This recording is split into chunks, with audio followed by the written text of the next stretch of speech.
Hi, welcome back guys. This is your friend, the Saiyan Fanfics, back with amazing fanfiction. This is the series of What If Winged Deku Got a Skvader Quirk. Now before starting, please give this video a like and subscribe to the channel if you want more videos like this. Now let's get into the fanfic. Beginnings. Again, the handler commands, and so he does. Lunging forwards, Izuku spins through the air, tucking his wings in close before flaring them out, hitting the training dummy before bouncing backwards, landing effortlessly on his feet. His right ear twitches, and then he leaps back, avoiding the real trainer who jumps in close, fist swinging his way. But whenever they get close, he gets farther, ducking and darting out of the way before swooping in close, letting his own kicks finish the match, sending the man flying. The man who is twice his age, has 3 times the amount of muscle as him, and was only supposed to be giving him advice. Izuku sneezes, nose twitching. He hates when they do this, but he knows it's to keep him on his toes. You need to be faster, Midoriya, his handler admonishes. Half a second slower, and he would have gotten you.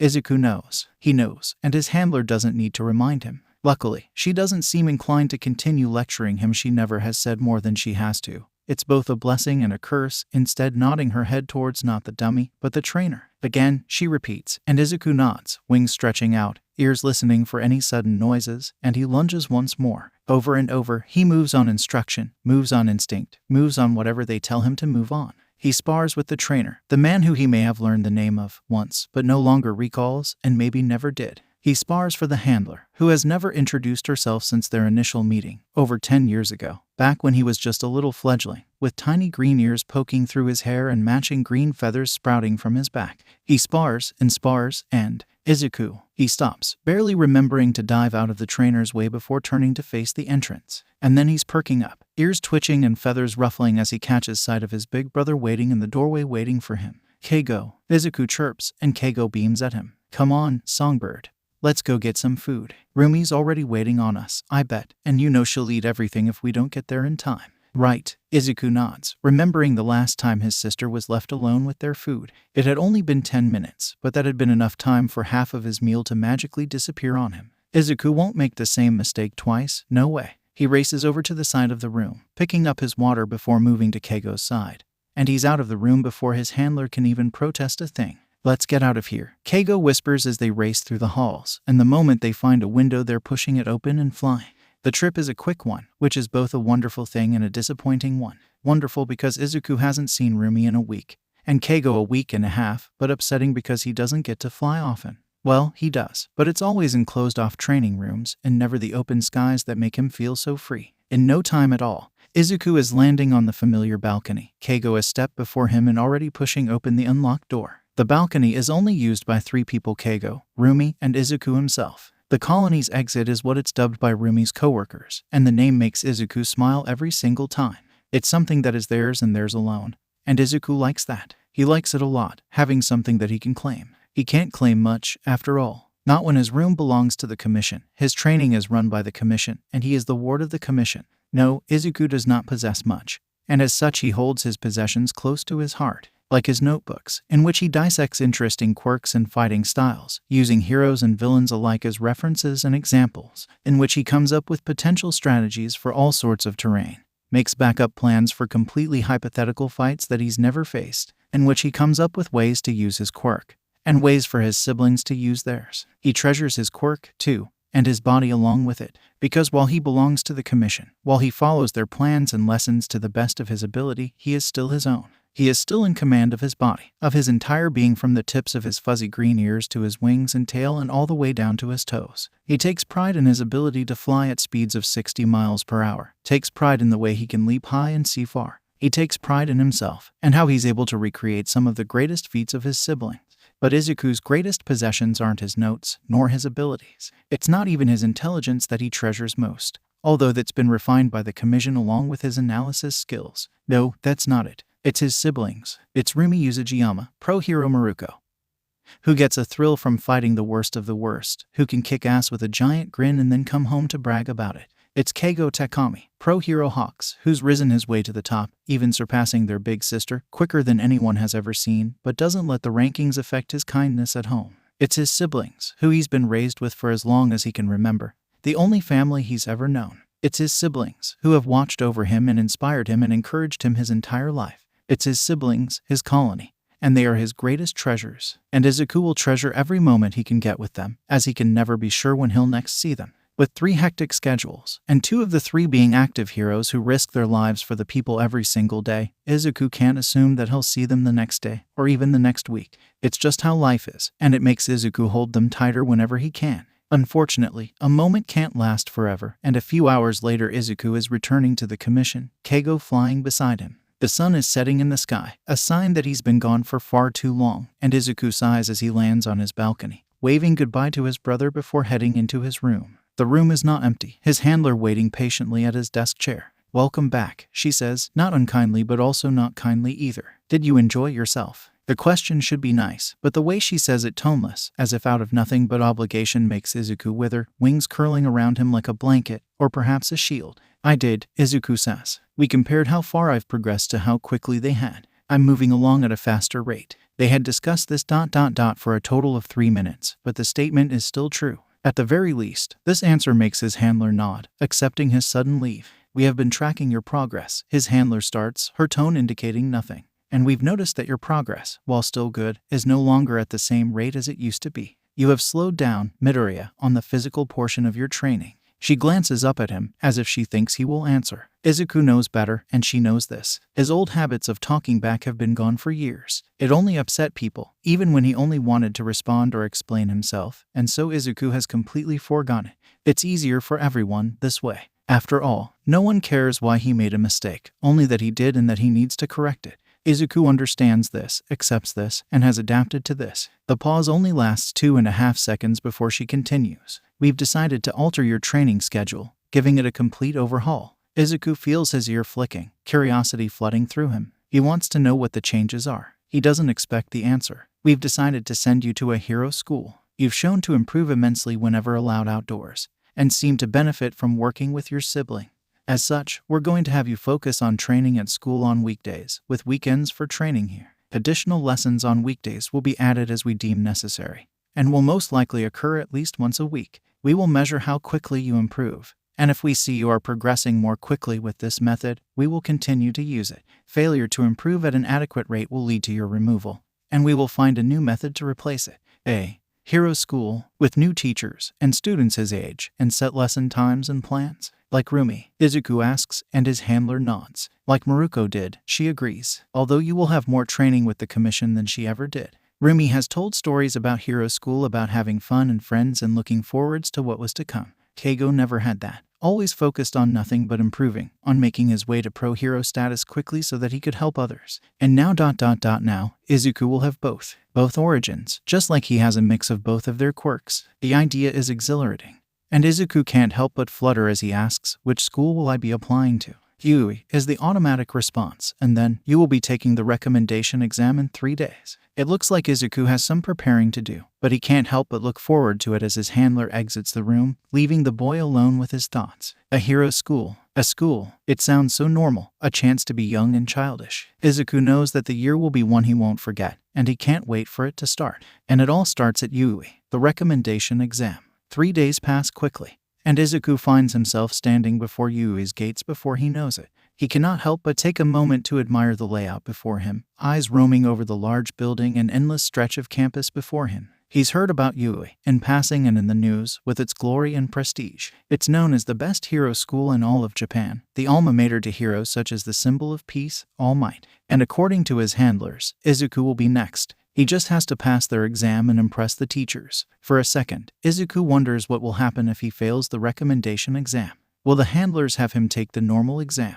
Will they send him to a different school, applying and applying until he succeeds? Or will they retract their kind offer and continue to train him on their own? He doesn't want to risk losing his chance to go to a school. He has to pass this exam, no matter what. With this thought in mind, Izuku passes through the gates. He wanders in, quickly spotting another person, with blonde hair that sticks up in an odd, swooping curve, and an odd gadget around his neck. It's obvious that the man is a pro-hero and as such, a teacher here at Yui. "Well, good morning, little listener." The man cheers as Izuku approaches, and the phrase sounds rather familiar. "Good morning," Izuku responds politely, and the man's grin grows. "You're here for the recommendation exam, yeah?" When Izuku nods, the man claps and continues on. "Great. I'll lead you to the testing room. You're going to be doing the written test first, and then the fun happens after." What, exactly, the fun stands for, Izuku doesn't know. All that he knows for sure is that the recommendation test takers will have to beat some sort of challenge test. Something has to be beaten. It's different from the normal entrance exam, where students apparently fight robots, but how different it is, Izuku isn't sure. As they walk, the hero continues to talk,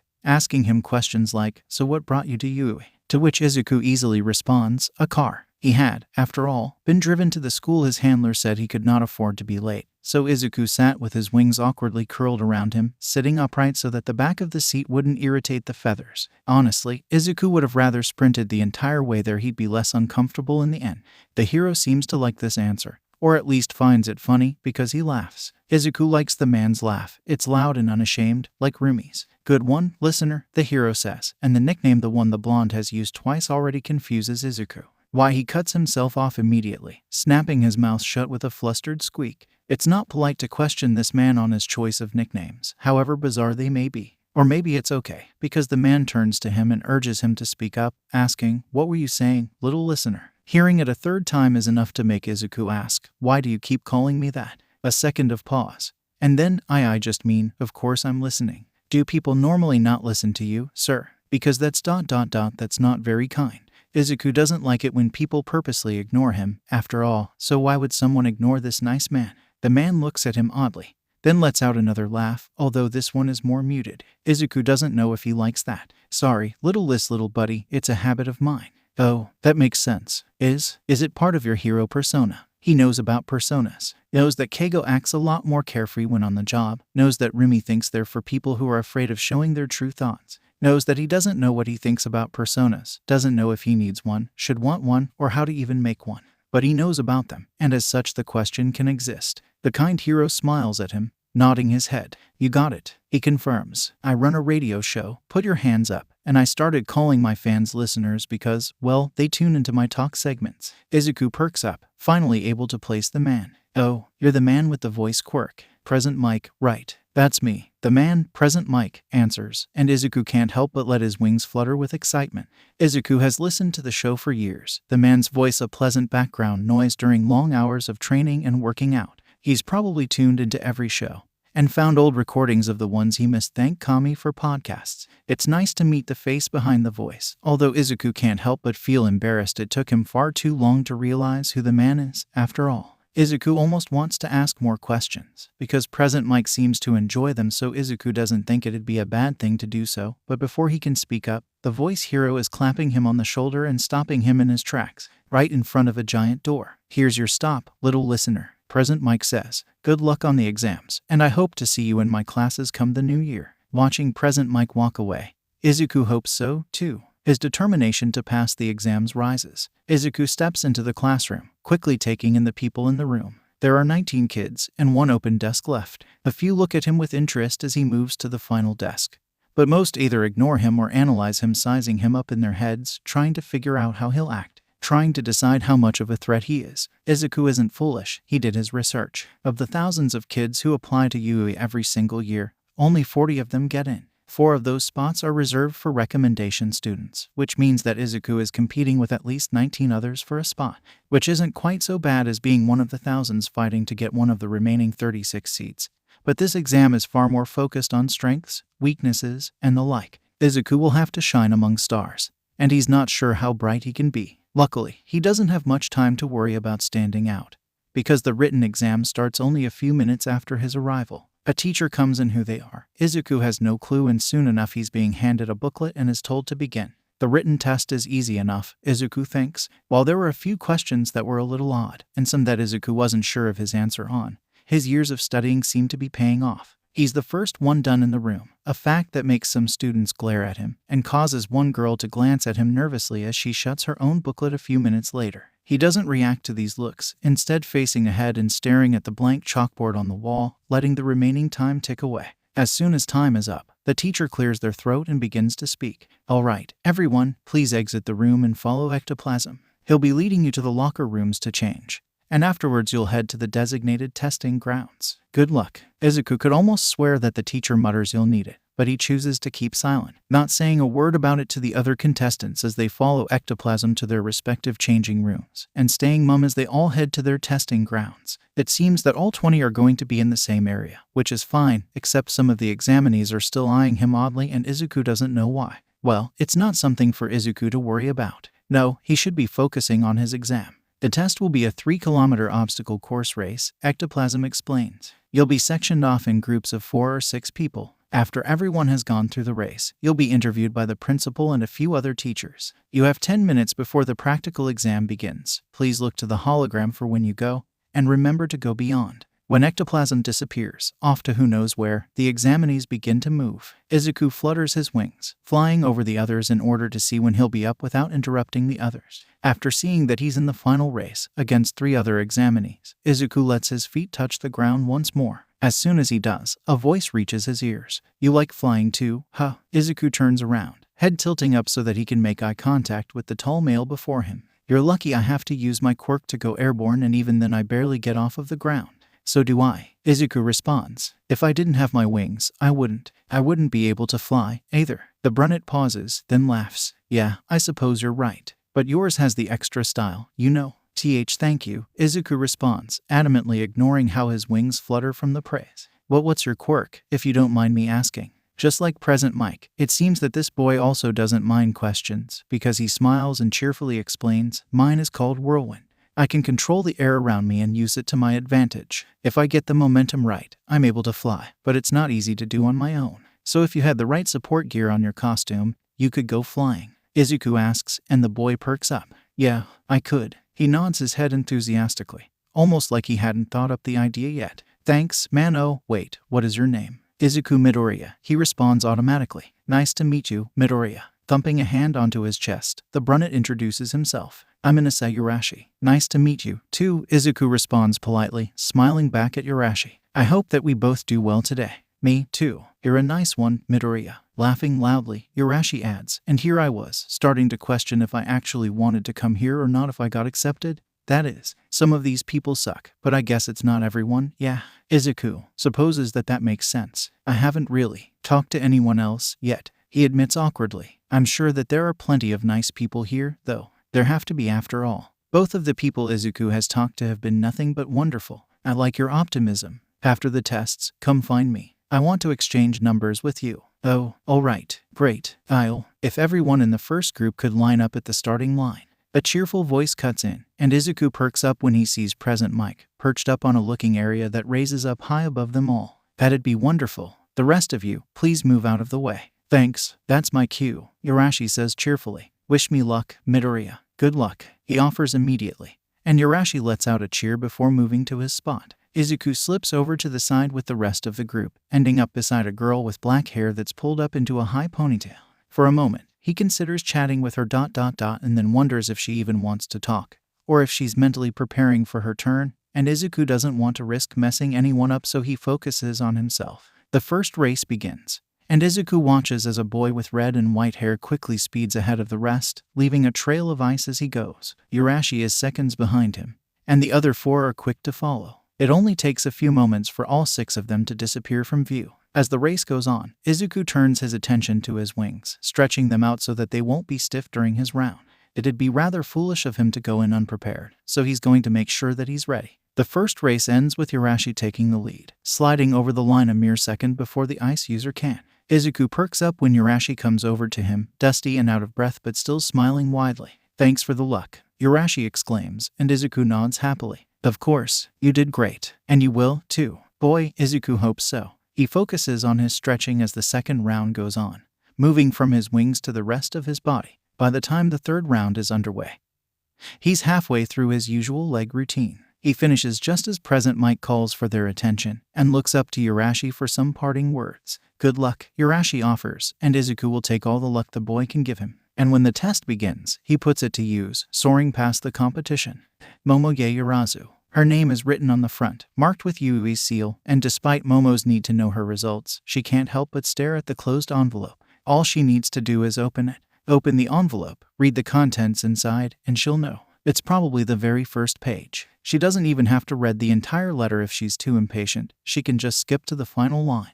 She doesn't want to skip to the final line. She's too afraid of what it will say. A dreaded "we thank you for your time," but one that will be polite but condemning, a sign of her failures. No, Momo needs a moment. A moment to make her best guesses, to go over the day and see where she might land on the cutting board. Momo closes her eyes, the memories of the testing day coming back. She'd done well on the written exam. She's almost positive of that. She'd been the second one done in the room, with only that boy with the rabbit ears and bird wings to beat her. That had to mean something, right? But then again, being the second done doesn't mean she was the second best score. She might have been third, or fourth, or even the very worst. She knows that she's studied adequately, that the test only felt moderately difficult to her, but what if the others felt like it wasn't too hard? What if some of them breezed right through it? The boy who had finished first he had seemed content, relaxed, not at all the expression she thinks someone who struggled would have.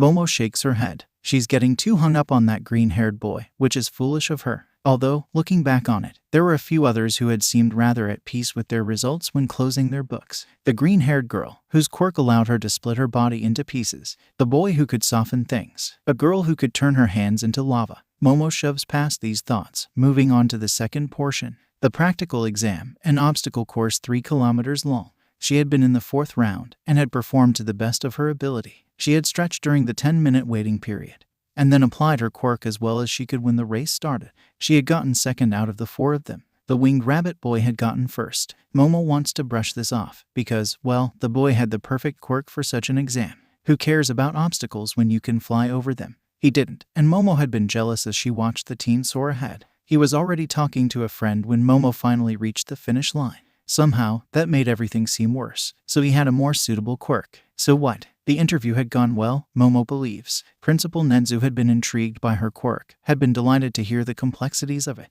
and since Momo knows nothing of how the other interviews went, she can delude herself into believing that she had stood out, and she must have, because she knows that Nezu was interested in her quirk, in her brain, and such a being like Nezu couldn't be intrigued by everyone, could he? No, that would be absurd. Right. Momo takes a deep breath and opens the envelope. A small discus falls out. It hits the table, and a hologram flickers to life. Principal Nezu's face fills the screen. The video begins to play. Momo Yaoyorozu. The being's voice seems to fill the room, and for how cheerful it sounds, Momo cannot stop worrying. I will be brief, as I know many students do not like to be forced through endless, trivial nonsense before hearing the important bit. He claps his hands together, not making much sound at all, likely due to his fur. To start, I must say that you've impressed me. With a quirk like yours, it takes an abundance of persistence and dedication to gain a proper handle on your abilities. Here at Yui, we strive to find those who will consistently go above and beyond, as is our plus ultra nature. I'm pleased to see that you have a similar set of traits, and even more pleased to delve into your results. For the written exam, you scored a remarkable result of 95%, making you our 3rd best score out of all of the applicants. Third isn't isn't bad, necessarily. In a competition, it would still earn a medal. And Principal Nezu is impressed with her. Momo begins to hope. For the practical exam, you did well. Out of the 20 examinees, you placed 6th, 6 out of 20, 3 out of 10. She's in the top 30%. That isn't the best, but it's not the worst, especially when the top 5 were likely people with quirks most suited for such an exam. And during our interview, you were marked as one of the 10 students with the most potential to go pro. Principal Nezu chirps, smiling even wider. So with all of that in mind, I'd like to congratulate you for passing the recommendation exam and making it into Yui. She passed. Okami, she passed. Momo tears up, a hand coming up to cover her open mouth despite the fact that she's alone in her room. She can't believe it. She made it. She got into Yui. She's going to be in 1A. We look forward to seeing you in Class 1B, Nezu says, cutting off the celebratory cheer in Momo's head. Welcome to your hero academia. With that final line, the hologram disappears, the discus shutting off. Class 1B, not 1A. 1B, she must have misheard. Clearly, she got into Yui. How can she not be in 1A? I'll just watch it again. And I'll hear him correctly this time, Momo murmurs to herself, already clicking the button once more with a shaking hand. But he says it again. 1B, accepted, but not enough for 1A. She's just barely made it, hasn't she? Momo lets her eyes dart to the holographic screen, gaze fixing on the image presented. 4 faces fill the screen, 2 for 1A, 2 for 1B. The green-haired boy is in 1A, his smiling face filling her sight. The other 2, Momo recalls. A powerful wind quirk user and one with ice. Both are strong. All 3 with amazing quirks that the world will love. None of them are like her. None of them are like the girl who could split apart her body, or the boy who could soften anything. She's just barely made it, and she's the only one. You are nothing more than an act of inclusion. Something whispers in her mind, venomous and foul, and yet Momo can't object to it. She took the recommendation exam, knowing it would be easier for a quirk like hers ... and yet she still wasn't at the top. She wasn't the smartest, nor the strongest, and she has a quirk that is hard to use. She is the odd one out, closer to a charity case than a true recommendation student. Suddenly, the victory doesn't feel like one.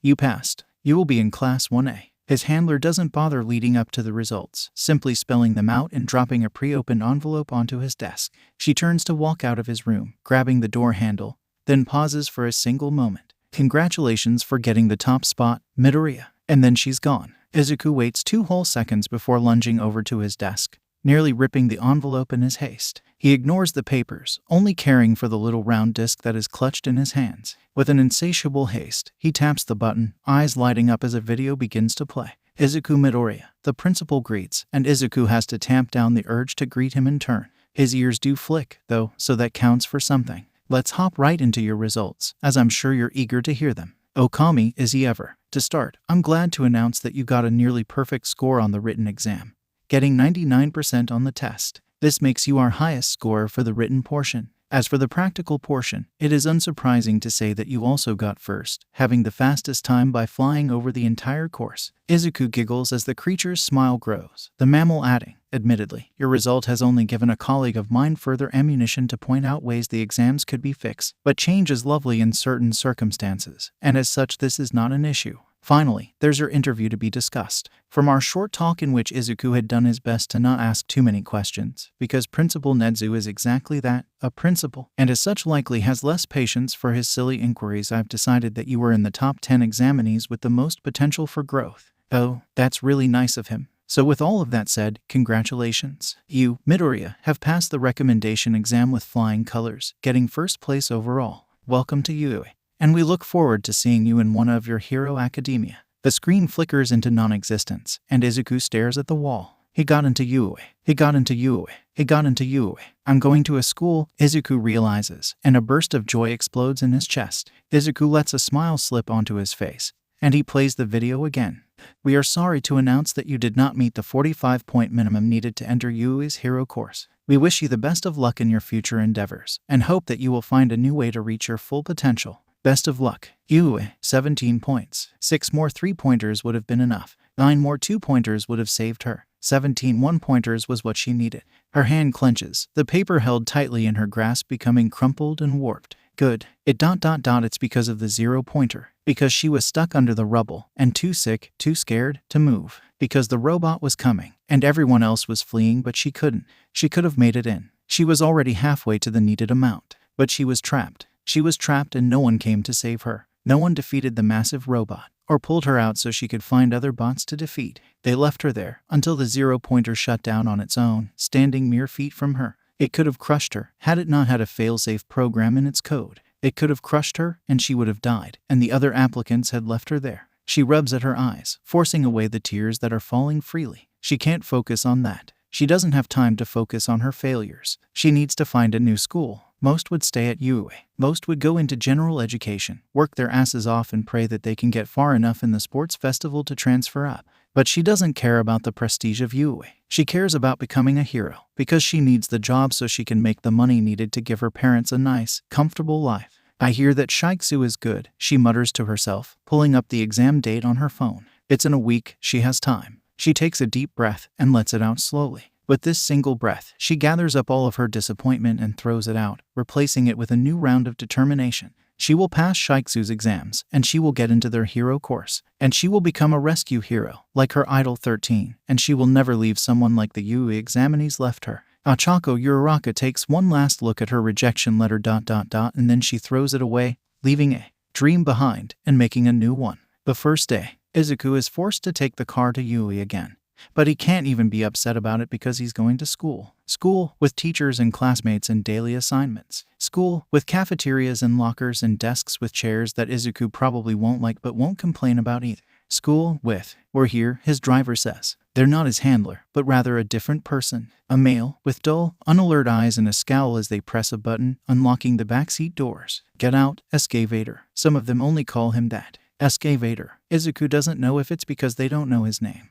Much like he never knows theirs ... or if it's because they don't think he deserves to be more than his quirk. Kami knows how most of the commission will only call Keigo Hawks. Either way, the name doesn't ruffle Izuku's feathers nowadays, just another term associated with who he is and who he will become. And so Izuku gets out of the car, black messenger bag slung over his shoulder and a little bounce in every step. He enters the building, ears perking up to catch the noises. It's rather quiet, so far, likely because he's early enough to not earn his teacher's ire, but late enough that the students here are already at their respective homerooms. Izuku likes it this way, not too overwhelming as he roams the halls until he finally manages to reach Class 1A.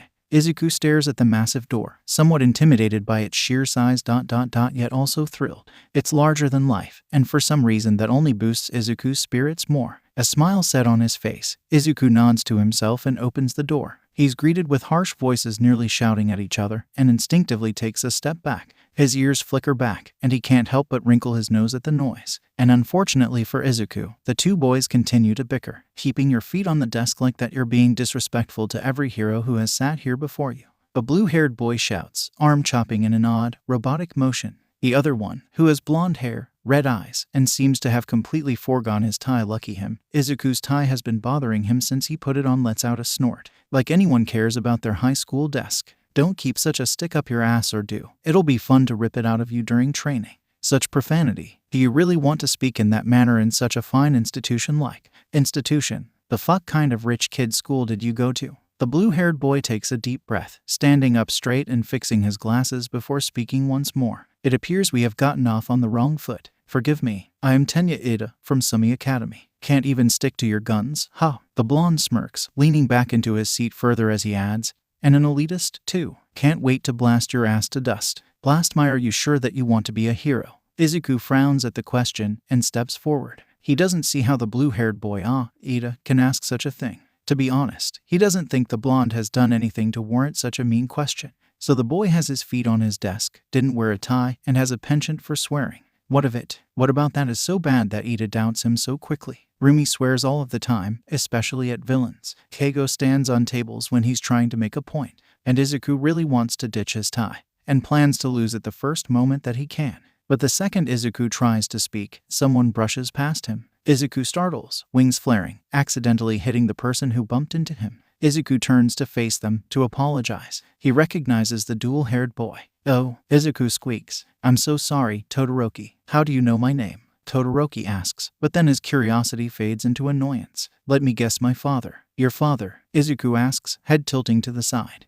Who is ... Oh, Keigo's favorite, of course. The man with the flames. Endeavor. Todoroki gives him a funny look, lips pressed together but eyes betraying his confusion. Did you not know that? I'm not very knowledgeable on heroes, Izuku admits bashfully. I've always been more interested in, quirks and scenarios, not the people themselves. It may be the wrong thing to say, or maybe it isn't, but either way Todoroki is still looking at him oddly. How did you recognize me, then? He asks, and Izuku perks up. This is a question he knows the answer to. I saw you at the exam. You were really cool, your ice is amazing. Todoroki nods curtly. Thanks, and then he walks away, finding his desk and sitting down. Izuku figures he should do the same, and moves to find his spot. He makes it 2 steps closer to the desks before he hears a gasp. Phew me, he's a bird, too. Izuku blinks in surprise as a shadow darts around his side, staring him in the eyes. Izuku stares back, eyes wide and unblinking. Is this his peer, or, oh, it's not. A boy is attached to the shadow, or is the shadow attached to him? It's probably that way around. If Izuku is being sensible and he has a bird's head and a hand tugging at a stray feather in exasperation.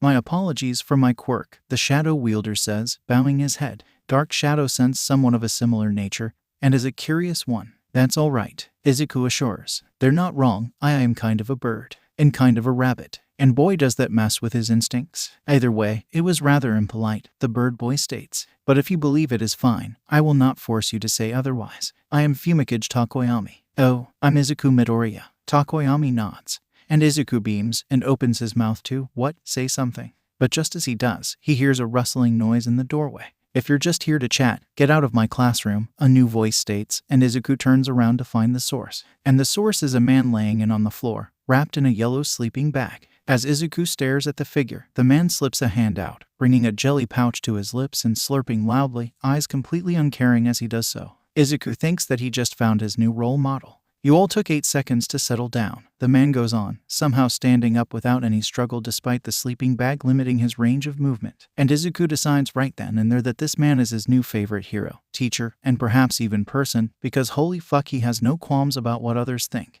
Every second wasted is a second that could be used for something useful, the man states, slipping the bag off. A person saved. A villain defeated ... Isn't that what you're here for? To prepare. Letting out a sigh, the man reaches into his yellow cocoon, pulling out a gym uniform and tossing it to Izuku. Get dressed, and head straight to training field. If you're not there in 10 minutes, you're expelled. The man turns to leave, the only thing stopping him being a quick question from Ida. Who are you, sir? The robotic boy asks, arm chopping, and the man hardly spares a glance back. Shout to Aizawa. Your homeroom teacher for the year ... If you can stay for more than a day. That is. With Aizawa's disappearance around the corner, Izuku lets his wings flutter as his grip tightens around the uniform. Wow, Izuku breathes out in awe, and then he's racing through the halls, searching for the boys' locker room. He's halfway through changing when the rest of the boys arrive. A few of them greet him, but Izuku is too focused on getting dressed to give them much more than a quick hello back. After 30 seconds of struggling to put on his shirt, and finally deciding to forego it for the time being, holding it in his hands and simply wearing his tank top that he always has on underneath his shirts, Izuku is leaving the locker room and heading out to find his teacher. Izuku isn't too surprised to find that he's the first one there, although he is somewhat disappointed when he sees that Aizawa-sensei doesn't have his sleeping bag with him. He shrugs it off, however, instead just enjoying the silence and the warmth of the sun. Aizawa doesn't let the silence last long, however, instead asking, why are you holding your shirt? It won't fit over my wings, sensei, Izuku says. I need to cut holes in if I'm allowed to, of course. Aizawa raises an eyebrow at the remark. It's your shirt. I won't get upset that you're adding the necessary openings. Izuku blinks in surprise, then smiles. He had assumed that he might get in trouble, but if Aizawa-sensei is encouraging him, do you have a knife? Izuku asks, then slaps a hand over his mouth. Again with the questions. Aizawa doesn't say anything, instead pulling out a pocket knife and tossing it to Izuku, who once again catches what the man tosses at him. Izuku sends a grateful smile his way, then moves into a kneeling position. He spreads the shirt out, mentally mapping where his wings need to emerge from, and begins to cut through the fabric. He's startled halfway through the first slit by his teacher, who asks, why didn't you have your uniform adjusted for you? I am sorry, Izuku asks, and Aizawa frowns. Your uniform. In the forms you got, you were able to ask for necessary adjustments and accommodations. Why didn't you ask for openings for your wings? I was never given the chance, Izuku answers simply, still looking up to his teacher. When the black-haired man gestures for him to continue, he adds, my handler, must not have thought I needed any adjustments. I would have to ask. And he doesn't ask. No, because President Mike and Yurashi may accept questions. And Aizawa-sensei seems to be alright with them as well, maybe, but his handler. No, your handler. Aizawa says the word like it's unusual, slipping off of his tongue in an almost funny sort of way. I suppose you could call her my guardian. Caretaker, Izuku offers, giving the second option when Aizawa just continues to stare at him. It's kind of odd how the man doesn't accept the answer straight away, but before the silence can go on for too long, the others finally start to arrive. Dude, you're fast, a redhead exclaims, and Izuku chuckles even as his ear twitches at the sudden remark. Thank you. Unsure how to continue the conversation, Izuku diverts his attention to his shirt, quickly cutting out the holes for his wings and slipping the shirt on as the last few show up. He hands the knife back to his teacher as the final student makes an appearance, and Aizawa begins immediately. The ball throw, standing long jump, 50-meter dash ...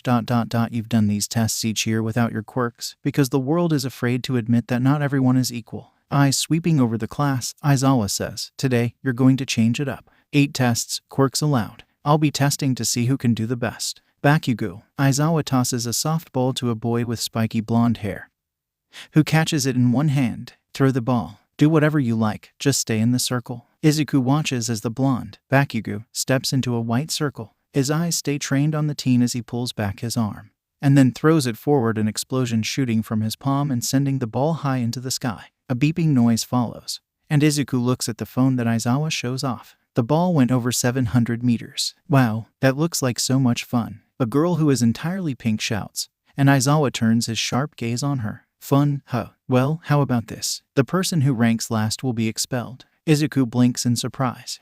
He didn't know that teachers did that. How odd. His peers seem to be complaining about how unfair that is, but Izuku holds his tongue. It's not a matter of fair or not. The world isn't fair, Aizawa scolds, and Izuku nods, understanding. fires, earthquakes, murders. Do you think the world is fair? No, it isn't, and neither are we. Yui has a rather lax policy on education. And that works for the teachers as much as it does the teachers.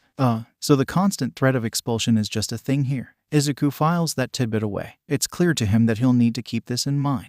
And so with his class suddenly silent, and expulsion hanging over their heads, the 8 tests begin. They are actually not bad, if Izuku is honest. Well, not bad for him. Most of the tests focus on running or hopping, and Izuku is great at both of these things. But even then, he's able to simply soar through a majority of the tests, literally flying through the events. The 50-meter dash, standing long jump, and distance run are all handled by kicking off of the ground with a horizontal leap, using his wings to continue with the momentum and carry him to a high score. The repeated side steps are fun, reminding him of a competition he once had with Rumi to see who could keep hopping for the longest time. Izuku may accidentally binky a few times during the test, caught up in the memory, but that's fine. Sit-ups and the seated toe touch aren't bad, either. Izuku manages to end up as the final one going, likely because his trainer makes him do sit-ups and other basic drills whenever he messes up a maneuver or exercise. For the seated toe touch, well, bro, the redhead whispers, "How are you doing that?" That is Izuku practically collapsing on himself, his stomach touching the floor as his hands reach in front of him. Oh, Izuku murmurs, "Well, I was trained to focus on kicks, so I need to be able to kick high to make up for my punches." His arms are muscular, sure, but he's definitely a kicker. He's just made for it, really. So I do a lot of stretching. His peers seem impressed, at least. The only tests that aren't as wonderful are the grip strength test and the ball throw. Izuku does well with the first, considering that he doesn't have a strength quirk, managing to get over 70 kilograms. It looks like his literal years of training have been for something at least. Finally, Izuku goes to the ball throw, where he frowns before lighting up, ears perking straight up. The Skvader bounces a few times before throwing the ball lightly into the air. Once it starts to drop, he jumps up and kicks the ball, beaming widely as it soars through the sky. He gets just under 200 meters and wiggles in delight. When the 8th test is finished, and all of his peers have gone, Aizawa puts up the results. Izuku looks for his name and beams at the hologram. Izuku Midoriya first. Izuku perks up at the placement, glad that he's proven himself so early. At the very least, now he's shown his teacher that he's good enough to stay, and staying means less time with his handlers and their disappointed looks. But Izuku does feel bad for the invisible girl, who is sniffling and presumably tearing up. Not that Izuku can really be sure. She has a few of the girls patting her on the back, consoling her, and Izuku feels himself taking a step closer to her. Maybe she'll be comforted if he drapes his wings over her. He met a little kid once who had enjoyed the feathery hug. They had described it as a personal blanket, shielding them from the world ... and it looks like she needs a shield right now. However, just as Izuku goes to offer a wing, Aizawa shuts off the hologram and smiles widely. I lied, Aizawa states simply, and the class freezes. Izuku does so too, confused. No one is going home. This was just a logical ruse to convince you all to do your best. Izuku watches as some of his peers freak out, yelling about how he had tricked them and they had been terrified. The invisible girl, for her part, is laughing in a somewhat hysteric manner, and Izuku averts his gaze, offering her a semblance of privacy instead. He ends up locking eyes with a girl with blonde hair and horns. The girl gives him a confused look and asks, "Was that not obvious? I thought it was just a joke." Her words are spoken somewhat awkwardly, as if the accent is unfamiliar. Izuku doesn't want to pry, though, so he doesn't. Instead, Izuku admits, I assumed schools were just like that. Are you also not from around here? She asks, eyes widening with excitement. Izuku feels bad when he shakes his head. I'm, homeschooled. Or I was. But now I'm here. I am also now here. The girl says, delighted. I am Pony Tsunotori. From America. Izuku Midoriya. From Japan. Izuku responds, and Tsunotori smiles so brightly at him, he can't help but return it.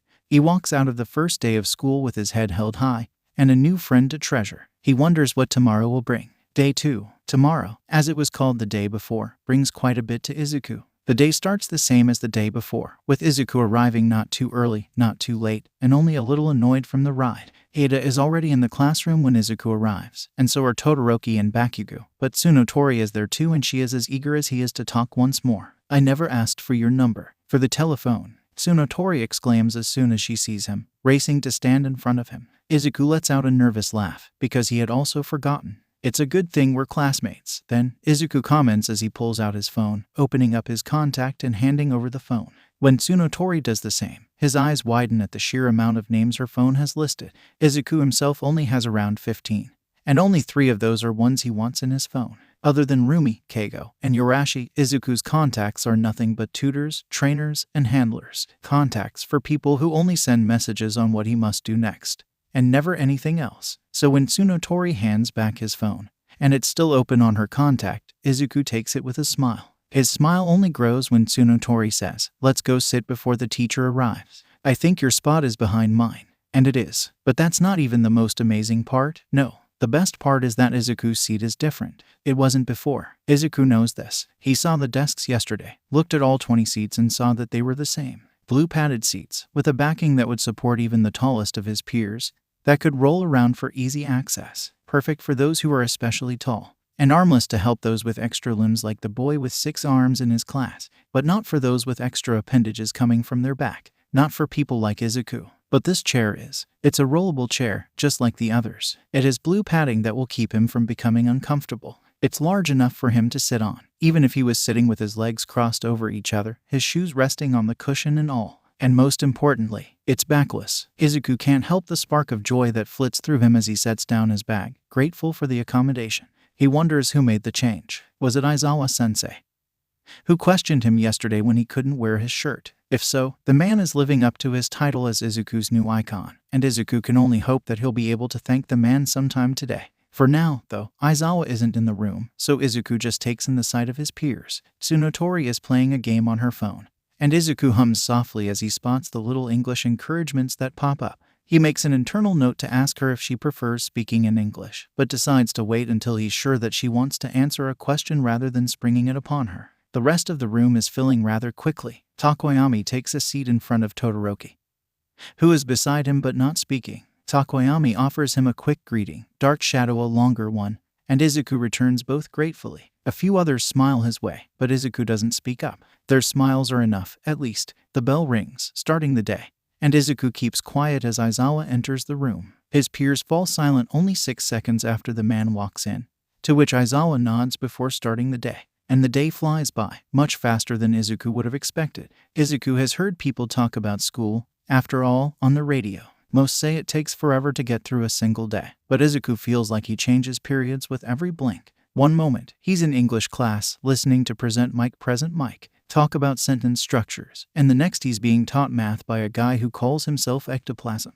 And lunch. There's lunchtime, where Tsunotori takes him by the arm and pulls him to a table, nearly making Izuku drop his lunch, but that's fine, because Izuku gets to sit with a friend his age, and talk. Only 2 others join them at their table, but Izuku doesn't think that's a bad thing. He's happy when Takoyami joins them, murmuring that Dark Shadow wouldn't quit pestering him before taking a spot. He's ecstatic when another person joins, a pink-haired and skinned named Mina Ashido, who Tsunotori befriended in the changing rooms yesterday. "You're Mr. First Place," Ashido realizes after a moment, and Izuku blushes before nodding. He doesn't speak, but he doesn't have to. She stated a fact, after all. Ashido continues to speak, luckily, so the conversation doesn't drop off there. She talks about how excited she is to be here, and how she's looking forward to their afternoon lesson. The morning was all of the boring stuff, Ashido declares, but afternoons are for heroics. "I can't wait to show off what I've got, you know, and I as well." Tsunotori agrees. This looks like it will be a fun year. Izuku thinks heroics will be ... fun.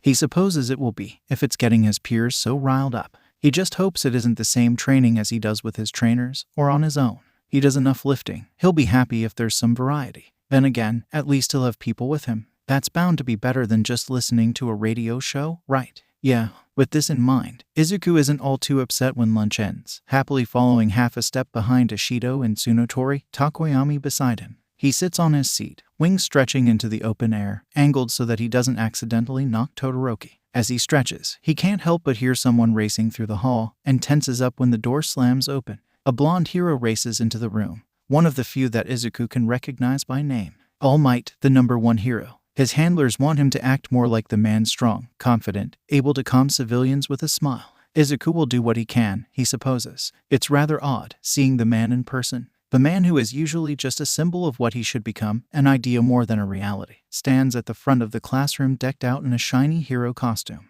All Might hops right into the lesson, sending everyone off to grab their hero costumes, and telling them all to head to ground beta before racing away. Izuku nods to himself. The directions are easy enough to follow. Without a word, Izuku grabs case number 20 and heads to the locker rooms. He likes his costume well enough, he supposes. Izuku never got a say, but he's glad that it's so familiar. The commission, at the very least, lets him have a piece of home in his outfit. It's a mixture of his colony and makes Izuku smile as he puts on each piece in the locker room. First is the shirt. It's sleeveless and clings to his body, much like Rumi's costume, but the black fabric has the same markings as Keigo's shirt, just in a dark green that matches his hair. Black pants come next, with dark green stripes on the outside to make a pair of the first two pieces. Third is the coat, similar to Keigo's but green instead of the tan color Keigo sports. It's lined with a warm material, meant to allow him to fly higher without getting too cold. They even have wing slits, same with the shirt. And Izuku is happy that his handlers thought about that detail. For this, he'd rather not have to cut his costume.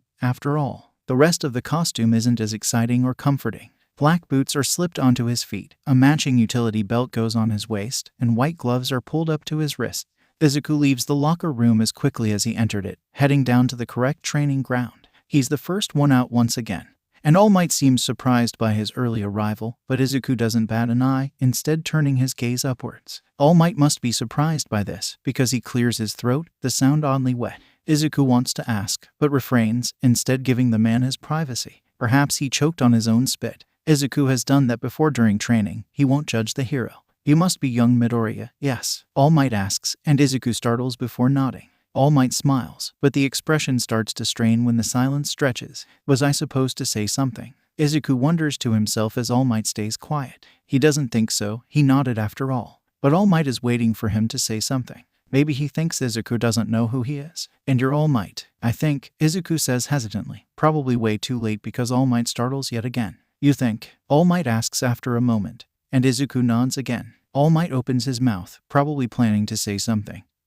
But he's cut off by the sound of footsteps. Midoriya. Tsunotori cheers. I am so excited. You are as well, right? Right, Izuku agrees instantly, because doing otherwise feels rude. Tsunotori brightens up all the more, proving Izuku's response to be the right one, and he smiles back. The rest of the class gathers not long after Tsunotori arrives, and Izuku marvels at all of their hero costumes. He can't help it, they all look so cool. And apparently All Might agrees, because he lets out a laugh and proclaims, they say the clothes make the hero, and you lot look like a bunch of new herolings. Now, let's get on to our first lesson. Iter raises his hand, and speaks before being called on. Sir, I see that this is the same grounds as used for the exam. Are we performing sit-escape maneuvers? Not today. All Might rejects. Today, you'll be fighting indoors. The action may seem to only ever take place in the streets, but the truly nefarious villains know to hide in the shadows. That's why your first lesson will be a battle against your peers, to see how battles truly go. But isn't that dangerous? A girl with green hair asks. We haven't even learned the basics. The basics are best taught through experience, All Might declares, and so everyone accepts his answer. And, to Izuku's surprise, more questions are asked in a rapid flurry. How will teams be decided? How much can I hurt the other people? Are we going to get expelled if we lose? Isn't my cape marvelous? Izuku stares at his peers as they continue to inquire about the exercise, shocked by their boldness. So shocked that he nearly misses All Might's words. But he's learned what happens if one isn't observant. And so he tunes in at the perfect moment. We'll be using lots to determine partners, and then to decide who will be the hero team and who will be the villain team. Come grab your lot while I explain the scenario. Izuku follows the man's instructions, picking up a slip that has the letter F on it while All Might describes the exercise. It seems simple enough, and Izuku can't help but be excited to train for what must be the first time in ages. A chance to spar with new people, all while trying to either defend or get access to a fake bomb. Izuku's wings are already fluttering. Izuku glances around, trying to find his partner. Tsunotori stands next to a boy with a tail, Ashido with a guy who has a cool black streak in his blonde hair, and Takoyami with a boy who has on an orange bodysuit and soft beige hair. His face is hidden by a helmet, but Izuku is pretty sure that it's the boy with giant teeth that remind him somewhat of a skull. One by one, everyone else seems to know who their partner is. So who is remaining? Hey, you've got F, right? Izuku jumps, whirling around to face a redhead with a sharp yet kind smile. He nods quickly, showing his slip, and the redhead lets out a happy laugh before showing off his matching paper. It looks like we're a team. I'm Ijiru Kirishima. What's your name? I'm Izuku Midoriya. Kirishima grins wider at the response, nodding enthusiastically. Nice. We're gonna do great, man, I just know it. Izuku hopes so. All Might calls the first match, Team B versus Team C. Team B, composed of the boy with the additional limbs, Xiaoji, and Zero, who can shoot tape out of his elbows, are the heroes. Team C, which is the girl with earphone jacks hanging from her earlobes, Jiru, and the frog girl Asui, are picked to be the villains. Izuku sighs with relief, glad that he doesn't have to be the very first to go, and watches as the battle begins. And oh, what a battle it is. Not one of explosive force and unwavering strength, but rather one focused on stealth and subtlety. Izuku watches with unblinking eyes as both Xiaoji and Jiru listen to their surroundings. And while the audio isn't available, he can still tell that the two are telling their respective teammates what is changing. When the heroes start to get closer, Asui gets into position, hiding right next to the doorway. She pounces the moment that someone enters the room. The problem is, she lunges on Xiaoji, who uses one of his dupli arms to smack her away. Zero uses the moment to shoot tape at her, effectively trapping her to the wall she landed against. Jiru tries to defend the bomb.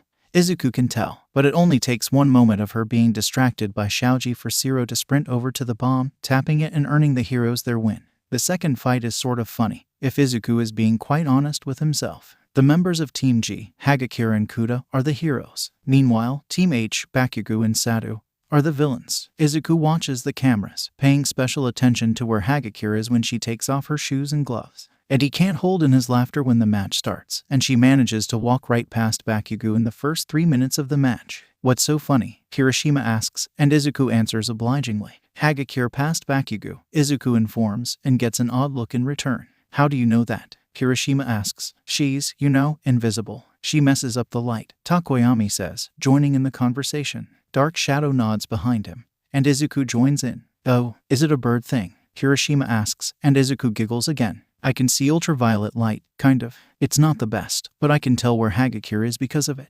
Not very well, of course, because while his normal vision is well past impeccable, he doesn't rely enough on UV lighting to have fine-tuned vision ... but it's enough that he can see the bizarre wrongness that moves where Hagakure is, messing with refractions and absorptions that simply don't occur when she interferes. It's rather fascinating, as much as it is unusual. But it's well worth it, to be able to laugh at the shocked face that Sadu makes when All Might calls for the hero's victory. The teams return, with Bakugo looking rather angry as he slouches against the wall, and the third match begins. Now Team A, Ida and Todoroki, as the heroes against Team D, Takoyami and Honuki. Izuku looks forward to seeing what will happen, and he's not disappointed. Ida and Todoroki start off strong, or rather, Todoroki starts off strong, a wave of ice covering the entire building.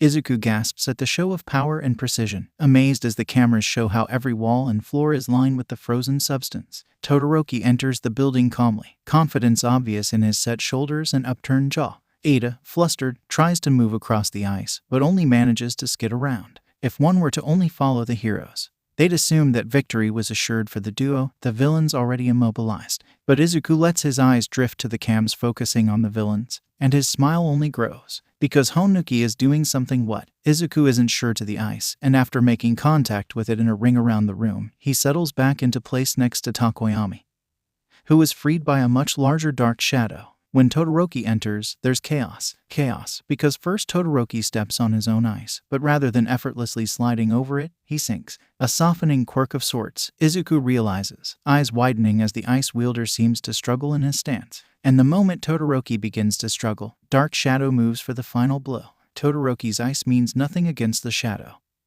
who winds around his blasts and knocks him down, tying him up and rendering him immobile. Ada never even makes it, unable to climb the stairs without slipping back down. The villains win, leaving Izuku's peers in silent awe. Dark Shadow is practically shining with joy when he comes back, as impossible as it sounds. The fourth round pits Teams E and J against each other. Team E is Aoyama and Monoma, who are the villains against Ajaru and Tsunotori. They're defeated rather quickly, although Izuku does note that Monoma seemed to be using the exact same quirk as Aoyama, a bright laser shooting from his stomach. I hate going against mutant quirks, Monoma mutters upon his return, and Izuku blinks as the pieces click into place. He has a copying quirk. Izuku wonders what the applications of such a quirk could be, but doesn't have any time to ponder the thought, because it's finally his turn. Izuku and Kirishima are set up to be the heroes, with Kaminari and Ashido as the villains. Izuku watches as his peers enter the building they'll be fighting with, then lets his eyes trail down to the blueprints All Might had given him. He can't help but notice how many windows there are ... but nobody else has entered through the windows. So does that mean he shouldn't?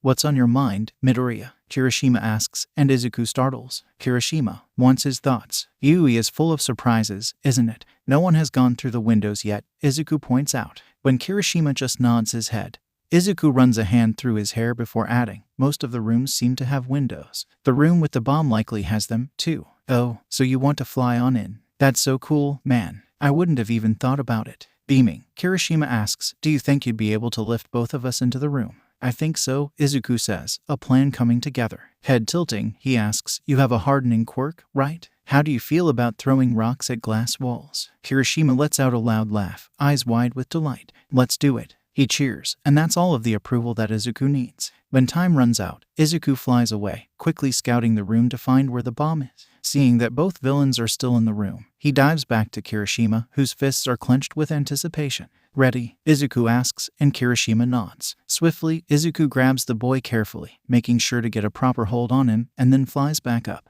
He stays out of view, keeping to a blind spot, and clears his throat. On 3, Izuku whispers. He begins to swing the boy, and on the count of 3, throws the boy with a forward motion. He grins as Kirishima hardens his entire body in midair, crashing through the window and moving into a roll the second he hits the floor. Izuku flies in after him and immediately goes on offense, knocking Kaminari away from his partner. I'll get the bomb, Kirishima shouts, and Izuku hops into action, diving at the villains. The fight is the quickest one yet, Izuku knows, when Kirishima gets a hand on the bomb not 30 seconds later. Izuku giggles as he sets down Kaminari, who he had been dangling by a shoe, and lets his wings fluff up with pride as Kirishima cheers. That's how we do it. Kirishima cheers, holding a fist at Izuku. Izuku blinks at the gesture and glances curiously at Kirishima. Is he playing that one game ... rock, paper, scissors? It seems fitting for his quirk, but Izuku doesn't think that's quite right. Are you going to leave him hanging? Kaminari asks, and Izuku frowns at the phrasing. Leave him hanging. Oh, now understanding what he has to do, Izuku takes his hand and grabs Kirishima's fist so that it's no longer hanging in the air. He must have done something right, because Kaminari and Ishido are laughing, and it sounds like happy laughter, and Kirishima is still smiling ... so Izuku smiles too, proud and confident. And when he gets back to the watching room, the rest of his peers seem impressed by his plan, so Izuku thinks his second day has gone wonderfully. He wonders what happens next. Day 3. Izuku gets the vote for class representative. It's ... not necessarily exciting, nor is it something Izuku plans to decline. It just ... is. Izuku doesn't mind it, at the very least. He has no doubts that the commission would want him to take up the role. On the bright side, he'll likely need to show up to school earlier and stick around later. Maybe he can use this to convince his handler that he can bring himself to Yui. Congratulations on earning the role as class representative, Ada praises, and Izuku blinks up at the tall boy. Thank you, Izuku responds. And congratulations on becoming the vice representative. Ada definitely seems to be much more enthusiastic about the position, smiling and nodding sharply at the reminder. That little conversation aside, Aizawa instructs everyone back to their seats. Izuku perches on his chair, wings stretching in the open air before laying back down. Class starts, and Izuku lets his attention be fully pulled in by the subjects.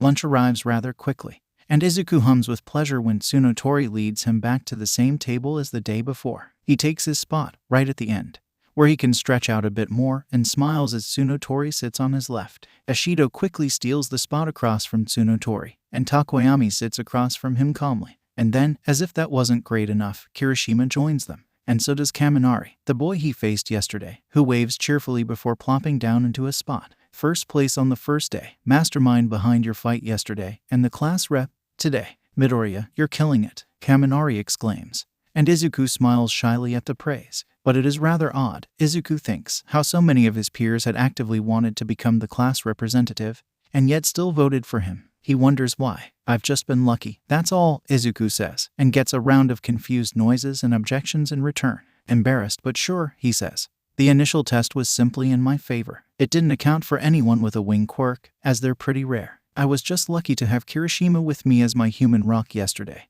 And today ... admittedly, I'm not sure how I got the spot. Well, I don't know about them. Kirishima starts, jabbing a finger at the rest of the table, but I voted for you. You're really manly, Midoriya. I voted for you, too. Ishido chimes in. And I as well. Tsunotori agrees. I almost voted for myself, but I thought you were the better candidate, Kaminari adds. I'd probably overwork myself into short-circuiting, but you seem to like being here a lot. Short-circuiting. Izuku frowns. That doesn't sound very safe. There must be a way to fix that, right? Takoyami pulls him out of his thoughts with a somewhat exasperated, dark shadow filled out my vote, writing your name on it, which was rather unnecessary, as I also had plans to vote for you. Izuku blinks in surprise, and then smiles more sincerely. Thank you, guys. I hope that I'll live up to your expectations. He thinks that his friends are opening their mouths to reassure him, or something, but he doesn't hear a single word before loud alarms begin to blare through the cafeteria, making him wince and flinch back, hands reaching up to cover his ears. The noise is barely muffled.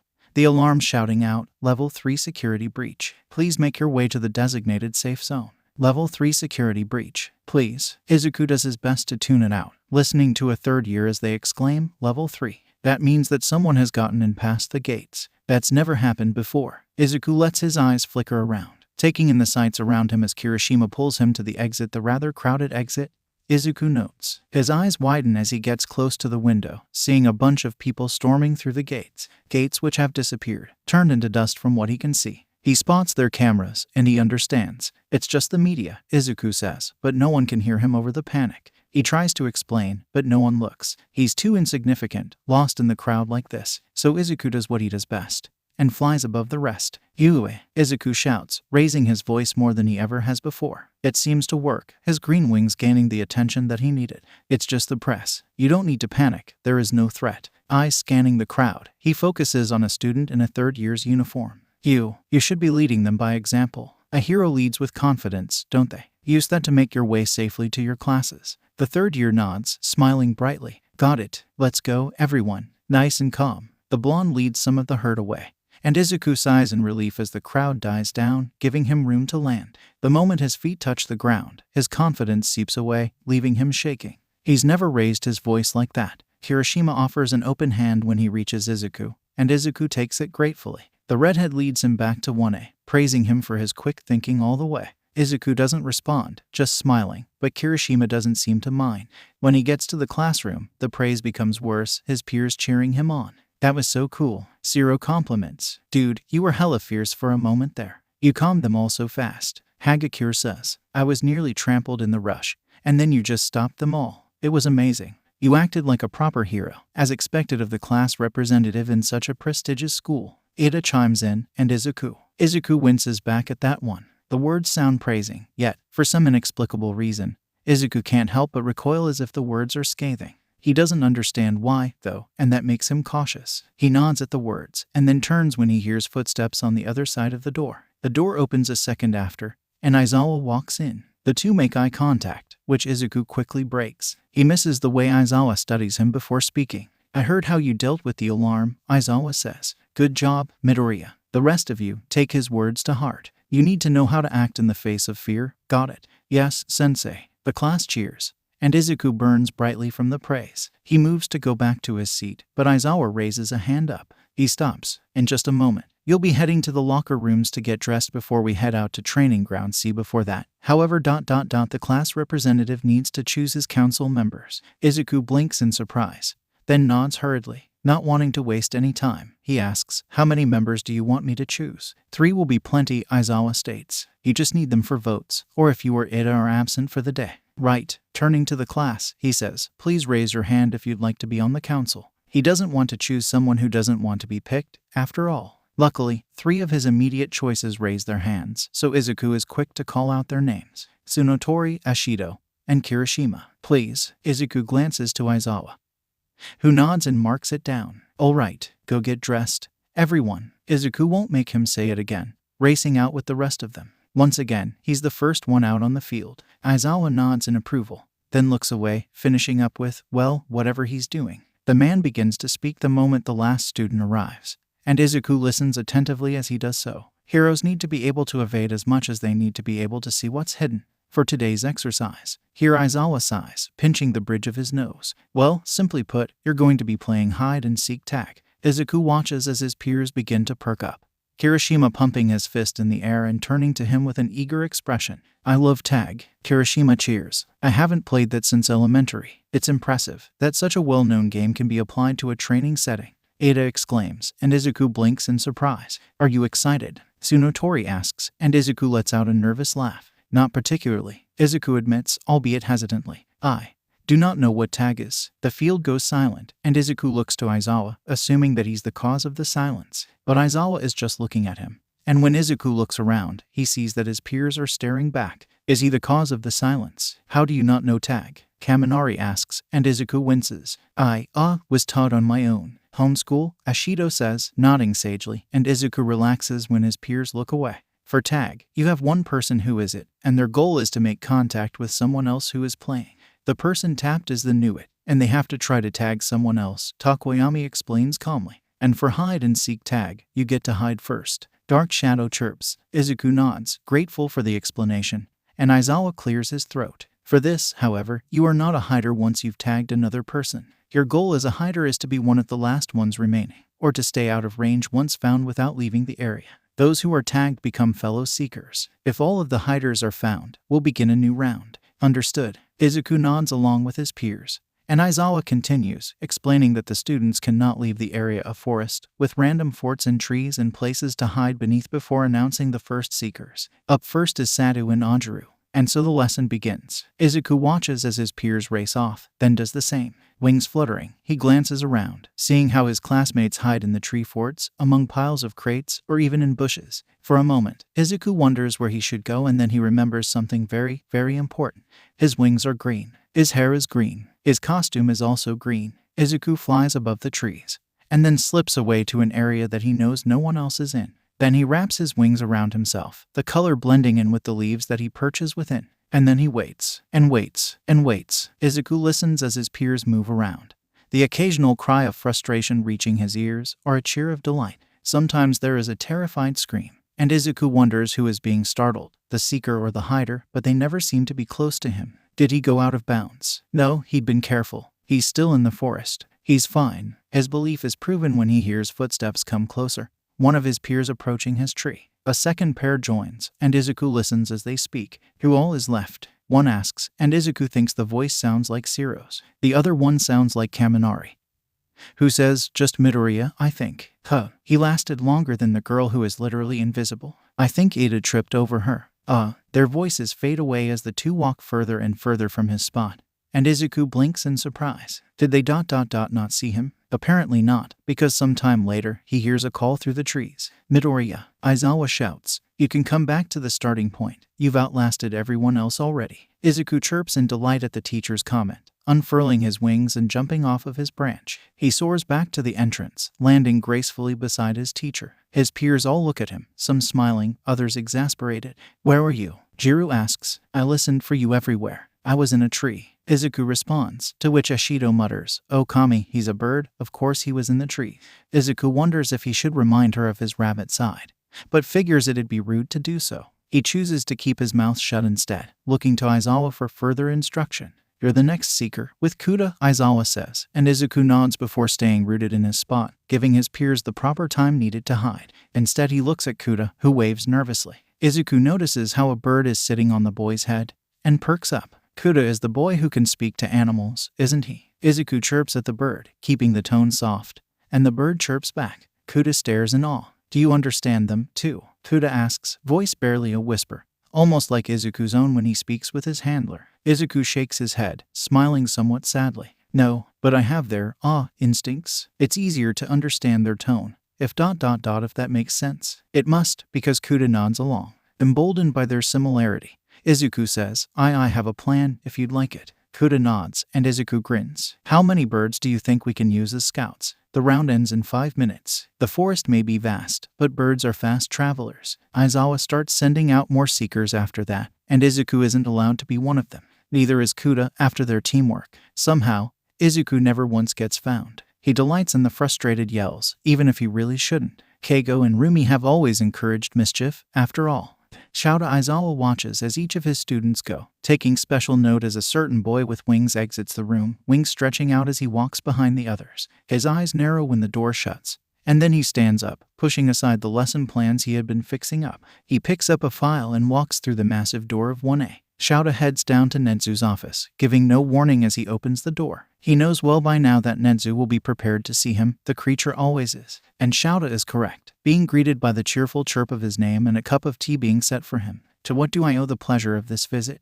Nezu asks, and Shouta frowns before setting down the file. He slides it closer to Nezu, who opens it up with interest. Oh, you've been looking into your student's file. What about it, Aizawa? Is Midoriya being raised by the government? Shouta asks, not willing to beat around the bush. Is he being raised by the Hero Commission? I've been wondering the same thing, Nezu admits, setting down the file. When he took the recommendation exam, I was interested. The boy is well above his peers in terms of intelligence and education. He excelled in the practical portion, and it's clear that he's been pushed hard to become the best hero that he can be. I looked into his files a bit deeper, and it's interesting. I couldn't find much about his family, Shouta states. It mentions a brother and a sister, but no names were actually listed.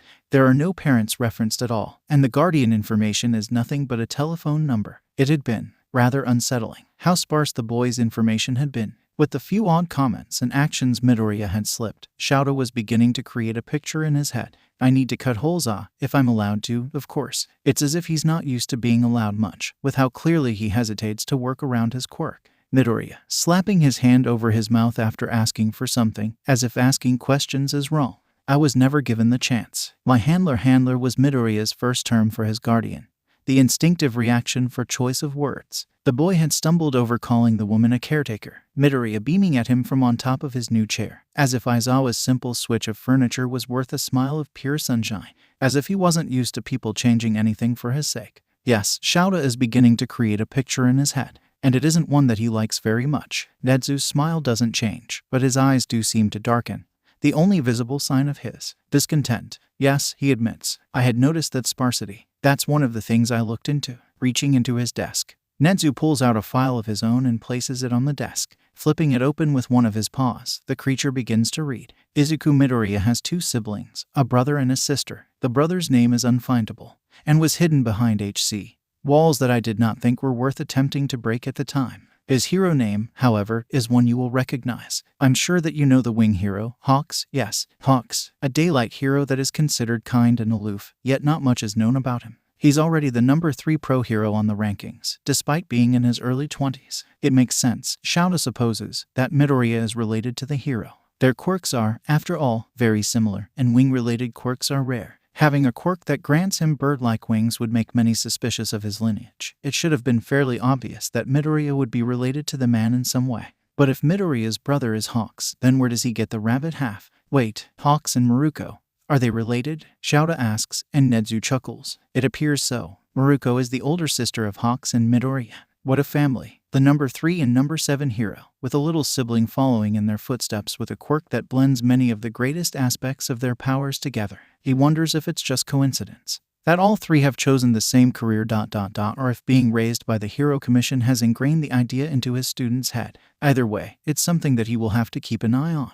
Midoriya is someone to keep an eye on. Shouta won't stand by if a student is being mistreated, after all, especially not in their own home. Izuku gets to school extra early, pleased as he walks up to the entrance of Yue. He'd spoken to his handler spoken up, too, about his new position as class representative, and after pleasing her with his accomplishments, he made his request to be free of the car rides he was stuck taking. He must be on track with the results that his handler and the board wanted, because his handler left a note on his door saying that he could go to school on his own so long as he has his phone on him, of course, which he always does. Aizawa is already napping on the ground when Izuku walks in, and Izuku whispers a soft good morning to the otherwise empty room before taking his spot in the back. He lets out a pleased whistle as he pulls out his things for the day, looking forward to what's to come. Ada is the next to arrive, and he seems surprised to see that Izuku has already arrived. Midoriya, good morning. Ada greets. I didn't expect you to be here before me, but I suppose it does make sense. You are truly striving to be a great class representative, aren't you?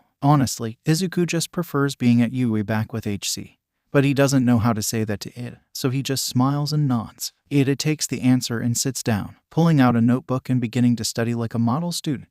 Izuku, on the other hand, pulls out his phone and slips in his earbuds, then turns on Present Mike's channel. It's the Voice Heroes English Hour, where the blonde has a mix of English songs to play. Izuku likes listening during this time when possible. It's a fun way to brush up on his skills so that his handler doesn't get annoyed. Izuku perks up as a familiar song begins to play, bobbing his head to the rhythm as he pulls out an analysis notebook and begins to mark notes on a quirk he'd been assigned to break down. The normalcy of the moment makes him relax, and Izuku begins to hum along softly, forgetting for a moment that he's not in his room. But then Tsunotori is in his face, eyes wide and smile bright as she says, I know that song. It is in English. It is. Izuku agrees, embarrassed as Tsunotori cheers. Do you know English? Yes. Summoning his courage, Izuku asks, do you prefer to speak English? I can, if you want. Not always, Tsunotori starts. I do need to become more fluent here. But we can talk in English for fun. She thinks talking with me is fun. Izuku thinks, and that makes him ruffle with excitement. Of course, Izuku agrees, and then offers an earbud to his friend when their conversation begins to die down. He's happy when she accepts it, and the two listen to the radio until the bell rings. As Izuku shoves his phone away, Aizawa begins to speak. We'll be going on a field trip today, the man starts, and is immediately cut off by cheering. Izuku watches as the man sighs, waiting out the cheers before saying, right, we'll be focusing on rescue training and how to act in different environments. When you go to get changed, I advise you to think carefully on whether or not you want to wear your costume or PE uniforms. You aren't likely to be used to your costumes yet, but you'll be doing a lot of movement.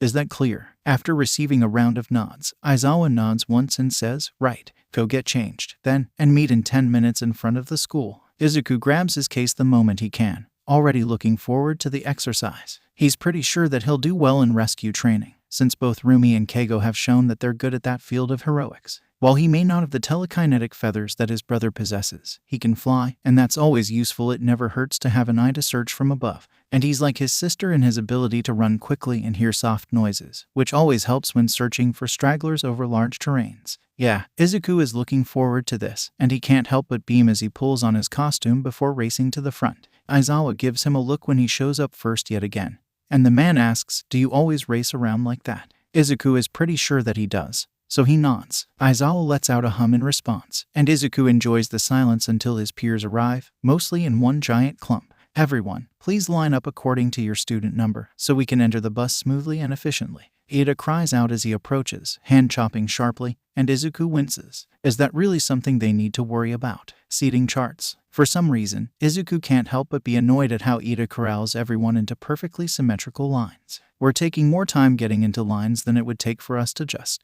board the bus, Zero points out, and Izuku can't help but agree mentally. Externally, however, he just keeps his mouth shut. Still, a piece of him feels oddly pleased when he sees the bus's open seating arrangement, which effectively ruins the seating plans it had. Izuku watches as his peers get into the bus and claims an end spot, sitting next to Asui. Kirishima gives him a little wave from Asui's other side, smiling widely, and Izuku can't help but return the gesture as he turns, angling his body so that his wings can drape over the open end. It's a little odd, he'll admit, since it means he's staring at his peers, but it's far more comfortable, and Izuku will never pass up the chance to have a comfortable bus ride. Asui seems to take his position as an invitation to question him, saying, Midoriya. Izuku snaps his gaze to her, ears raising to listen better. She blinks at him for a moment, then continues. I like to say what's on my mind, so I tend to be rather blunt. Your quirk ... it's a bit odd. You're a mix of a rabbit and a bird, aren't you? What is your quirk even called? Oh, I call it a Skvader, Izuku chirps. When Asui just blinks at him, he tentatively adds, Skvaders are a mythical creature, basically just winged rabbits and, well. Izuku extends his left wing, feathers ruffling as he stretches it, and he points to one of his ears to finish the gesture. I see, Asui says. So, am I right to assume that your parents had a rabbit and bird quirk, Kiro? Probably. Izuku agrees, nodding, only to hesitate when he notices the confused looks that he's getting. Probably, Kaminari asks, an eyebrow raising. Can't you, tell? Kaminari makes a gesture of his own, pointing at his head and back. Well, if I could see them, I probably would be able to. Yes, Izuku responds, and Kaminari blinks dumbly before inhaling sharply, cringing into his seat as if trying to become a part of it. Sorry, man. That was super uncool of me. Kaminari apologizes, and Izuku shrugs. It's really not a big deal to him, he's just never known his parents. It's nothing to worry about, or cry over, it just is. That's why Izuku doesn't have to fake his smile as he says, it's quite alright. That's a normal question to have, I'm sure. And to make Kaminari feel better, he turns to Asui and asks, so, were both of your parents frogs, or? They are, Kiro, Asui affirms. And my sisters. That's so cool. Kirishima cheers. You two have super cool quirks, origins or not. They're super manly. I wish my quirk was that interesting. But it is, Izuku says before he can help himself, and then he continues when Kirishima falters. A hardening quirk like that has so many applications, Kirishima. You can be a weapon of your own right. or a shield of support. Don't underestimate yourself. It may not be as flashy as mine, but it certainly has its perks. Aoyama joins in, to which Ashido comments, and it doesn't try to break your stomach every single time. Which brings up another question, Asui states, turning to look at Monoma. If Aoyama's quirk hurts his stomach, to the point that he needs a belt on just to regulate it, how did your body handle it? It didn't, Monoma grumbles, a hand reaching to touch his stomach as if he's remembering the pain. Recovery girl scolded me for 20 minutes about using his quirk as if I had any other option. Izuku winces sympathetically, but his attention is stolen by Kaminari, who says, well, I think there's a lot of people with really cool quirks on this bus, but I think we can all agree that Midoriya is the closest to pro. I mean, what about Bakugo or Todoroki? Anjuru asks, to which Kaminari scoffs. Please, they may be strong, too, but look at him. He has wings, Tsunotori offers, and Kaminari shakes his head wildly. No, well, yes, but I mean, personality matters too, guys. That's the nicest way to insult two guys at once, I think, Hagakure states, and Izuku watches with wide eyes as Bakugo begins to shout at Kaminari, calling him a dunce face for his comments. Todoroki, for his part, seems unfazed, but Izuku isn't really sure that Todoroki has been listening at all since they sat down, which, fair, because Izuku is starting to get lost in his own thoughts, too. Izuku supposes that Kaminari is right, at least, in his observation. Izuku probably is the closest to pro out of his peers, with an entire lifetime of training to look back on. He thinks it'd be a poor testament to himself if he was anything less, as if the Hero Commission would accept less than what I've offered.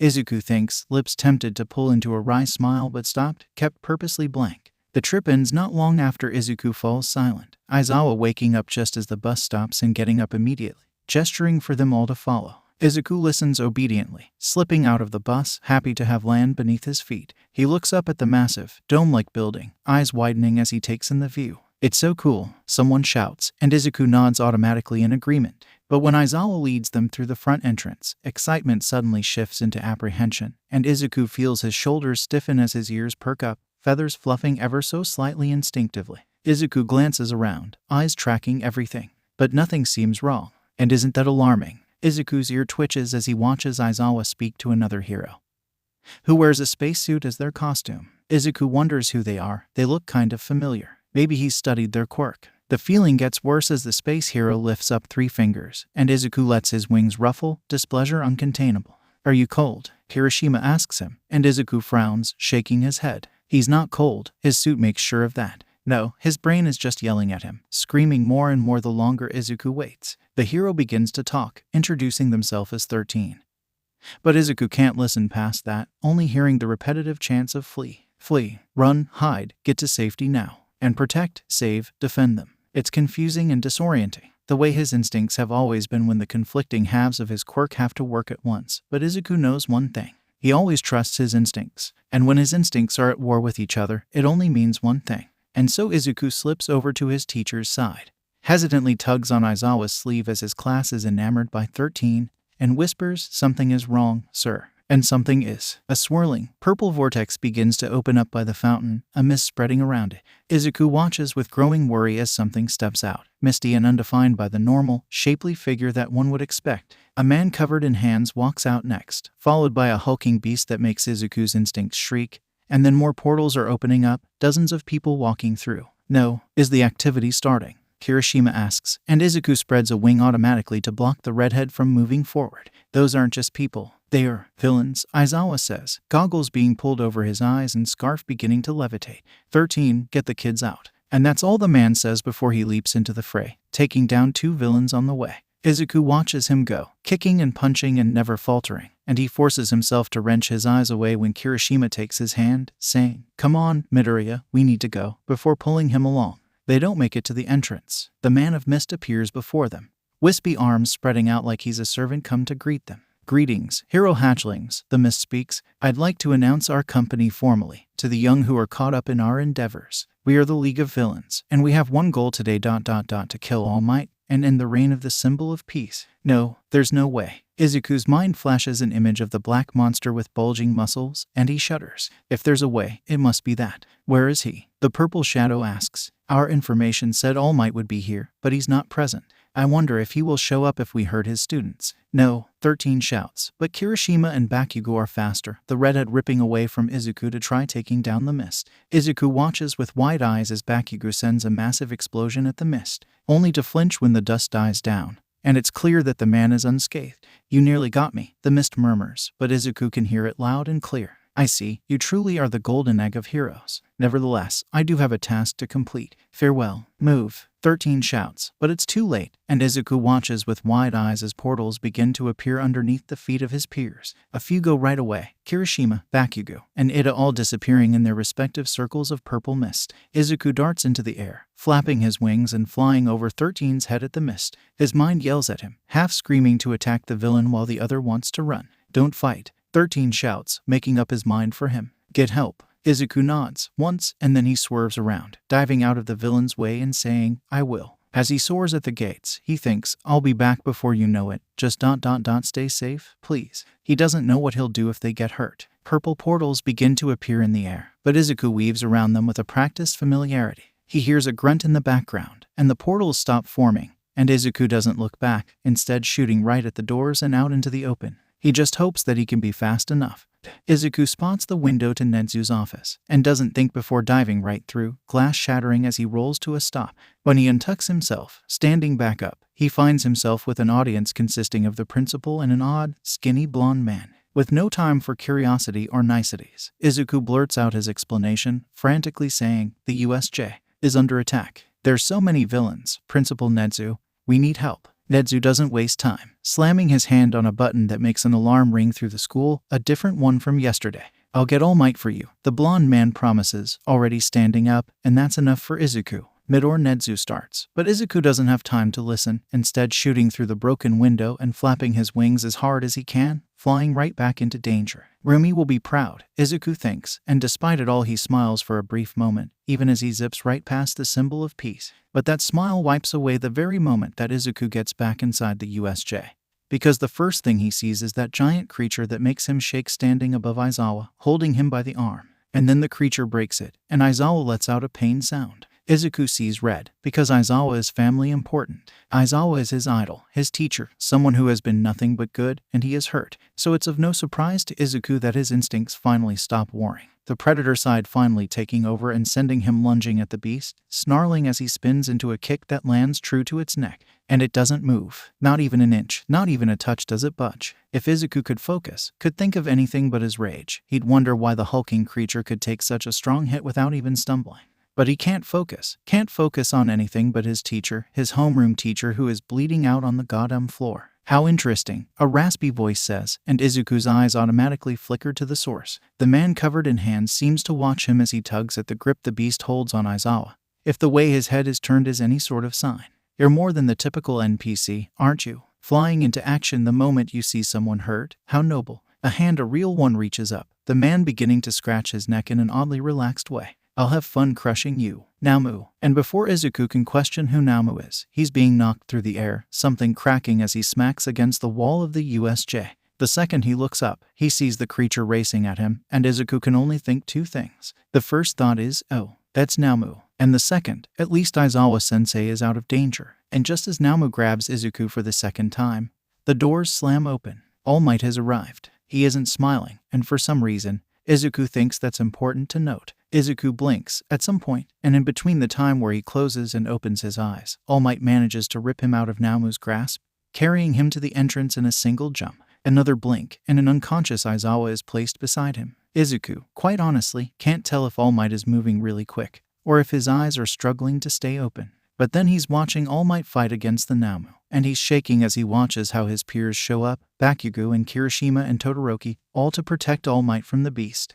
And he's keeping an eye on nearby villains, those unconscious and the two that stand at a distance, the man with the hands and the man of mist, who both watch him. I see that All Might is having fun with the anti-symbol, the hand man says, and Izuku has to strain to hear his words. So why don't I have some fun of my own? Kurogiri, the man of mist, Kurogiri, responds. Of course, Shigaraki. And then a portal is opening up, and Shigaraki hops right through it, and Izuku reacts on instinct alone as he whirls around to protect Aizawa from the man, kicking Shigaraki's open hand away. Do you have cheats on? Shigaraki asks, tilting his head as he does. Your senses are on a higher setting, aren't they? I wonder if that means your pain receptors are more reactive, too. They're not, but Izuku doesn't want to find out what the man plans to do. He ducks around the man's hits, keeping an eye on how the man reaches for him more than punches, hands wide open. Hand-related quirk, Izuku decides. 5-point activation. Most likely, or he wouldn't have his fingers spread like that. Something that will cause pain. Maybe that's where some of Aizawa's injuries came from. For some reason, the gate comes to mind. Turned to dust, but quickly enough that it was able to be fully destroyed without the user getting caught. Izuku thinks he's found the source, and he gulps as he just barely dodges the hand that reaches for his face, instead catching on his coat. Izuku rips off the jacket as it turns to dust around him, throwing it at Shigaraki to distract the man before aiming a kick at his gut, sending him tumbling to the ground. A portal catches him, and Izuku looks for the man, untensing somewhat when he sees that the villain is backed by Kurogiri. He has cheats, Shigaraki shouts, only to scream in rage as All Might sends Namu crashing through the ceiling. They both do. All Might and his little pet. We should leave, Kurogiri says, completely ignoring the complaints in a way that Izuku would appreciate if he wasn't more focused on how the lights seem oddly brighter. The lights are out, aren't they? So how? Something else is said, Izuku thinks, because suddenly Shigaraki is racing at All Might, who for some reason is beginning to have steam form around him. And Todoroki sends out a wave of ice as Izuku lifts himself in the air once more to fly at the villain,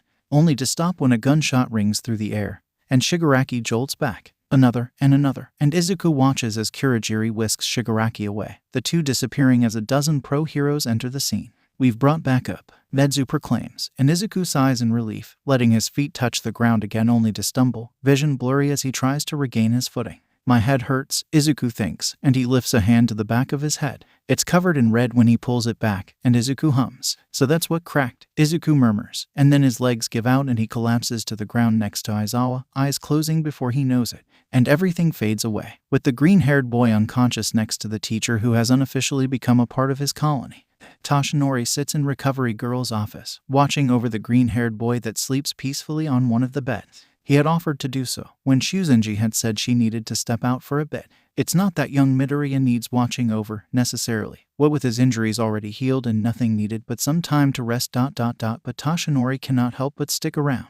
The boy has definitely left an impression on him, that's for sure. The first time he saw the boy was during the quirk test Aizawa put them through, and Toshinori had been impressed by his scores and abilities. The boy had shined during the test, and Toshinori could see how he moved with ease with his wings. He was someone to have high hopes for, surely. And then the second day of school, with the odd introductions that Toshinori couldn't help but sputter over. The way young Midoriya remained silent for nearly a minute of silence, only to say that he thought Toshinori was All Might, as if it was only a guess, had been puzzling. Toshinori has, admittedly, never met someone in Japan who didn't recognize him on sight well, when he's in his muscle form, of course. So to have this young heroing, who had gotten in on recommendations, no less, not recognize him, well, it had made him more memorable. But today's actions take the cake. Toshinori can't decide what was more startling, the way that Midoriya dove right through the glass to get help just a touch quicker, seeing Midoriya face down the Nama, only to go toe-to-toe with the leader while All Might was busy with the beast. Or how Midoriya collapsed into an unconscious heap the moment the ringleaders disappeared, but he does know that Midoriya's character has shone today.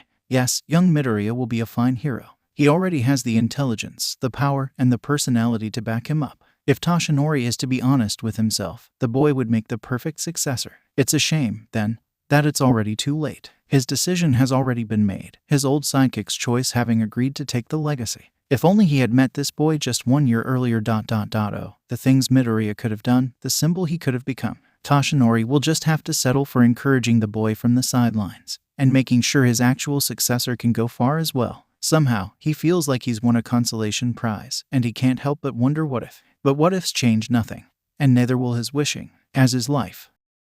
Not done yet. Izuku walks into the halls of Yui, tired and wondering if he can sleep before class. Not from injuries, no, just training. Since Recovery Girl had healed him before he went back to his handlers, that meant weekend training commenced as usual. The incident at USJ, of course, was no reason for them to halt his progress. If anything, it had given them more reason to, as school had been cancelled on Friday because of the attack. At the very least, his siblings made sure to steal him away yesterday evening for dinner. It had been nice, getting to sit down with them and enjoy a meal. Rumi had been proud of him, too, when he'd told them about his version of events. A window. He broke through a window. Rumi crowed, an odd move as she was the only non-bird person in the room. Izuku, you genius. Good job, Keigo praised. You're already soaring high, little brother. Izuku had been on cloud 9 from the praise, and the quick flight he went on with Keigo afterwards had only made him feel even lighter. But now Izuku feels like he's back down to earth, footsteps dragging more than usual as he slips into 1A. He'd left earlier to avoid his handler on the way out. He'd been worried that they'd make him get back into the car, and just ... he doesn't like the car. So getting to school even earlier than usual, even though he was the first one there on Thursday. It's worth it. Aizawa isn't in the room, Izuku quickly notes, which makes sense, he supposes. Aizawa had been hurt badly by the time that Izuku returned. There's a good chance that the man won't even show. Not today. With how exhausted the man always looks, Izuku won't be surprised if his homeroom teacher decides to just sleep the day away. It's a tempting idea, Izuku thinks. And with that thought he sits in his chair, messenger bag dropped to the floor before he curls his knees to his chest and rests his head on his knees, letting his wings wrap around him. He's out in seconds. Some time must pass, too, because soon Izuku is being stirred back into consciousness, ears picking up soft conversations that go on around him. Look, he looks just like this bird picture, Ashido whispers loudly, and a cooing noise follows a short silence. How is he able to stay up like that? Kaminari asks. I'd fall off without something to support me. Is it a bird thing? Probably, Kirishima responds, and Izuku's ear twitches when he hears someone stepping closer. Oh, Tsunotori exclaims, voice rising. He's waking up. Izuku raises his head, blinking the sleep out of his eyes as he unfurls his wings, letting them lay against his back instead. He smiles softly at his friends, and they smile back. Good morning, Tsunotori says when Izuku looks her way, and Izuku hums happily. Good morning, he responds, and then the door slams open, and Aizawa enters the room. Izuku does not binky in his spot. He doesn't. Okay, maybe he does, but who can blame him? Aizawa is back, after all. And sure, the man is bandaged up, but he's here. Aizawa blinks at him, and Izuku stills, freezing as the man stares at him before slowly drawing his eyes away. Izuku curls into his seat ever so slightly, embarrassed at having been caught in his excitement. Luckily, Aizawa doesn't say anything about his instinctual action, instead distracted by the students who ask, Are you sure you should be here? Shouldn't you be resting? I'm able to move, so I'm able to work, Aizawa says, and Izuku is left wondering if the man can become any cooler. Besides, you're not out of the clear. You're not done yet. Izuku blinks in surprise at the panic that grows around him, his peers tensing up. Do they think Aizawa is talking about villains? Would Aizawa even know about an upcoming attack? Or, the sports festival is approaching, Aizawa finishes. Though, what the fuck is a sports festival? Izuku wonders, but he keeps his mouth shut as his peers begin to comment. So soon, we were just attacked by villains, Mon Professeur. Aoyama cries in dismay. This is going to be epic. Kirishima cheers. I've watched the sports festival for years. Hagakure cheers. I've always wanted to be in it. Oh, Izuku perks up, finally realizing what his peers are talking about. The sports festival. Present Mike has talked about it every year on his radio show.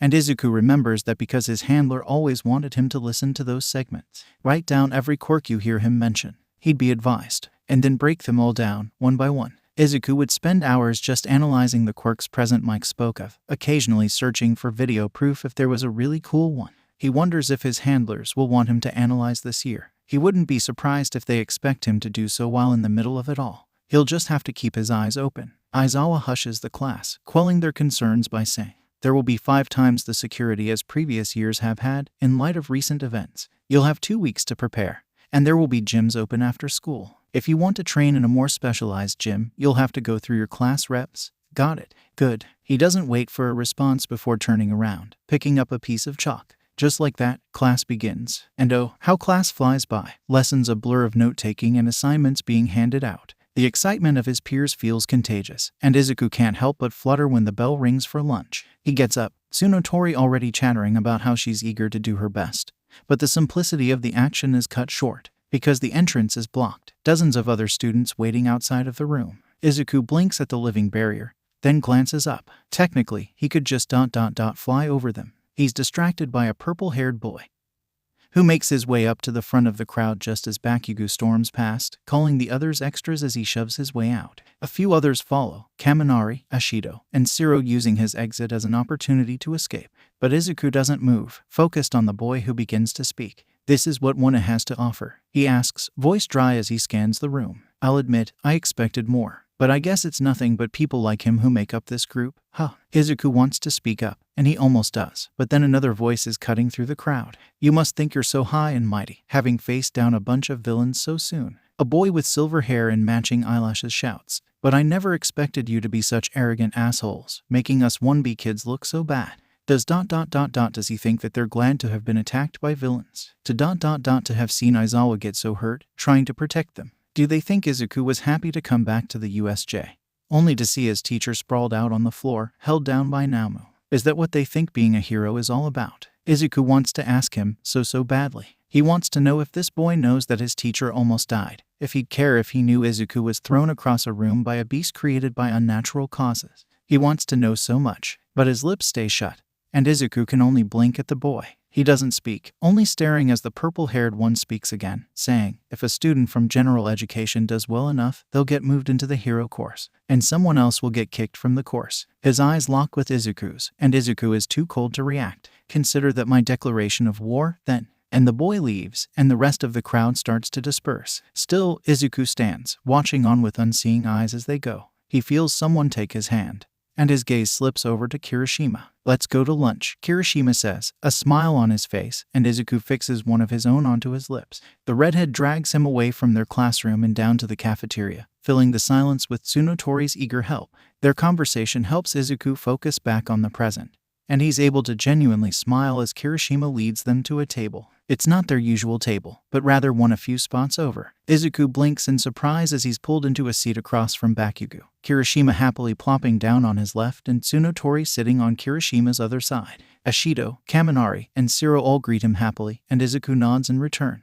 "We were in the same zone," Kirishima explains, and Izuku blinks at the admission. The same zone. At the USJ. Izuku watches as the rest of his usual table mates join the table, no one questioning why they've switched away from their normal place. Izuku listens along to the conversations that surround him, occasionally answering when spoken to, but mainly sitting in silence. Across from him, Bakugo is quiet, and almost seems to be ignoring the group. Still, Izuku thinks it's a rather nice lunch, and when it comes time for hero training, Izuku is content. Training isn't bad, either. Aizawa is in charge of the lesson today, and he has them doing quirkless spars. It's something Izuku is familiar with, his trainers having made sure he'd never be a liability in the event that his quirk was, well, unavailable. But it's nicer, this time. Izuku doesn't even get told to bind his wings up, and if Aizawa isn't going to ask him to, Izuku is going to keep mum and not remind his teacher. Aizawa doesn't make anyone bind up their quirked features, surprisingly, and Izuku can't help but bounce on his toes with joy at the realization.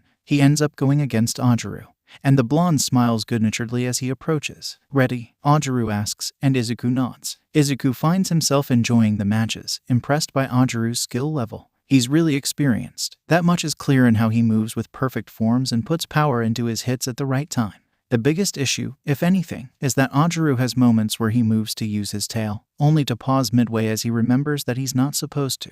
"Shoot!" Ajaru exclaims as he gets up, Izuku having kicked the boy to the ground during a moment of hesitation. "I'm not used to quirkless spars. They're not always the greatest," Izuku admits, and Ajaru laughs. "Sensei must have known what he was doing when pitting us against each other." "You're really good." "Midoriya, did you go to a gym?" "I had trainers," Izuku confirms, and Ajaru hums. "That's pretty cool. And they had you practice without your wings." When Izuku nods, Ajaru asks, "How did you get used to not using them?" "I use my tail without thinking. They bound my wings," Izuku says simply, and he can't help but wonder why Ajaru's eyebrows furrow at the statement. "Oh," Ajaru murmurs, and then they're resuming, hopping right back into training. Izuku never does find out why Ajaru had made that expression. Training ends, and the day does, too. Izuku is stopped by Ada in the changing room. The spectacled boy saying, "We have a meeting with the 1B representatives in 10 minutes. Izuku nods, dressing quickly before following his peer back to their classroom. They sit down, and the 1B representatives enter the room only a few moments later. The first to enter is a girl with orange hair and blue eyes. The second one is Momoye Urazu, who Izuku recognizes from the recommendation exam. "It's a pleasure to meet you," Ada proclaims the moment that the two girls enter, standing up and chopping his arm excitedly. "I am Tenya Ada, the vice representative of Class 1A. My name is Itsuka Kendo," the orange-haired girl responds. "I am the class representative of 1B. Momoye Urazu," Momo says, voice soft. "Vice representative of 1B. Izuku Midoriya, the class representative," Izuku introduces, feeling somewhat out of place with his meager introduction. But no one makes any comment, and the meeting begins. The meeting itself is simple, the four simply discussing what days would be best for their classes to have some of the specialized gyms reserved. They go on a back and forth pattern, each class getting a week total for the gyms. Truthfully, it doesn't even take 20 minutes for the 4 to make their decisions, and Izuku smiles as Kendo and Yaoyorozu stand. It was nice to meet you, Kendo says warmly. I look forward to working alongside you this year. You as well, Izuku says. And Kendo's smile grows brighter at the response. She turns to leave, Yaoyorozu only a step behind. I'd say that our first meeting went well, Ada declares once the two leave. I'm glad that there is no animosity between us, despite the hostility some of the 1B students offered to us earlier today. Izuku grimaces at the reminder, and Ada promptly moves on from the subject. I will be heading home now. My family asked me to return straight away. Would you like to walk out together? Ida turns to Izuku as he asks this, his bag already on in body position to walk right out of the door. It's clear that the boy is eager to go home. Izuku wonders if he's ever been so excited to return to the commission, to his handlers and trainers and endless lessons and not getting to see his colony for weeks on end at times. He doesn't have to wonder. He knows the answer well. I think I'll stay behind a bit longer. Thank you, Izuku says, and Ida accepts this answer and goes on alone. And Izuku sits in the empty classroom, listening as his peers' footsteps grow more and more distant, softer and softer until he can't hear a sound. Only when there is nothing but silence in Izuku's ears does the boy get up, picking up his bag and stepping out of the room. He glances in the direction of the exit. He goes the other way, deciding that now is the perfect time to explore. With most students not around, already long gone for the day, he's able to stroll through the halls without worrying about getting into anyone's way. And it's nice, Izuku thinks. The halls are vacant, and Izuku only spots a few students in their classrooms. No one pays him much mind, and he's able to simply go on his way, letting his feet take him wherever they wish. It's just after Izuku passes the support hall, where he hears what seems to be explosions and maniacal cackling, that Izuku runs into the skinny blonde man from Netsu's office. The man seems just as surprised to have run into him as he is, letting out a choked cough that makes Izuku worry, because he's pretty sure that the man just spat out some blood. Is he okay? Is Izuku allowed to ask if the man is okay? He also wonders if he's allowed to ask the man if he's, somehow, related to All Might, because the longer he stares at the tall man, the more he notices just how many similarities the two share. The hair color, the length that their blonde hair isn't really. This man has 2 long locks that look like All Might's signature V-shaped bangs. If the hair were to drop down, they're both the same height, they even dress the same way. Honestly, Izuku can't even tell if he'd rather ask, are you related to All Might? Or are you All Might? Because in this day and age, he wouldn't even be surprised if All Might can somehow change what he looks like. With as much of a symbol All Might is, Izuku doesn't know what the man can and cannot do. So who is he to say what's a part of the realm of possibilities? But Izuku knows it's not his place to ask. Not his place to ask any of the things running through his head, so instead he just stares up at the blonde man before him, and the blonde man stares back for a moment. And then he coughs again, this time sounding nervous, before saying, "You made quite an impression, young man." Izuku feels his face warm up immediately at the reminder, knowing that the man is thinking of the shattered window. Is he angry? Luckily, it was a very good one. Oh, that's good to hear. Thank you, Mr. The blonde smiles, the expression sheepish. Just call me Yagi, young man. All right. Thank you, Yagi. Izuku smiles back, and the man chuckles. It's good to see passion in the new generations. Keep up the fire, why don't you? Will do, sir. Izuku promises, wings fluttering to emphasize his words, and Yagi chuckles again. That's good to hear, young Midoriya. I'll see you around. And just like that, Yagi walks away. Izuku wonders how Yagi knows his name, despite him never having said it. Again, he chooses not to ask. Later, when Izuku is asked why he was gone so long, Izuku simply claims that his meeting took a while. His handler nods along and leaves him to do his homework. For some reason, the lie feels as relieving as it does condemning. Izuku doesn't know if he'll lie again over something so simple. Another part of him thinks that he will, and that part is just a bit bigger. Even so, Izuku cannot help but smile as he sets his sights on his schoolwork.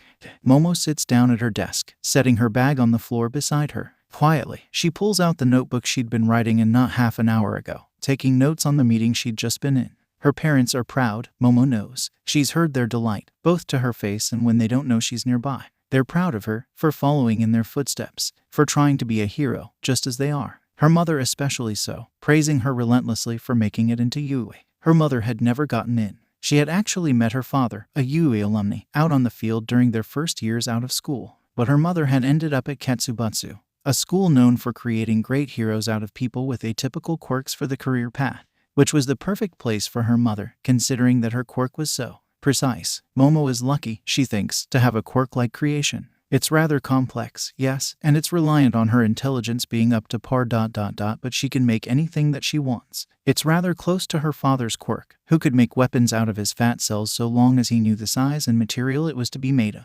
Her mother, however, had to know the molecular composition of a substance in order to control it. She could not make anything. That did not stop her mother from becoming a hero, though. She still became a rather great one of her own, with a special move that relies on her ability to control the very elements around her so long as she focuses well enough. And if her mother can't be stopped, neither can Momo. And if her mother believes in her, Momo should feel the same way, except she doesn't. She's not proud like her mother is. She doesn't fully believe that she'll make it as well as her parents did, because her parents are looking at their own past and her future, while Momo is in the present. And the present isn't enough. She is not enough. The first day in 1B was rather lackluster, Momo will admit. Their homeroom teacher, Vlad King, had whisked them away to orientation right away. That had lasted hours, and Momo had quickly noticed that Wana had not even come to the entrance ceremony. Where were the Wana kids? Tetsu, a boy who could turn his skin to steel, asked when the ceremony was finally over. And it was an Asayurashi, the boy who controlled wind during the recommendation exam and used it to race ahead of his competition. Who answered? Oh, my buddy, Midoriya, said that their teacher had them do a quirk test. Momo remembered, then, how the green-haired boy, Midoriya, had spoken with Urashi during the exam. She left school with a frown that day, and again on the second day, when she saw a few students enter 1A. She could not help but be jealous, seeing them go into the class that she had been eager to get into, the class her father had gotten into. On the third day, they voted for class representatives, and Momo hoped for a chance to prove herself, a chance to show her worth. She was chosen vice representative. Another girl, Izuku Kendo, took the top spot. Kendo tried asking if she wanted to have a say in who their 3 council members would be, but Momo didn't care enough to choose. So Kendo chose, and that was that. And then there was the alarm that blared through the cafeteria, and Momo couldn't help but watch in envy as Midoriya, once again, took center stage. And then Thursday arrived, and it was calm, and Momo was simply filling out her notes. She'd heard that they'd be having a field trip that afternoon and was interested in what it would be. And then the alarm rang out, a different one, and Vlad King disappeared before Momo understood what was happening. Then she found out what had happened, and she couldn't help but wonder. Villains had attacked the class of 1A, the class that Momo had so desperately wanted to be in. Momo wondered if she would have been of use, if she would have been able to make it out safe and unharmed. She heard the reports. She knew that only one student was greatly injured, although she didn't quite know who it was. Would she have made a difference? Or would she have been dead weight? Momo had no clue, and it scared her. School resumes on Monday, and Momo took the distraction with eagerness. Vlad King's announcement of the sports festival gave her something to focus on, something new to look forward to, a chance to prove herself to Japan, to show her skill, to tell the world that she is a force to be reckoned with, that she deserved to be in 1A. Then there's the meeting after school. Only she and Kendo went, because they're just meeting up with the representatives of 1A. Truthfully, Momo should have expected to see Midoriya waiting for her, but she hadn't expected it, and so she couldn't help but stare in surprise, stilling in the entrance. Kendo walked to one of the desks, sitting down and spinning the chair around so that she'd be facing Midoriya and the boy beside him. Momo recognized him, Tenya Ida, the second son of the Idaten family, the top recommendation student, and a legacy child. That was the face of 1A. Momo ran on autopilot as the meeting commenced, jotting down notes and keeping her gaze off of Midoriya as well as she could. Not that it was always easy. His bold wings and constantly twitching ears were excellent distractors, but Momo was persistent. She left the moment she could, slipping away the moment Ida said the meeting was over. And now here she is, staring at the notes she can barely remember taking, more focused on what-ifs and should-have-beens, and the boy who seems to have everything she ever wanted. The perfect quirk, simple yet strong. The recommendation spot in 1A, a role that shows his worth. Midoriya is the picture of what Momo always wanted. She wonders if she will ever reach his position, or if he'll continuously fly out of reach, soaring as she sinks. She hopes that the sports festival will be her moment of clarity, both for herself and for others. Oh, how she hopes. 2 weeks pass more quickly than Keigo can soar from the commission's main building to his own agency, which, in Izuku's opinion, is really quick. But the days soar like his brother does, and just like that, Izuku is pulling on his gym uniform, awaiting the start of the sports festival. The rest of his peers linger around the room that they've been sent to, some in groups, others on their own. Izuku sits in his own corner, content to watch his peers as they hype themselves up or wait patiently for their cue. And then Todoroki calls his name, walking towards him. Midoriya, Todoroki says, and Izuku turns to face the heterochromatic boy. Todoroki, Izuku responds, standing up as he does so. Todoroki stills, eyes appraising him before he speaks again. You may be strong, but I have more power than you, he states, and Izuku nods because, well, he's right. Skvader may be a cool quirk, and Izuku knows that it can be a powerful one. Both of his siblings are in the top 10, after all, and the commission wouldn't train him so diligently if they didn't know he'd be able to be something special, but it'll never truly compare to a powerhouse quirk like Todoroki's. You're right, Izuku admits easily, but I won't let something that simple take me down. Good, I look forward to fighting you. The bold declaration seems to have garnered the attention of their peers, and Izuku is surprised when Kaminari speaks up, saying, "Oh shit, it's a battle for the crown. Is now really a good time to be starting fights?" Kirishima asks, and Todoroki shrugs. "I'm here to compete, not to make friends," the boy states. "Well then compete with me, Frieza Brain." Bakugo complains. "Why go after the fucking bunny boy? He's not even a proper threat." Todoroki just blinks at Bakugo, unbothered, and Bakugo seems to grow angrier. So Izuku speaks up, tentatively asking, Bakugo, would you like me to challenge you?" Since Todoroki didn't, Bakugo huffs, crossing his arms as he says, "Fine. I better see you at the top, you fucking rabbit, since the fridge is too fucking stupid. It's the moment you've all been waiting for." Present Mike's voice cuts through the air, and Izuku sighs in relief. "The sports festival of the first years. Let's get these contestants out here." "Come on," Ada cries, pulling open the door, and Izuku follows his peers as they slip through the exit to the tune of Present Mike's cry. The students who faced a horde of villains and came out on top give it up for the Class 1A. The crowds cheer, wild and free, and Izuku looks at the packed stadium with awe. He's seen the recordings, of course, and has heard Present Mike talk about the event year after year. But hearing and seeing are two different things, and Izuku can't help but stare at the crowd they've gotten. And then he sees a flash of red, and his eyes widen with delight as he focuses on two figures in particular, because sitting in the stands is Keigo and Rumi. They're just for him. Izuku waves at them, preening when they spot him and wave back, completely missing the announcement of the other classes. And then Midnight is speaking, pulling his attention away from his siblings. "It's time for the student's oath," Midnight says. From the top scorer of the entrance exam, Katsuki Bakugo. "The top student from the hero exam," someone murmurs, and Izuku blinks in surprise. Is that really how it was chosen? Nevertheless, Izuku watches as Bakugo walks forward, stepping onto the raised platform and leaning close to the mic. And then, with a calmness that Izuku has never seen in the boy before, he says, "I'm going to win." A pause. "You'll all be great stepping stones to my victory." Izuku blinks at the uproar, watching as Bakugo shrugs and saunters back down to join the rest of the class. A part of him is amused, because wow, Rumi will get a kick out of a speech like that. He's pretty sure she's already laughing. But another part, well, that part knows that Bakugo just angered all of their opponents, and he can't help but be nervous. "All right," Midnight exclaims, slashing her whip through the air. "Let's find out what our first event is, shall we?" Midnight gestures to a lottery wheel, then gives it a spin. Izuku watches as it cycles, colors blurring together until finally the wheel stops abruptly, landing on the event of choice. Our first event, the obstacle course. Instantly, a few of Izuku's peers let out groans. Izuku, however, is delighted, because he knows exactly how this event will go. Shouta knows exactly how this event will go, and so he sighs and slumps into his chair. "What's that sound for, Eraser?" Hisashi asks, and Shouta snorts. "You'll see. Ominous. I like it." Shouta huffs at that, keeping his eyes on the students as they line up at the starting point. Some cameras reposition, focusing on groups that seem more interesting. But when the race begins, Shouta knows exactly who to keep his eyes on. Izuku Midoriya, who, as expected, flies over every single thing. It's amusing, admittedly, how panicked Hisashi gets the moment he realizes what is happening. Because Hisashi always announces the different sections the moment a student reaches it, and Midoriya is already soaring right through them. And here we see Izuku Midoriya of wanna reach the first obstacle, the Robo Inferno. Will he fight or oh, he's already passed them all. Just like that, we see the second part, the pit. Students will be able to travel by ropes or by traversing from one pillar of rock to the next. Just don't fall. He's already flying over it, Mike, Shouta points out. And Hisashi makes a noise that sounds both distressed and excited. Right, and here Midoriya is reaching the third part, the minefield. And, he's still flying. Oh, look, he's nearing the exit. Ladies and gentlemen, in first place we have Izuku Midoriya.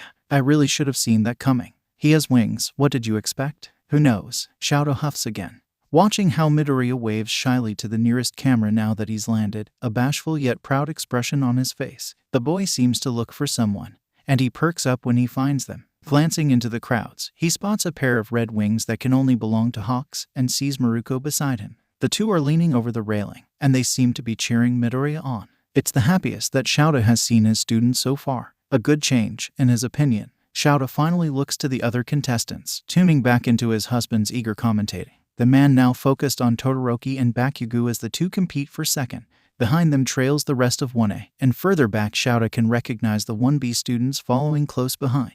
A few students from the other departments seem to be making gains of their own, including a pink-haired girl covered in gear, a purple-haired boy who is sitting on another person's back, and a few others who slip in among the rest. And soon enough the round is ending, and Shouta isn't at all surprised to see that all of his students have advanced to the next round. He just hopes that the next round will be at least a little challenging to Midoriya. Then he remembers what the next event is, and he sighs. The sports festival, apparently, is a challenge to anyone who can't fly, and those who can will. The event speaks for itself, honestly. Kami, Shouta needs a nap. Izuku vibrates with leftover glee from his win. Sure, it hadn't been especially impressive, but he knows his handler won't be upset. She's always ingrained efficiency into his head, getting the most out of the least. Showmanship comes second to surviving, after all, and Izuku had given the cameras a smile for her sake even when he'd rather flinch away. But all in all, he's happy, and his siblings are cheering him on.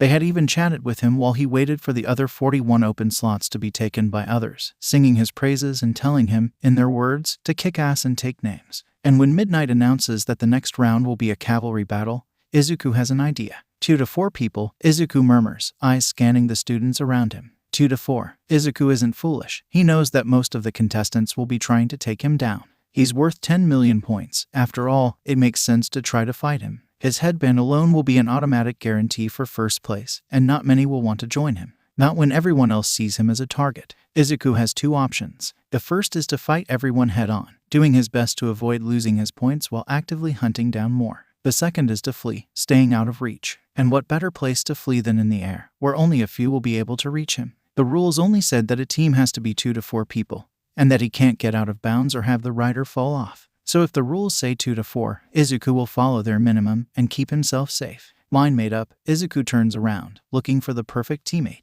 someone light enough that he can carry them for the entire 10-minute round, yet strong enough to defend where he cannot. Preferably someone who can be ranged or up close, considering that Izuku's arms will be full from carrying them. He spots the perfect person, and lights up with a grin.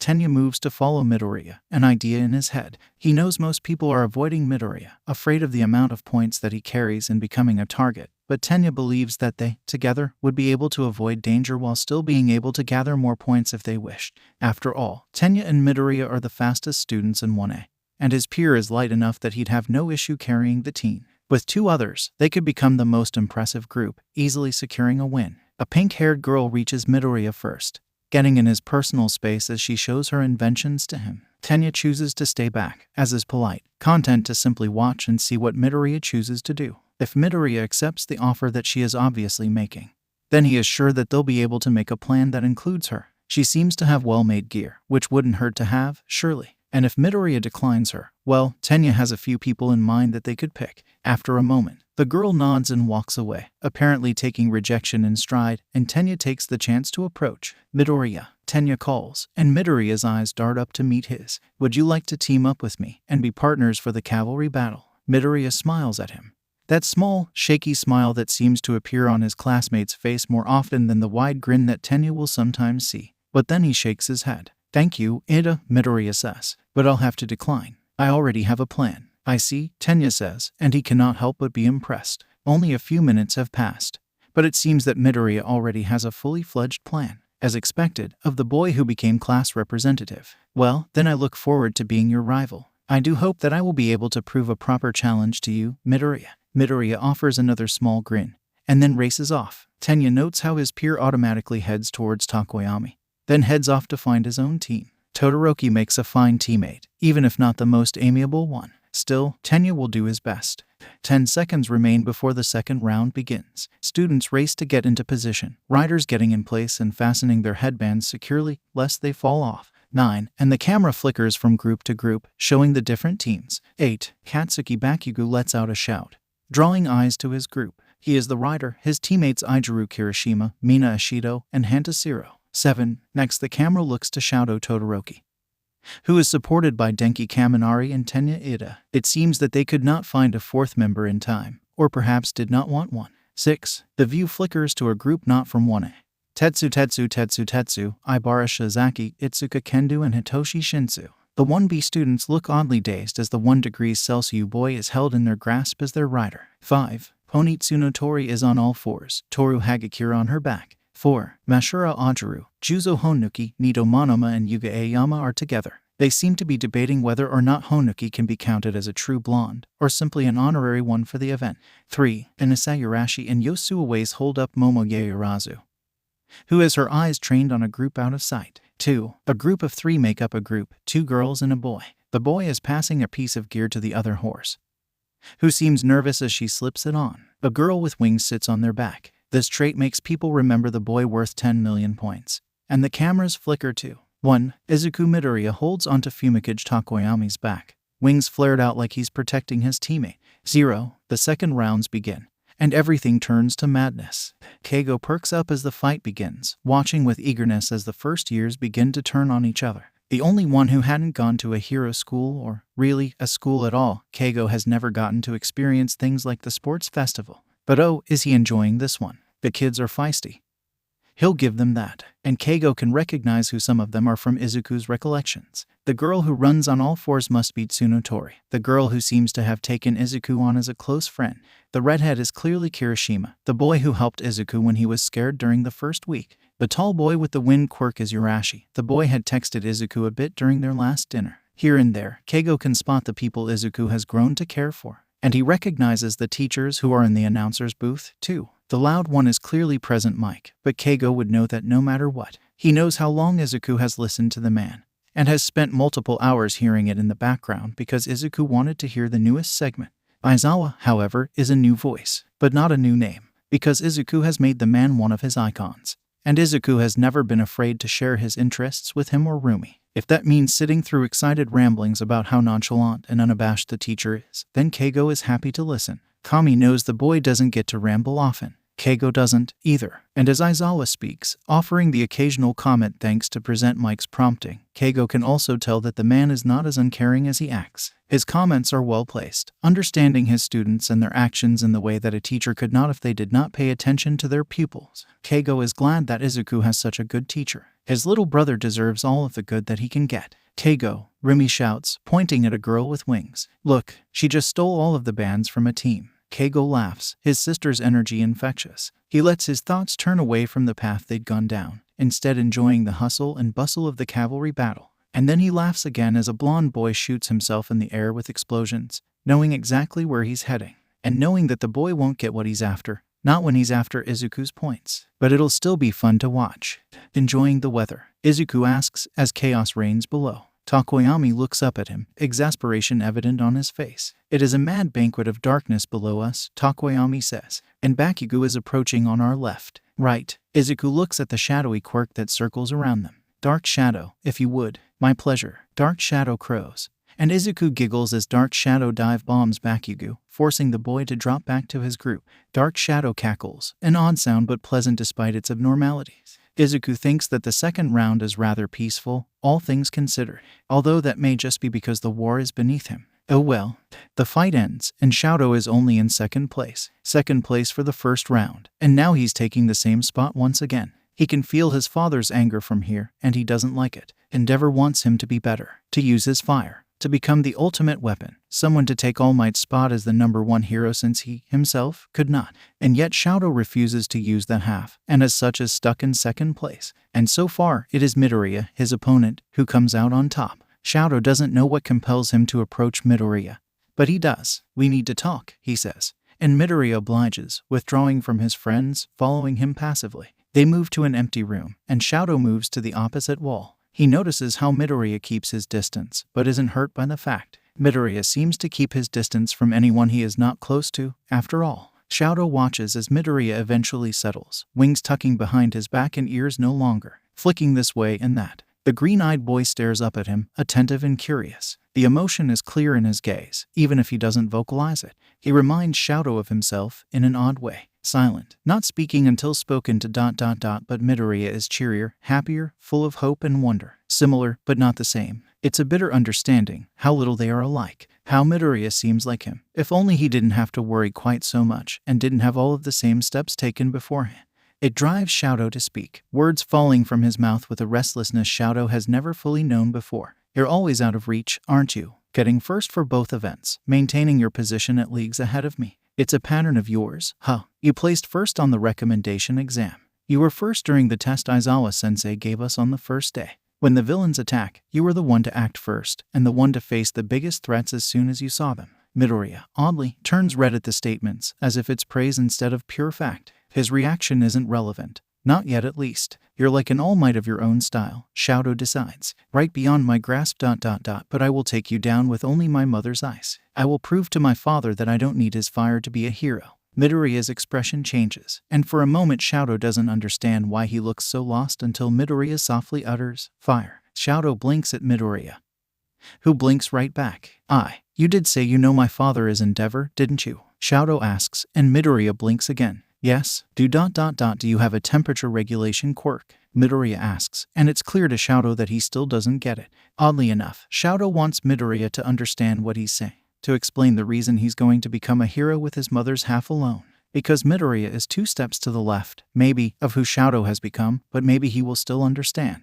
And that's why Shadow asks, have you ever heard about quirk marriages? The look he gets in response. Shadow looks away. My father has always wanted to be the #1 hero, Shadow says, eyes trained on the clock as he speaks. But as time went on, he quickly realized that he couldn't surpass All Might. His quirk just ... wasn't strong enough for the job. So he married my mother, practically bought her away from her family. She had a strong ice quirk, powerful. My eldest brother wasn't strong enough. He had a better fire quirk than my father, one that burned hotter, too, than his body could handle. My sister got a weak ice quirk. My next sibling didn't manifest a quirk at all ... And then there's me. Shadow clenches his hands, shutting his eyes. I got both halves. My mother's ice, my father's fire. I was everything he wanted. His perfect tool. The ultimate weapon built and trained for the sake of becoming the best. But I refuse to use his fire. I refuse to be what he wants. Not when he is the reason my own mother hated me, rejected me, scarred me. Shadow lets his hand rise up, tracing over the long familiar scar around his eye.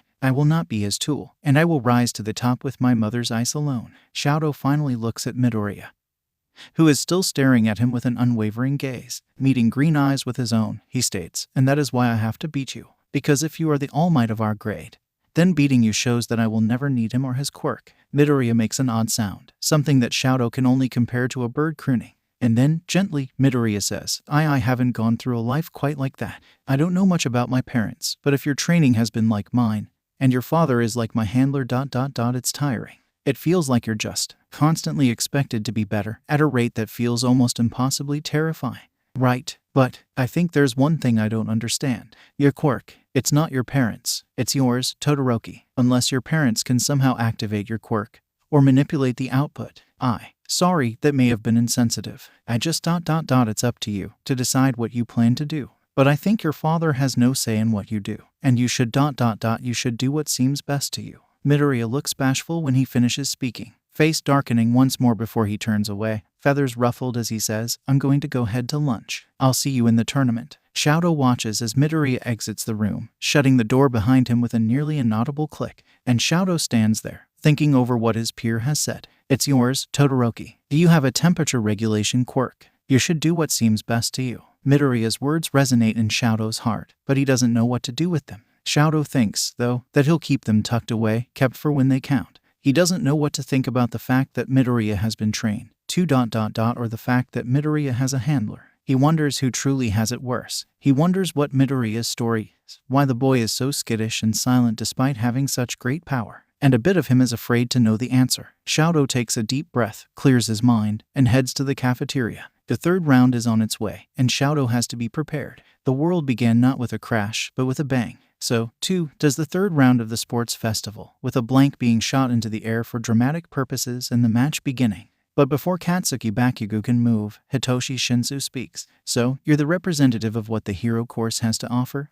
Tilting his head, Shinsu asks, what? They couldn't find anything better than a yappy Pomeranian with an obnoxious bark. Shinsu smirks, and Bakugo falls for the trap.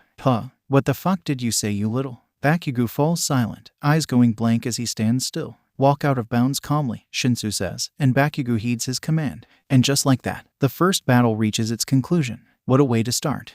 Izuku doesn't know why Bakugo wandered out of bounds the moment the match began. but he's pretty sure it's because of his opponent's quirk. Izuku recognizes the purple-haired boy from a few weeks ago, when the boy had given his declaration of war, so to speak. Izuku isn't surprised that the boy ended up in general education. He's too scrawny to fight robots. It's clear that the boy was planning to rely on his quirk but couldn't, but it is a shame. Luckily, it seems that Shinsu plans to earn his spot in the hero course. He's done well, making it so far in the sports festival. Actually, Izuku glances at his notebook, where he sketched out the tournament roster. 16 names cover the page, in pairs for the first round of fights. There are 9 students from 1A, 6 students from 1B, and Hitoshi Shinsu is the only student from a non-hero course. It's impressive on its own, the fact that Shinsu has come so far. Without any formal training, he's at a disadvantage. Despite this, however, Shinsu is making his way through the ranks with a quirk that isn't the typical powerhouse one that most people are eager to see. Izuku is more than able to make up any lack of interest, luckily, and he looks forward to seeing how far Shinsu will make it. But there are 7 more matches until the 1 degrees Celsius student has another match, and so Izuku tunes in his present mic announces the second round of opponents. Kirishima and Tetsu, the boy who had called their class arrogant, who had assumed that they were happy to be attacked by villains. Izuku isn't a spiteful person. With that said, he hopes that Kirishima wins, and perhaps a small part of him, too, hopes that Kirishima will crush his competition. But the match is a slow one. A fight that draws out as an immovable object meets an immovable object. They end in a tie, and present mic announces that a tiebreaker will be done at the end of the first round. Izuku has no doubts that Kirishima will win in the end, and is content as the third match begins. At ease, Izuku watches with attentiveness as Todoroki faces off against Ibara Shizaki, a girl with vines for hair that she's able to control. It's a bad match from the start, and it only lasts 20 seconds. Todoroki has trapped Shizaki in a glacier, present mic announces, and Izuku wonders if it was necessary to point it out, because, well, quite bluntly, it's impossible to miss the giant mass of ice that surrounds Shizaki. He wonders what the repercussions of that act are, and a single glance at Todoroki shows that the boy is shivering, his right hand shining with frost. Izuku twitches at the sight, and there's a part of him that urges him to get up, to go to Todoroki and ask, why aren't you using your fire? It's just hurting you to do this. But no, Izuku will just have to hope that he and Todoroki both make it far enough to go against one another as opponents. Maybe, he will be able to help Todoroki through his doubts. A quick glance at his roster tells Izuku otherwise, and Izuku worries for his peer. But what can he do? Izuku doesn't have a clue. Up next, present mic starts, and Izuku emerges from his thoughts. We have the boy who can get in and out of any sticky situations, Hantashiro of the hero course, and against him we have Sayurashi, one of the recommendation students of the hero course. Izuku chirps with delight as he sees Urashi walk up to the arena, the tall male giving a quick bow to Siro before midnight calls for the match to begin. And oh, how it begins. Siro makes the first move, eager and ready as he lets out a reel of tape, aiming to hit Urashi. But Urashi is fast, and he is powerful, and Izuku grins as Urashi sends out a gust of wind, whipping the tape away. And then Urashi is moving, quick and ready as he whisks himself into the air and across the arena floor, crashing right into Siro before using a larger blast of air to send Siro tumbling over the boundary lines. Hantashiro is out of bounds. Midnight cries out, looking delighted by the quick pace of that match. Sayurashi advances to the next round. Urashi moves over to Siro, helping him up before the two walk off, and Izuku leaps out of his seat the moment that Urashi disappears from view.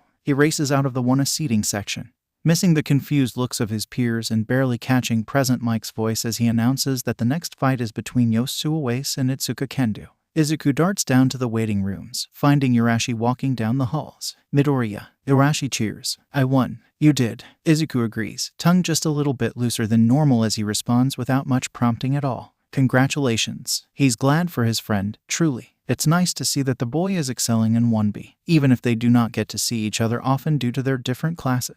It was your text, Urashi jokes, holding up his phone, and Izuku giggles. A single good luck text isn't more important than all of your hard work, Izuku denies, but Urashi shakes his head energetically. Nope, must have been the text. Here, I'll prove it. And just like that, Izuku's phone buzzes. Go on, open it and see. Izuku does so, smiling at the text that reads, good luck. Izuku giggles again, turning his phone back off and slipping it into his pocket. Thank you, he says, and Urashi nods. Yeah, come on, let's go back to the matches. Yours isn't until the end, right? Right, Izuku confirms. There are still 3 more matches to go. And just like that, Kendo takes the win, slapping her opponent right out of bounds. Ooh, that's bound to leave a mark, present Mike exclaims. and Izuku blinks.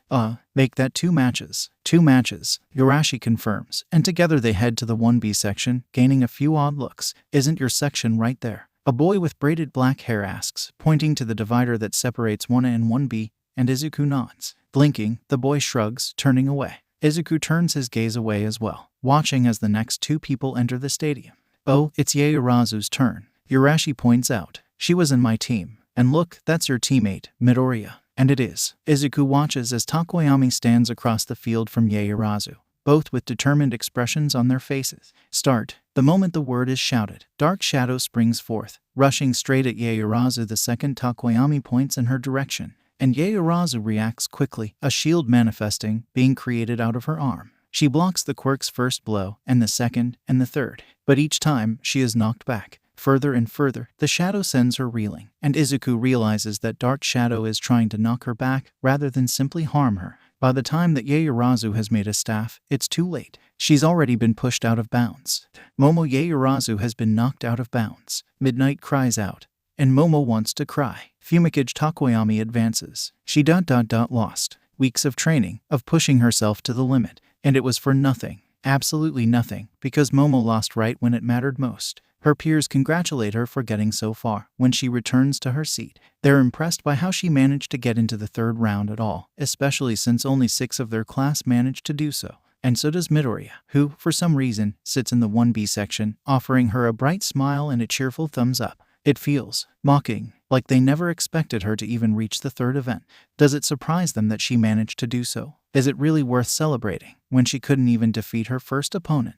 Momo feels foolish, and she turns to watch the match. In the arena, there are 2 students from 1A. Present Mike announces them as Mina Ashido and Denki Kaminari. And when the match begins, Momo can't help but frown, because the boy, Kaminari, incapacitates himself at the very start. He overwhelmed himself, letting loose a giant electric attack that apparently left him temporarily brain dead. When Ashido is able to simply nudge him out of the ring, Yaoyorozu can't help but feel bitter. How could someone with such poor control of their quirk get into 1A while she was stuck in 1B? If she had gone through the normal entrance exam and passed, would she have that boy's spot? Or would they still put her in 1B because he had a flashier, more exciting quirk? Midoriya leaves the section, drawing Momo's attention, and he appears a few moments later in the arena below, facing off against Ida, the class representative up against his vice. Momo has a feeling that she knows who will win. And he does. Ida may be fast, with a great engine quirk that allows him to move at impressive speeds, but Midoriya is faster and can fly. And fly he does, soaring out of reach before swooping in low, a well-timed drop enough to trip Ida up, sending him sprawling. From there Midoriya pins the boy, swift and merciless. It's not one of the quickest matches, and yet it is impressionable. Impressive. Momo looks away when Midnight announces the boy's victory, and slips away as the 2nd round begins. She decides that she needs some fresh air. She knows that it is not true, but she is far too upset to care if anyone else realizes the truth. The 2nd round begins, and ends as quickly as the 1st round of the 3rd event did. Shadow watches as Kirishima passes by, clearly disappointed but still not upset as he goes. Despite having lost to the boy from 1 degree Celsius, the redhead still smiles as he walks back to the 1A seat. Shadow doesn't understand, but he supposes that he doesn't have to. Right now, all he has to do is focus on winning. And here we see a battle of 2 recommendation students. Present Mike announces as Shadow walks out into the open air. The stadium roars around him, the hero's voice surpassing them thanks to his microphone and quirk. From Class 1A, we have the Ice Prince Shadow Todoroki, and from 1B, the one who can sweep you off of your feet, Inase Urashi. Urashi smiles at him when Shadow approaches. Best of luck to us both, Urashi says. May the best man win. Shadow doesn't bother with a response, instead moving into a ready stance as Midnight calls for the match to begin. Not having to be told twice, Shadow swipes out his right hand, a wave of ice following the motion. And that should be it, Shadow assumes. That should be the end of the match. But then the ice shatters, and Urashi grins a dangerous grin at him. Did you know that even a little bit of wind could shatter glaciers? Urashi asks, tilting his head.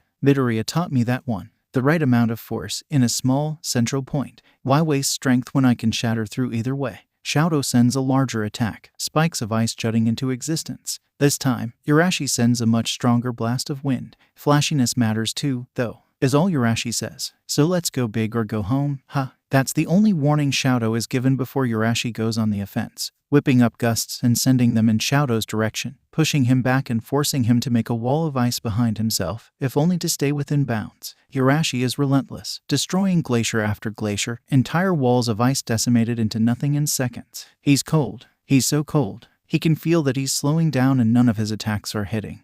And Urashi hasn't looked phased whatsoever. An especially strong attack sends Shadow stumbling.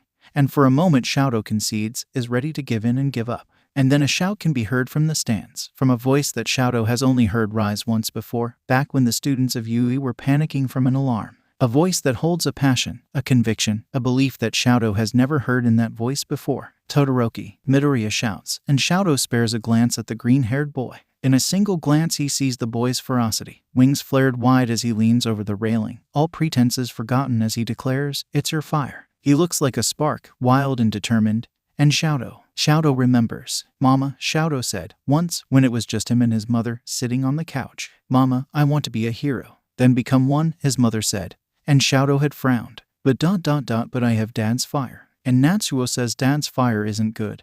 And you've said that? And Shadow, his mother cut in, voice soft but steady. "Shadow, the fire you hold isn't your father's. It's your fire, Shadow, and no one else can control if and when you use it." Shadow ignites, and for once he feels wild and free. The ice melts around him, off of him, and Shadow grins widely, reveling in how Urashi grins back. "That's what I'm talking about." Urashi cheers. "Let's go, like men. No, like heroes." Shadow obliges, sending a wave of fire at the boy, one that's met with an even larger blast of air. The fire is dispelled, but Shadow simply sends another. Blow after blow, wave after wave. Shadow feels like he's on cloud 9. In the back of his mind, he can hear his father, but louder still is Midoriya's cheers. The boy is louder than ever before, and Shadow focuses on that. And even when Urashi surpasses him, with a blast so strong that it knocks Shadow right past the boundary line, too fast for him to catch himself with ice, Shadow is proud, happy, and feeling untethered at long last. He may not have passed the second round, but he still feels like a champion as he walks to the exit. And for now, that is plenty. Izuku slumps into his seat, wings drooping as he slouches. Kirishima chuckles beside him, patting him on the back. "Man, it's always so epic to hear you get so pumped up," Kirishima says. "Gets me all hyped." Got Todoroki hyped, too, Kaminari points out. "I didn't even know he could use fire." "Talk about strong." "I'm surprised that you were so loud," Asui says. "You don't raise your voice often." Izuku offers a small smile to the frog girl, because he has no good explanation. "Ooh, look." Tsunotori cheers. The next round is starting. And it is, with Takoyami going up against Kendo. Izuku glances at the girl, taking a second to recall her quirk Big Fist, which allows her to, well, enlarge the size of her hands before standing up. Already knowing that Takoyami will win, Izuku decides to head to the waiting room. And indeed, Takoyami passes by a few moments later, looking satisfied and proud as he goes, feathers ruffled gleefully. And Izuku goes out to face Ashido. The fight isn't hard, admittedly. Not when Izuku can fly out of his opponent's range, gliding around her acid attacks and sending her spinning in circles. All that it takes is one shot, a good kick that sends her flying right out of bounds as she slips on her own acid. It's almost disheartening, but mainly it's relieving, because Izuku can at least guarantee that he's in the top 4, which means that, no matter what, he won't be punished too harshly should he fail in the future. Still, Izuku can only hope that he continues to succeed, so that he doesn't have to face whatever reprimands come if he does anything else, because there would be consequences, and Izuku knows this well. He always has. Hitoshi lives, and will likely die by the phrase, "If it's not broken, don't fix it." Sure, maybe that's lazy, but hey, it got him through the first 2 events of the sports festival, and now it's carried him through 3 of the 4 rounds of the one-on-one competitions alone. To be fair, it helps that he's been up against talkative people, with that mouthy explosive boy in the start, and then the friendly redhead, and now the loud and proud airhead ... Yeah, Hitoshi hasn't struggled much so far. Now he just has to watch, wait, and see who will be victorious, because whoever comes out on top is his opponent. And that is the deciding factor on what lines Hitoshi has to say in order to coax a reply out of his enemy. It's between the emo bird and the bunny bird boy. For one, Hitoshi would probably just have to make an edgy, depressing comment. But for the green one, honestly, Hitoshi can't get a good read on him. He's too fast in his fights, too quiet most of the time. But then he's shouting from the stands to cheer on his peer. And ... Yeah, Hitoshi doesn't have a damn clue what to say. But it seems like the boy is the victor, with the shadow wielder thrown out of bounds. Great. Then Hitoshi notices how the boy moves over to his opponent the moment the match is ended, helping the Raven stand. So if a greeting doesn't work, a comment on his class probably will. Itoshi just hopes that it'll work. After all, Izuku Midoriya is the only thing standing in his way to a complete victory. A guaranteed way to get into the hero course. It's not like Midoriya needs the win. Anyways, the boy is already in the course, what more could he want?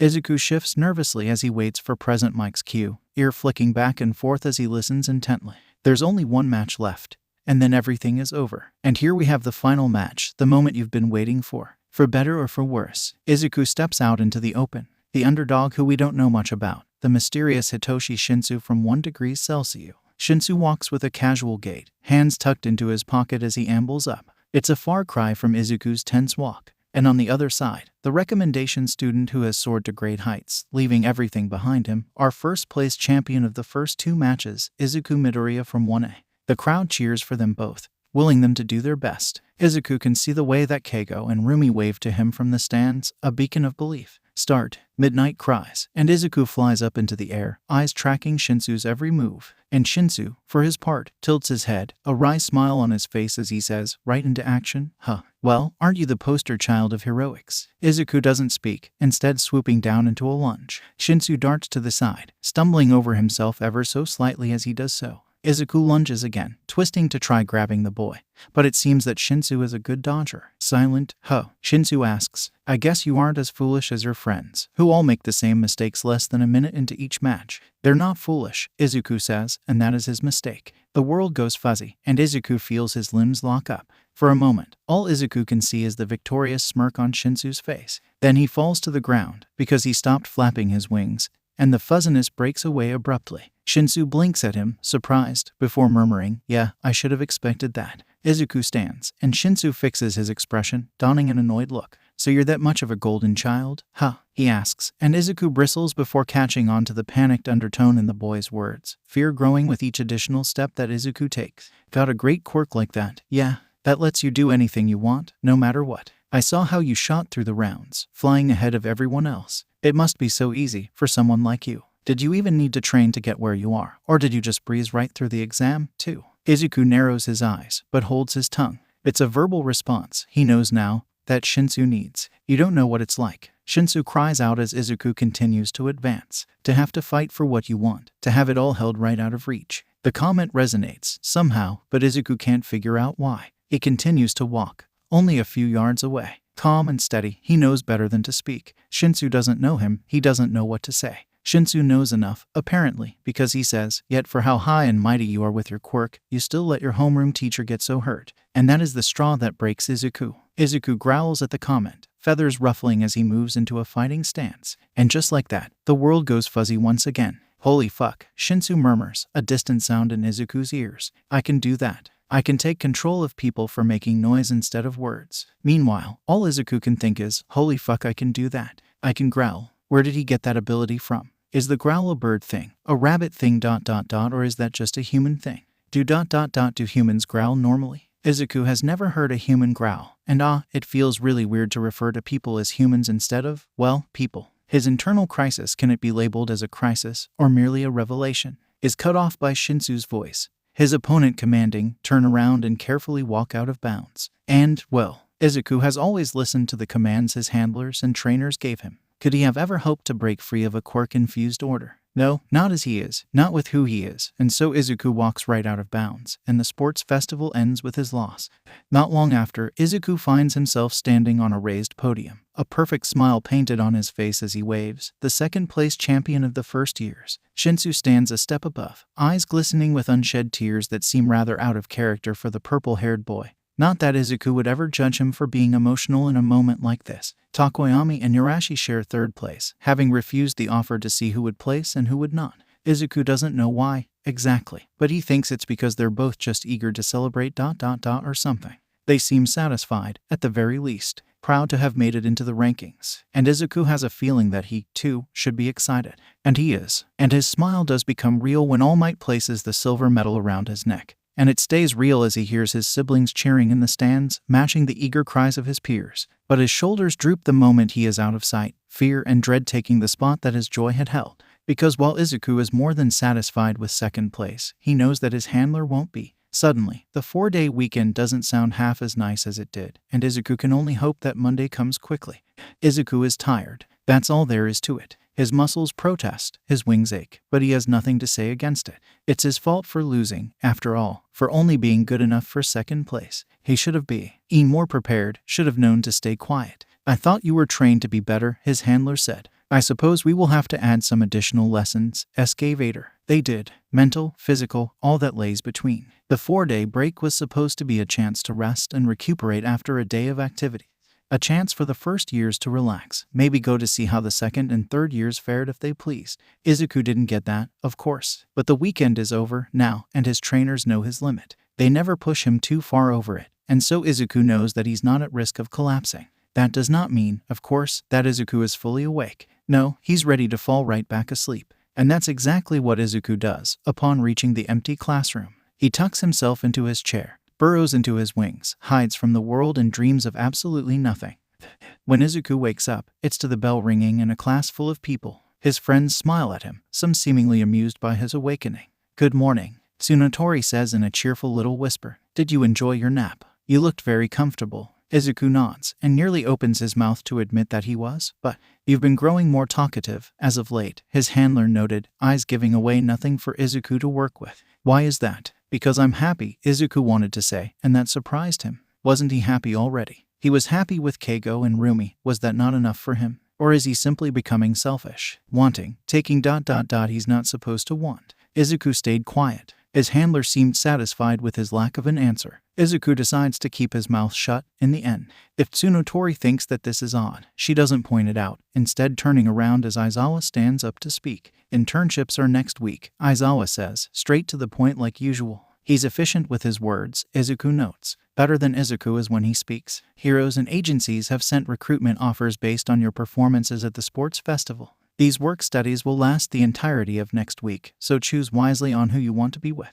This is a chance to figure out what kind of hero you want to become. Sensei, Ashido shouts, and Aizawa pauses. What if we don't get any offers? We have 40 agencies who already agreed to take on any students who don't have any offers, or simply didn't want the offers given to them, Aizawa informs. But before you get your offers, you have to pick out your hero names. These are temporary for now, but you should be careful when creating them. Most people end up using their temporary choices simply because they become known with that name. So if you choose poorly, your life will become a living hell. Midnight cheers, slamming open the door and strutting in. And that's why I'm here. I'm unqualified to help with names, Aizawa states, then steps into his sleeping bag. Just don't be stupid. And just like that, Aizawa is napping, just like Izuku wants to be. Oh well. Midnight passes out whiteboards and black markers, smiling as she says, go ahead and put down the name that you think will best suit your image. Make it your own, you know. Plus ultra style, kiddos. 15 minutes, and then we start presenting. 15 minutes. Izuku furrows his eyebrows, glancing at the board. It won't take 15 minutes for him, although that may be because his hero name has always been known. Wasting no time, Izuku writes down his name before curling back up, eager for a quick nap. And as such, the next 15 minutes pass in the blink of an eye, with Izuku being coaxed back into reality by a gentle tap from Dark Shadow, the quirk eyeing him oddly as it does so. You're like the teacher, Dark Shadow declares, and Izuku hears Todoroki let out an odd huff beside him. Though, that's a laugh. If everyone is ready, Midnight says, drawing the class's attention back to her, who would like to present their name first? Oh, me. Pick me, Asilvu's plate. Aoyama cries, and Midnight waves him up. Standing behind the podium, Aoyama shows his whiteboard with a dramatic flourish, announcing, the shining hero, I cannot stop twinkling. It's a whole sentence. His peers cry. And Izuku can't help but agree that it's, well, a bit too long. It's a bit too long, Midnight says, more gentle, and Izuku watches as she walks over, taking a marker and making corrections. If we cut out the first part ... and make this a contraction. There we are. Can't stop twinkling, how about that? Izuku, personally, doesn't know if that's really much better ... but Aoyama is sparkling happily, so it must be good enough. Either way, Aoyama prances back to his seat, and the naming continues. I'm King Explosion Murder. Bakugo shouts out, and Izuku blinks. He has a feeling that, well ... the commission wouldn't approve of a name like that. Midnight does not. That ... and oh, Bakugo. Why not? Bakugo asks, and Midnight sighs. That's too violent. Pick a new one. Midnight gestures for Bakugo to head back to his spot. And Bakugo does, grumbling all the while. Izuku would grumble too, he likes the name. Xiaoji walks up next, holding up his whiteboard and saying, "The stealth hero, Tentacle." "Ooh, I like that," Midnight says, then looks at the class. "Take note. A nice, normal name. The stealth hero, Invisible Girl." Hagakure cheers, and Midnight nods. "That really suits you," Midnight encourages. "Now who wants to go next?" "Me." Ashido cheers, and races up before Midnight calls on her. Slamming her whiteboard down, she declares, "My codename will be Alien Queen." "Hold on," Midnight says, eyes narrowed. "Like that monster with the acidic blood?" "I don't think so. Try again, Ashido." Izuku watches as Ashido walks back to her desk, dejected as she slumps into her seat. Izuku thought it was pretty nice, so it's somewhat disappointing that she's been shot down, especially when Todoroki chooses his first name as his hero name, simply saying, "Shouto." Midnight seems disappointed by Todoroki's decision, too, at least. Is ... Is that something Izuku should take consolation in? Jiru comes up next, saying, "The hearing hero, earphone jack. That's who I'm going to be." "Now that's a good one." Midnight approves, and then she says something similar a few moments later when Kaminari introduces himself as the stun gun hero, Chargeable. On and on, his peers introduce themselves, and Izuku pays attention to each announcement. Asui introduces herself as the rainy season hero, Froppy. Honuki is Mudman. Zero is the taping hero, Cellophane, and Ajaru is the martial arts hero, Tailman. Sato is the sweets hero, Sugarman. Takoyami is the jet black hero, Tsukayomi, and Kirishima is the sturdy hero, Red Riot. Ashido gets her groove back, taking on the name Pinky, and Monoma follows her up, introducing himself as Phantom Thief. Ada takes on his first name, Tenya. It's ... odd. Not what Izuku assumed the boy would pick. Then again, Ada has been acting oddly, stiffer than normal. Did something happen? Izuku doesn't have a clue. Kuda chooses to be the petting hero, Anima. Tsunotori cheerfully announces her choice as the horsepower hero, Baraki. Bakugo gets rejected on Lord Explosion Murder, and just like that, Midnight is looking right at him. And that just leaves Midoriya. "Come up here and show us what you've got." Izuku listens to the command, standing up from his seat and picking up his whiteboard. He slips to the front of the room, unveiling his choice without much bravado. "Skvader," Izuku says, because that's who he is. It's who he's always been. Who he always will be. A decision concluded before he could even say the word. From the day that he was born with feathers sprouting from his back and ears poking from the top of his head rather than the sides. Izuku has been a Skvader longer than he has even been Izuku, and so that is the name he presents. And Midnight accepts it, letting him go back to his seat as quickly as he left it. Izuku listens once more, content to watch on, a viewer as Aizawa stands up and ushers Midnight out, before picking up a giant stack of papers in one hand and showing a display on the board. As I said earlier, Aizawa starts. "You were sent offers based on your performances at the sports festival. Usually, offers are more evenly spread out, but recent ... incidents ... have caused more people to keep an eye on your class. As such, some of you have much higher offers being presented to you than your peers." Izuku glances at the board, quickly noting the top 3 students in terms of offers received. Takoyami came second, as the only other one who made the final rankings. Third was Todoroki, who seems almost resigned to the number as if he knows that not all of them are truly for his potential, but rather for his legacy. Not that Izuku feels much different, glancing at his own results, because he is the one with the most offers, undoubtedly attributed to his quirk and second-place ranking, but likely influenced by his handlers, and perhaps even by his own legacy. Because Izuku isn't ... he isn't really hidden, not fully. The commission doesn't broadcast him, doesn't post the reports they make regarding his progress and skills, but ... they let him see Keigo and Rumi and let him be seen with them. They let him fly with Keigo and head to Rumi's agency. If they wanted to keep him secret, they would. If someone wanted to know about him, they absolutely could. So Izuku sees the thousands of offers being attached to his name, and he can't help but wonder just how many are due to his family and trainers. Work studies begin next week. Aizawa continues, passing out stacks of papers to certain students and single sheets to others. Your decision needs to be made by Friday, and your form must be submitted by then as well. Aizawa sets down a stack, the largest, on Izuku's desk, and doesn't move as he says, "You will have the rest of the period to look through your offers. Your form is attached to the offers." That's all that it takes for his peers to start looking at their choices, eager-eyed and excited. Izuku doesn't feel that same enthusiasm, instead toying with the top page. Glancing down at Izuku, Aizawa says, "You may want to consider checking the section under E." Then he walks away, and Izuku blinks in surprise. Shrugging, Izuku decides to heed the man's advice, skipping straight to the section. It's not the lengthiest section of the packet. Not many heroes start their name with the vowel. Interestingly enough, skimming through the list, the first name his eyes catch on is Endeavor's, Keigo's favorite hero and Todoroki's personal nightmare. Izuku hesitates on the name, knowing that he should want to go with such a high-ranking hero.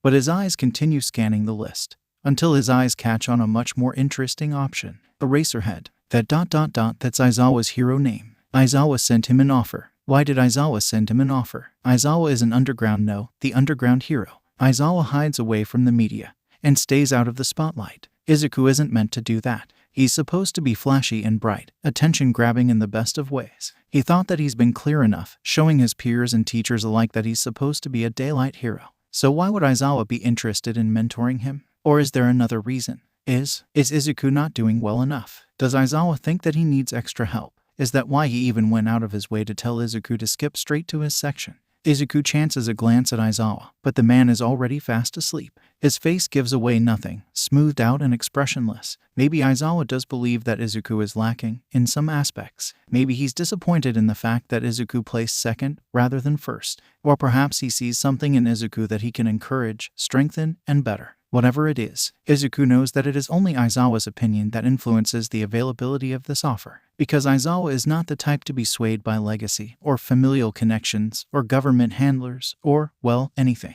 Aizawa is simply Aizawa, who trusts in himself and knows just what to do without relying on the approval of others. And so Izuku makes his choice without hesitation, filling out the form with a smile without sparing a single look at the other offers that have been presented to him. Because it is only Aizawa who Izuku can say, with certainty, wants to train him for who he is. That is enough for him, in the end. The morning passes quickly after that. Not quite so much a blink, but more like a montage that one would see in a show. First period fades away. English comes and goes. Math is a blur of equations and notes that Izuku has already taken before. The morning is gone before Izuku realizes it. And then the bell is ringing for lunch and Tsunotori is leading him to the cafeteria, filling the silence by talking about her weekend. Because Tsunotori, unlike Izuku, had gone to see the other sports festivals. Well, she went to the third-year festival, at least. It is the most exciting one. Tsunotori explains. They are all very powerful, it is impressive. And it sounds impressive, Izuku thinks, as Tsunotori talks about a girl who used waves of energy to fly around, and another who used support gear to outshine her opponents. The third years are somehow more competitive and yet more carefree, confident in themselves in ways that the first years aren't always able to be. It's because they're more experienced. Izuku decides. They know what's coming. They know that the sports festival is important, but they also know that they are ready. They know what they can do with their quirk and their body and their mind.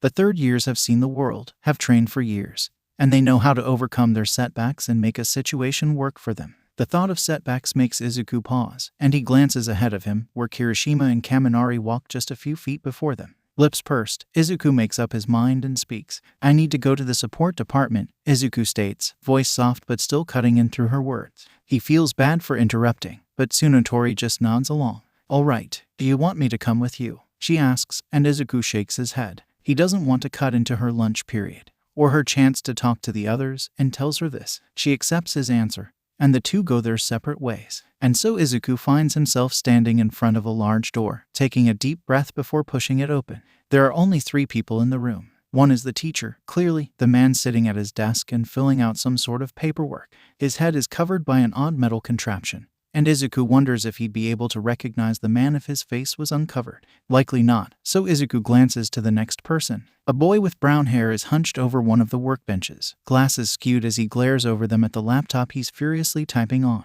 Beside him is one of the biggest travel mugs that Izuku has ever seen, and Izuku can't help but be impressed. And then the boy takes a drink from the mug and promptly disappears, a bolt of lightning that darts into the computer. How odd. And that leaves the last person, with pink, dread-like hair and patches of oil covering his arms. Izuku immediately recognizes Mei Hatsum from the sports festival, and she, too, recognizes him. 10 million. Hatsum greets, looking cheerful despite the fact that he rejected her offer to join his team. Have you come to see what my babies can offer you? Izuku would blush if he didn't know that Hatsum was simply referring to her gadgets. Instead, he offers a hesitant smile and says, well, it's not for me, but I think you could help my friend. Hatsum doesn't even blink, nodding happily and asking, what can I do for you? My friend has an electricity-based quirk. Izuku begins, and Hatsum nods along.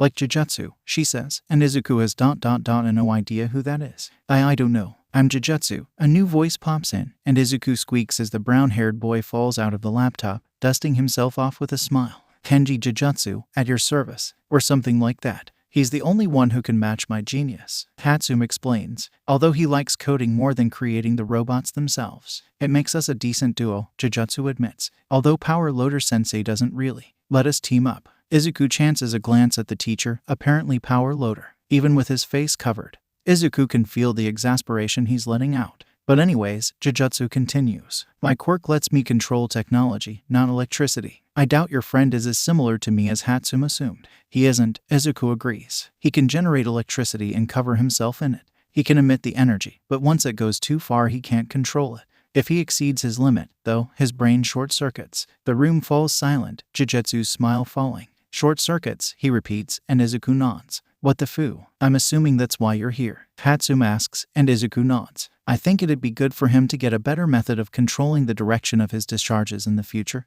But for now I'm just worried about him hurting himself, Izuku admits. Is there anything you can do? Surely, Hatsum cheers. You've got me, Jujutsu, and Sensei to help you out. Tell me, Jujutsu starts, does your friend wear any metal in his costume? Izuku blinks, trying to recall Kaminari's outfit.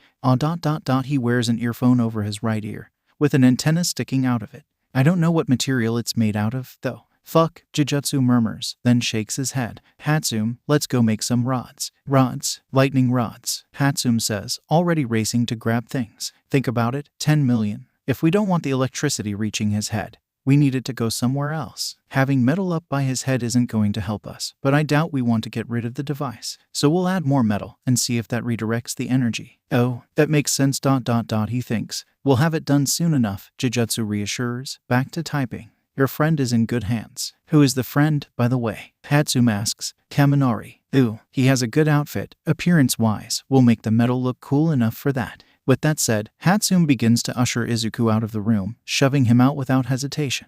Oh, and I'm going to be changing your hero costume. That coat got trashed during your fight. Maybe I'll make you a brand new one. You're in need of some upgrades. 10 million, Hatsum announces. I'll get those to you soon, though. See you then. And then the door is slammed shut, and Izuku is left in an empty hall. Confused and mildly concerned, Izuku decides that it's in his best interest to simply grab a quick lunch and head back to class. So he does. And the rest of the day is calm and normal. Shouta only needed one look at Midoriya to see that the boy was tired, and not quite there. Whether it's because he had only just woken up, or because of something else, Shouta wasn't sure. Either way, he chose to pay attention, keeping an eye on the boy. And it was odd how Midoriya acted. A little vacant when Aizawa set his stack of offers on his desk, a hint of unenthusiasm in his voice when he presented his hero name. That's another thing, too. His hero name. Skvader. Now, Midoriya isn't the first student Shouta has had that made their name relate to their quirk. He's not even the only student in this current class, but Midoriya is the only one who has ever seemed resigned as he announced it. And that isn't right. There are many ways students have spoken when announcing their names, many emotions that he's seen flitter across their faces, many times hidden from the surface but screaming openly in the eyes. Resignation has never been one of those emotions. But there was Midoriya, one of his brightest, happiest students, presenting his whiteboard without as much as an upturned lip, tone blank as he offered the name he'd be known by for what would likely be the entirety of his career. And then with the internship offers, he had expected Midoriya to be excited by the vast number connected to his name, thrilled at the literal thousands of offers sent his way. Yet Midoriya had only ducked his head at the sight, and had barely even touched the packet that Shouta gave him. It wasn't until Shouta guided him, telling him to look in the very same section that his own offer was listed, that Midoriya began to look. Midoriya seemed a bit better when the period ended, a small smile on his face as he finished filling out his form. But by the time Shouta next saw him, at training, he didn't look quite so excited. First the boy just seemed confused, and Shouta wondered about that until he overheard that the boy had gone to the support department during lunch something about helping a peer. And Shouta was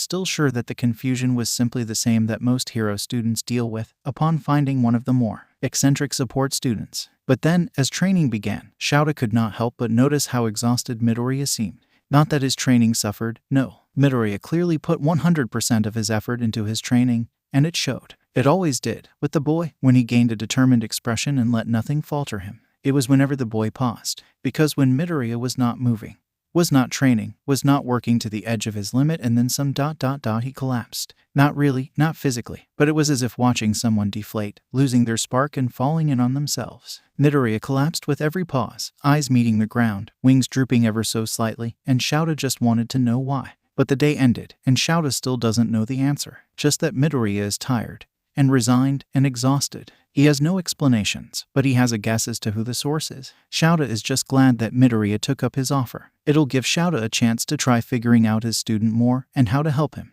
Because for all that Midoriya is willing to help others, spending his time searching for solutions to the problems his peers face, he never speaks up for himself. Shouta supposes that he'll just have to be a little louder. Azashi will be so proud. You're going to intern under Endeavor, his handler says, and Izuku freezes. Because Izuku has already turned in his slip, with his homeroom teacher's name written on it. His handler sees the pause and the lack of a nod, and her eyes narrow at him immediately. What is it? She asks, and the question is one that Izuku has to answer. I already turned in my slip, he admits, and her eyes narrow more. Who for? Eraserhead. She doesn't recognize the name, it's clear in her expression. He's an underground hero. You don't plan to be underground, she states. He doesn't, no. It's not in the plan that life has set for him. But, oh, Izuku knows what to say now. Eraserhead relies on stealth and being silent. You know, wrong word, I need to be quieter. I need to learn when. Eraserhead is strict, and his lessons are efficient and decisive. Strict, efficient, silent. His handler's eyes do not soften, but the glare lessens. She hums a short note and then nods curtly. Then I suppose there is no issue. I expect that you will choose Endeavor next time that you have the chance, unless there is a better option by then. A better option? Who else is better other than All Might? Izuku doesn't know, but his handler is already walking away, leaving him in silence. It's a small thing, but it feels like a victory nonetheless. And now Izuku can't help but look forward to interning under Aizawa. He just hopes that he can meet his teacher's expectations. The day begins with Izuku heading to the train station, despite the fact that he is likely heading to Yui for the beginning of his own work study. But Aizawa said for everyone to meet there, so that he could make sure they were all going to the right places, and Izuku doesn't think he could disobey the man's orders, nor anyone else's, but that's neither here nor there. So Izuku stands with the rest of the group, a suitcase in one hand. Not one for additional inefficiency. Aizawa had told Izuku, on Friday, to leave his costume case at the school, and so Izuku listened. And now he's here, watching his peers as they converse with one another. They're excited. Well, most are. It's clear to Izuku that he is one of the few who has resided in the same area that they were trained, and the only other stands a short distance away from the others, expression normal but eyes radiating the resignation that the boy holds inside. Izuku glances at his friends, who all talk to each other, and then forces himself to move, walking up to the dual-haired boy. Midoriya, Todoroki says, voice blank but eyes now curious. Todoroki. Izuku offers a hesitant smile, but it drops quickly. Are you working with Endeavor? Todoroki fills in, and Izuku isn't surprised. Disheartened, perhaps, but not surprised. My handlers wanted me to choose him, Izuku says. I had already submitted my slip, though. For Aizawa, right? Todoroki asks, and Izuku wonders if it's as special for Todoroki to ask questions as it seems to be for him to do the same. Yes, why? He's good. There's no other way to explain it. And yet, somehow, Todoroki understands perfectly, eyes flashing with comprehension. I had other offers, Todoroki says, but I need to control my fire. There was no better option. And really, isn't that what it comes down to? Comfort or quality, there can never be both. Izuku glances at Aizawa and adjusts his thoughts. Perhaps there can be a teacher that is good, without making someone want to give up just by entering the room. Next time, Izuku murmurs, we could look at offers together. Todoroki seems surprised by the suggestion, perhaps because Izuku is the one who spoke. But then his eyes calm, and he says, I think that'd be nice. Izuku perks up, but he doesn't get anything out because Aizawa decides to speak before he can. All right, let's get this over with so you can go to your work studies, Aizawa says, and the class falls silent. Everyone has their costume and their belongings, correct? Yep, Ashido chirps and Aizawa sighs. For a moment, it looks like he's going to correct her in formal tone, but then his shoulders droop and he shrugs it off. Don't cause property damage, listen to your mentors, and no illegal actions. There's a pause, and Aizawa raises an eyebrow when nobody moves. What are you waiting for? Go. His peers react instantly, many racing off the moment Aizawa tells them to. A few wave as they pass Izuku, calling out quick goodbyes as if they hadn't done so just minutes ago before darting away. Izuku watches all 19 of his peers go, some with excitement, some with nerves, one with resignation, and one with a stiff gait and downturned lips. Izuku's eyes track that last one, Ida, for a moment longer than the others. But Izuku has nothing to do with the boy's anger, doesn't know his peer well enough to try making it something he has to do with, and so he turns to face Aizawa. Ready? Aizawa asks, and Izuku nods quickly. Let's go, then. The trip to Yui is quick and unexciting, but Izuku isn't fazed as he follows the man to school. His interest is piqued, however, when Aizawa leads him to a basic training gym after having Izuku grab his costume case, because someone is standing in the gym, waiting for them. And when they turn around, Izuku blinks in surprise. Hitoshi Shinsu blinks right back. You two will be working together roughly half of the time, Aizawa states. For the other half, you will be working individually to hone different aspects. For now, go get dressed into your PE uniforms. 10 minutes. Eyes trained on Izuku, he says. Just leave your case in your chosen locker, you won't be needing it yet. Izuku nods, then speeds away to get dressed. Shinsu gives him a guarded look as he changes, but Izuku just offers a smile before racing back out. Aizawa gives him the same look he usually does, when Izuku is just a little too fast at returning to be normal, but he's far too used to it to say anything by now. So the two wait in silence, Aizawa with a tired expression, Izuku enjoying the quiet, until Shinsu joins them once again. The boy gives him an odd look, one that seems to be a mix of exasperation and annoyance, but he doesn't say anything to Izuku. Maybe that's because Aizawa speaks up immediately. To see where you two stand right now in terms of skill, I'm going to have you spar against each other. First you'll fight without quirks, and then with them. No biting, breaking, or anything of the sorts. Understood. The two nod in sync, and Aizawa turns his gaze onto Shinsu alone. I don't expect you to be on the same skill level as Midoriya. Midoriya is one of the best fighters in my class. This is simply the best way to observe what you need to learn, and find out what you already know. Izuku blinks, surprised by the compliment, but hides his smile when he sees the despair in Shinsu's eyes. But along with that worry is another hint of irritation, and that makes it a bit easier to quell his joy, hiding it away. Izuku moves automatically when Aizawa gestures to the center of the room, stepping onto the training mats, slipping into a defensive position automatically. Remember, Aizawa says, this is a quirkless spar. Shinsu, do your best. And Midoriya. Izuku looks to Aizawa, and the man grins. Don't go too easy on him. Shinsu's face falls the moment Aizawa says that, and only a few seconds later the boy's body is following his expression, Izuku pinning the boy to the ground, wrists caught in his grasp and lower body trapped with his own. His wings rest calmly on his back, not having moved since Aizawa spoke. Shinsu stares, eyes wide as he realizes what happened. Really, he murmurs, and Izuku takes that as his cue to get up, fixing his stance once again,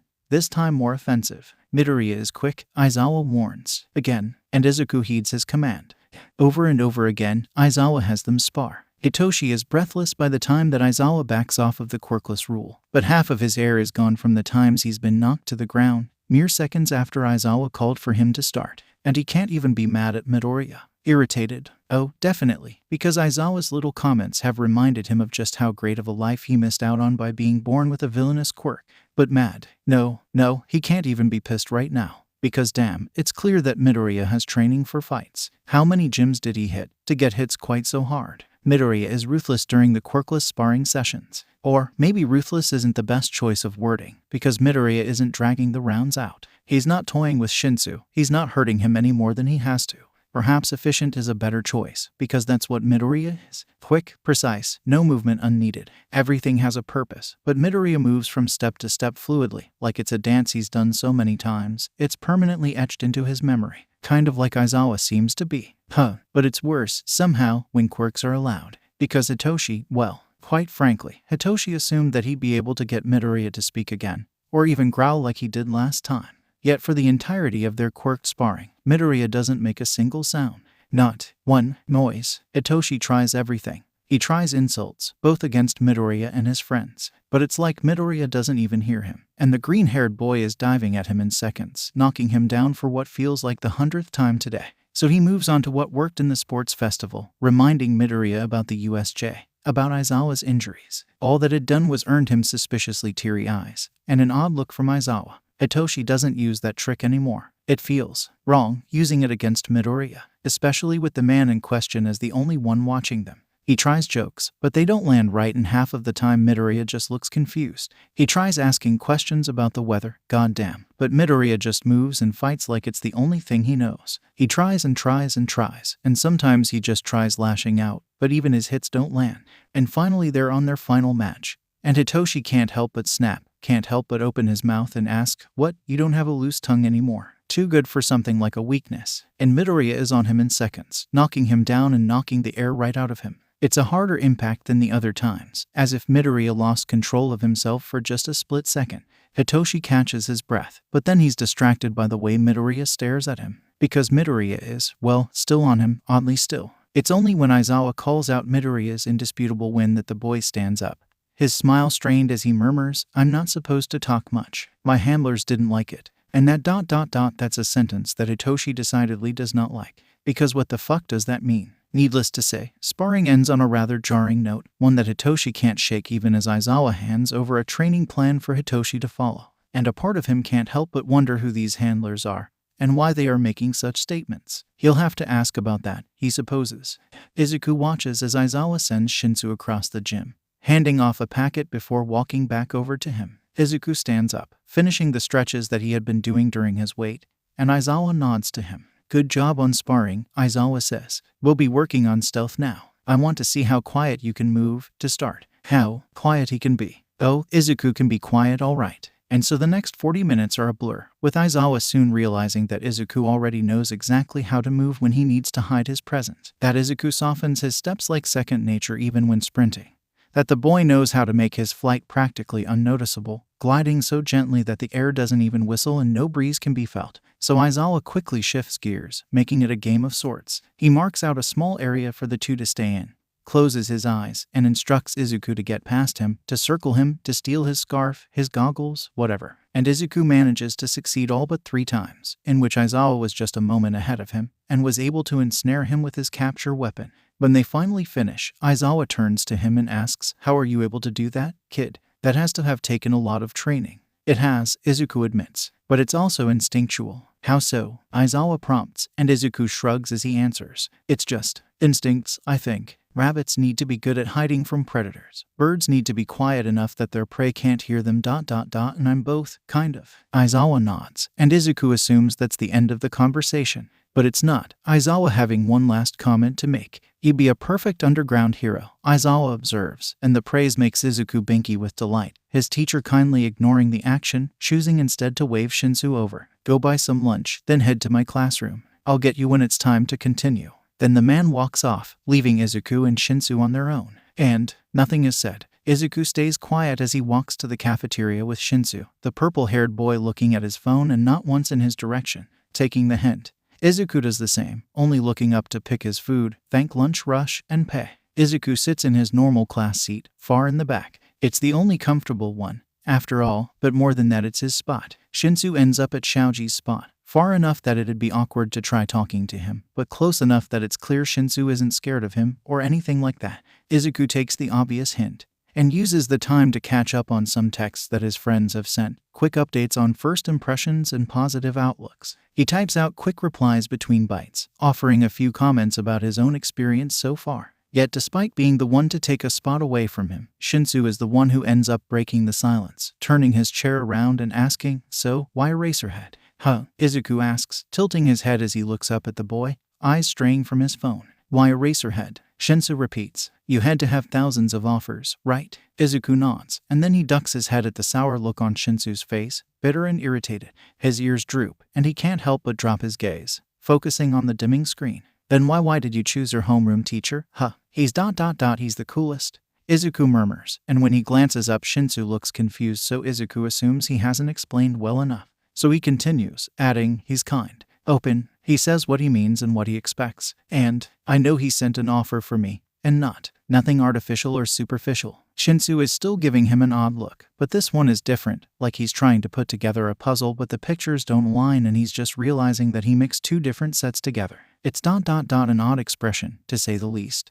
But so is the one on Shinsu's face. Shinsu doesn't say anything more, although his mouth does open and close a few times before he turns around, lips pursed and eyebrows furrowed. The rest of lunch is silent. And when Aizawa arrives to lead them back to training, they're both just scrolling through their phones. The rest of the day is spent training and sparring. When Aizawa is with Shinsu, Izuku is running through basic routines, running and lifting weights, and all of the other things that his trainers usually have him do. And then Aizawa switches back to him, and they work on his hand-to-hand combat, once again just like his trainers do. It's nothing special.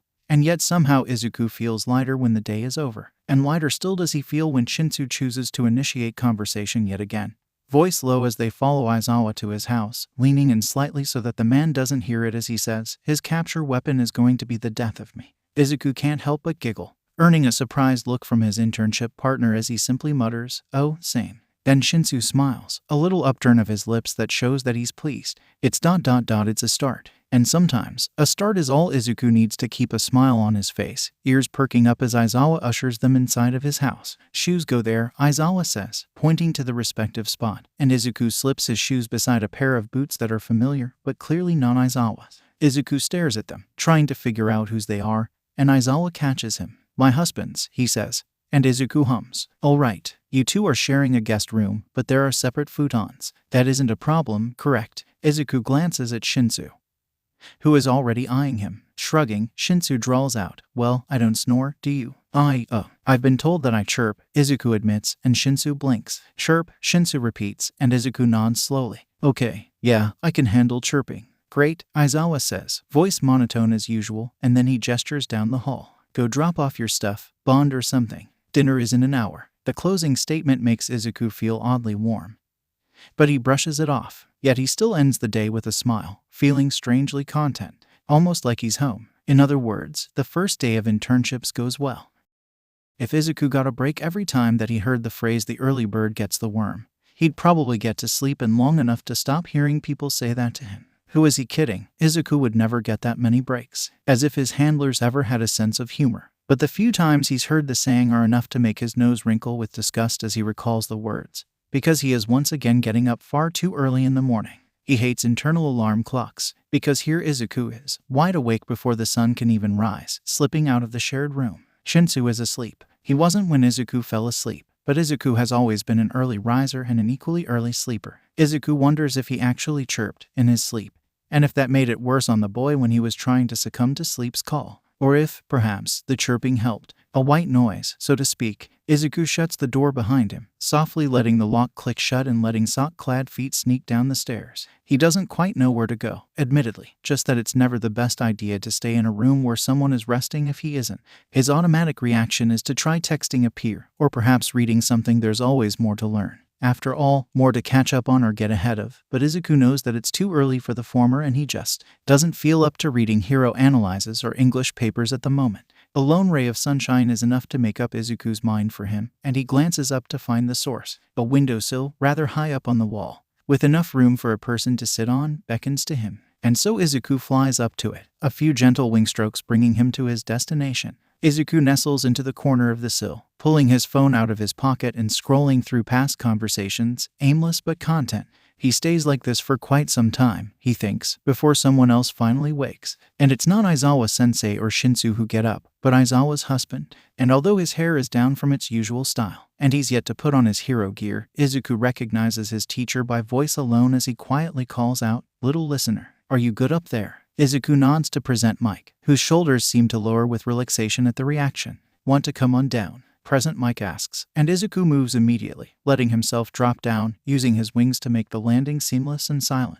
Present Mike relaxes even more, smile gentle as he nods ever so slightly, as if to himself. "Hey, kiddo." "Hi, Present Mike," Izuku responds softly, and then frowns, because Present Mike does the same. "You can call me Yamada, Sprout," Present Mike corrects. "I did tell you guys my name on the first day." "Yeah." He had. Hisashi Yamada, the voice hero Present Mike. But it's different, calling Present Mike Yamada instead of his hero name. Still, an order is an order, right? Izuku agrees. And upon Present Mike's patient look, adds, "Yamada-sensei." Present Mike no. Yamada laughs softly, shaking his head slightly. "Almost there," Yamada says. "Just Yamada is plenty. There's no need for the sensei in my own home." "Yeah." Izuku thinks, briefly, of all of the times that he's been called a Skvader inside of the place that he lives. But that's not a home, is it? No, he lives in a place that is not quite house nor home, but rather a place of being. And so it makes sense. Izuku decides that he can be a Skvader even in his bedroom, but Yamada does not want to be Yamada-sensei or Present Mike within his domain.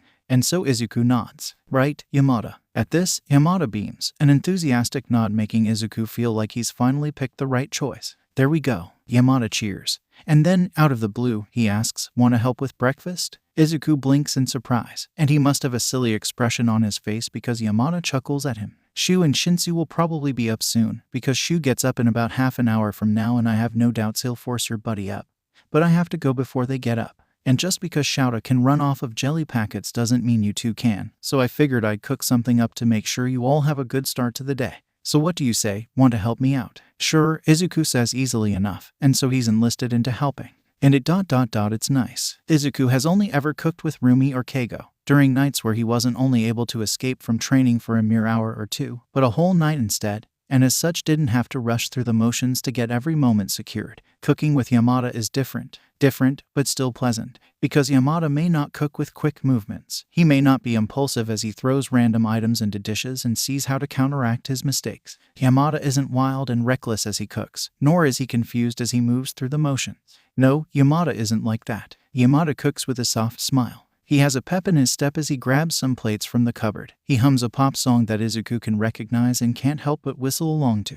He moves with ease, like he's used to Izuku acting as his assistant chef. It's calming, enough so that Izuku is startled when they have to stop. The food all done and Yamada smiling softly as he glances at the time.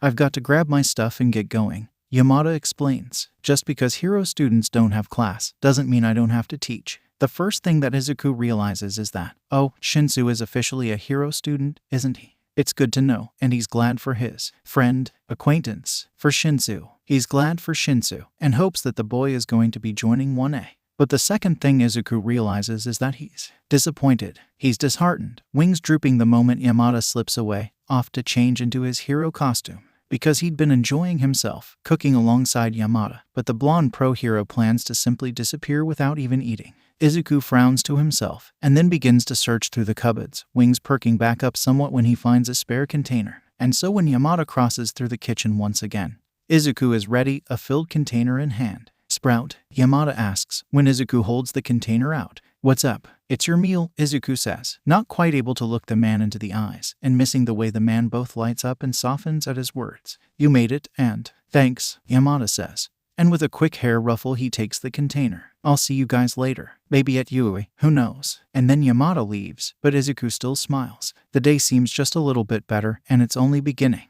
Shouta yawns, rubbing the sleep out of his eyes as he trudges his way to the spare room. He opens it without hesitation, and watches as Shinsu wakes up with a yelp at the loud noise. "Time to start the day," Shouta says simply, and then turns around, before glancing back, confused, because, "Where's Midoriya?" Shinsu blinks up at him, and then slowly drags his gaze over to the second futon in the room. Shouta can see a perplexed frown slip onto the kid's face, the purple-haired teenager blinking slowly before murmuring, "No clue." Clearly, he must have gotten up already, Shouta realizes, and shrugs before walking down the steps. He can hear Shinsu following behind him, but more importantly, he hears whistling coming from the kitchen. And he knows it isn't Hisashi, because Hisashi tends to hum or belt out songs. So Shouta makes his way to the kitchen, fully expecting to see Midoriya in there. He doesn't expect to see Midoriya scrubbing dishes, however, nor did he expect to see food set on the table, dishes covered in a clear attempt to conserve heat. "You cooked?" Shouta asks, and Midoriya startles, wings flaring out as he jumps away, water dripping from his hands as he stares for a few seconds before settling, resetting his position and going back to his task. Like Yamada-sensei Yamada. The boy nods to himself resolutely, as if he finally fixed an unknown mistake, asked if I wanted to join him. The explanation is short, but Shouta can see how nervous the boy is, still tense as he switches off the water, beginning to dry the dishes. And so Shouta nods, offering a quick thanks before heading to the table. And for a moment, just a single moment, he can feel eyes following him, guarded, waiting, apprehensive. But the gaze flickers away before Shouta can even consider looking back. And Shouta makes sure to look as unsuspecting as possible as he sits down, grabbing some food for himself. Shinsu sits down before Midoriya does, but only truly starts to eat when Midoriya does the same. Shouta makes sure not to bat an eye at that, but he does keep it in mind. They eat quickly, and Shouta ushers the boys off to get dressed the moment that they're done, taking the cleared-off plates before Midoriya can. Midoriya looks like he wants to protest the action, but his lips stay shut. Another issue in Shouta's mind. The boy doesn't speak nearly as much as he should, and it's clear, to Shouta at least, that the boy doesn't necessarily dislike speaking. Though, Shouta has seen how the boy has reprimanded himself, covering his mouth after a blurted-out question, shutting his lips when he seemed ready to respond to a friend. No, it's clear that Midoriya isn't against speaking. He's been taught not to. And oh, doesn't that hurt to realize? To know that Midoriya is worried about speaking up, that he has been trained not to talk unless spoken to first, and even then only to respond when necessary. Midoriya deserves to be able to speak when he wants, to know that talking isn't a bad thing. And, well, there's only one way to go about proving that. Unfortunately, it will have to wait a few days, but Shouta can at least get the ball rolling. Shouta sends a text to his husband as he leads Midoriya and Shinsu back to Yui, feeling better when Hisashi responds positively as predicted. Work studies are meant for growth, after all. Sometimes, it's not just about the heroic side.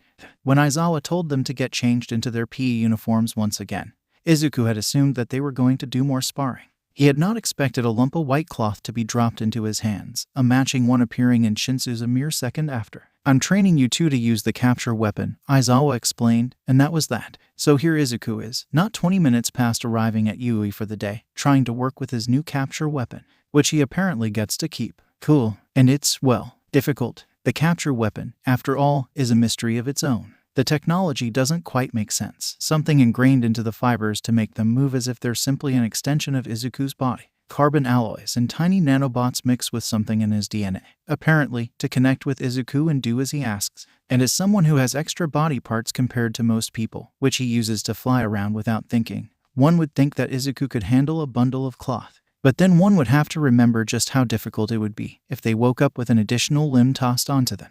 And just how hard it can be to maneuver with objects that are designed to wrap around things. And just how easy it is, apparently, to wrap oneself in their own capture weapon until they're writhing on the floor, bound from the top of the head to the tip of their tail. Rabbits and birds have never liked being caught, and neither does Izuku. But instead of risking his life against a predator, Izuku is just tangled up in his own weapon. Somehow, in the moment, this feels undeniably worse. The only good thing, however, Izuku has some practice with weapons and getting out of binds, so he's not completely useless with his new weapon. That said, he managed to get himself even more caught as he was stuck in his head. Okami. Well, at least Shinsu seems to be struggling just as much, if not more. Izuku will count his blessings. Shouta sends the boys off to lunch, hiding his smile as they race out of the gym, as if terrified of being in there a moment longer. He knows that it is not him that they fear, but their new weapons. The capture weapon, a fickle tool, but one that has helped Shouta get a leg up on his enemies numerous times. Great for offense, defense, and mobility. Yeah, Shouta is sticking with his decision to teach both boys how to use the thing. If they both stick with it, he has no doubts that they'll do well, and will be able to protect themselves in the future with their matching gear. But at the very least, Shouta gets a moment to laugh, because both are just as bad about getting tangled up in the capture weapon as he was. "Sensei," Midoriya called out, and Shouta looked at his student instantly.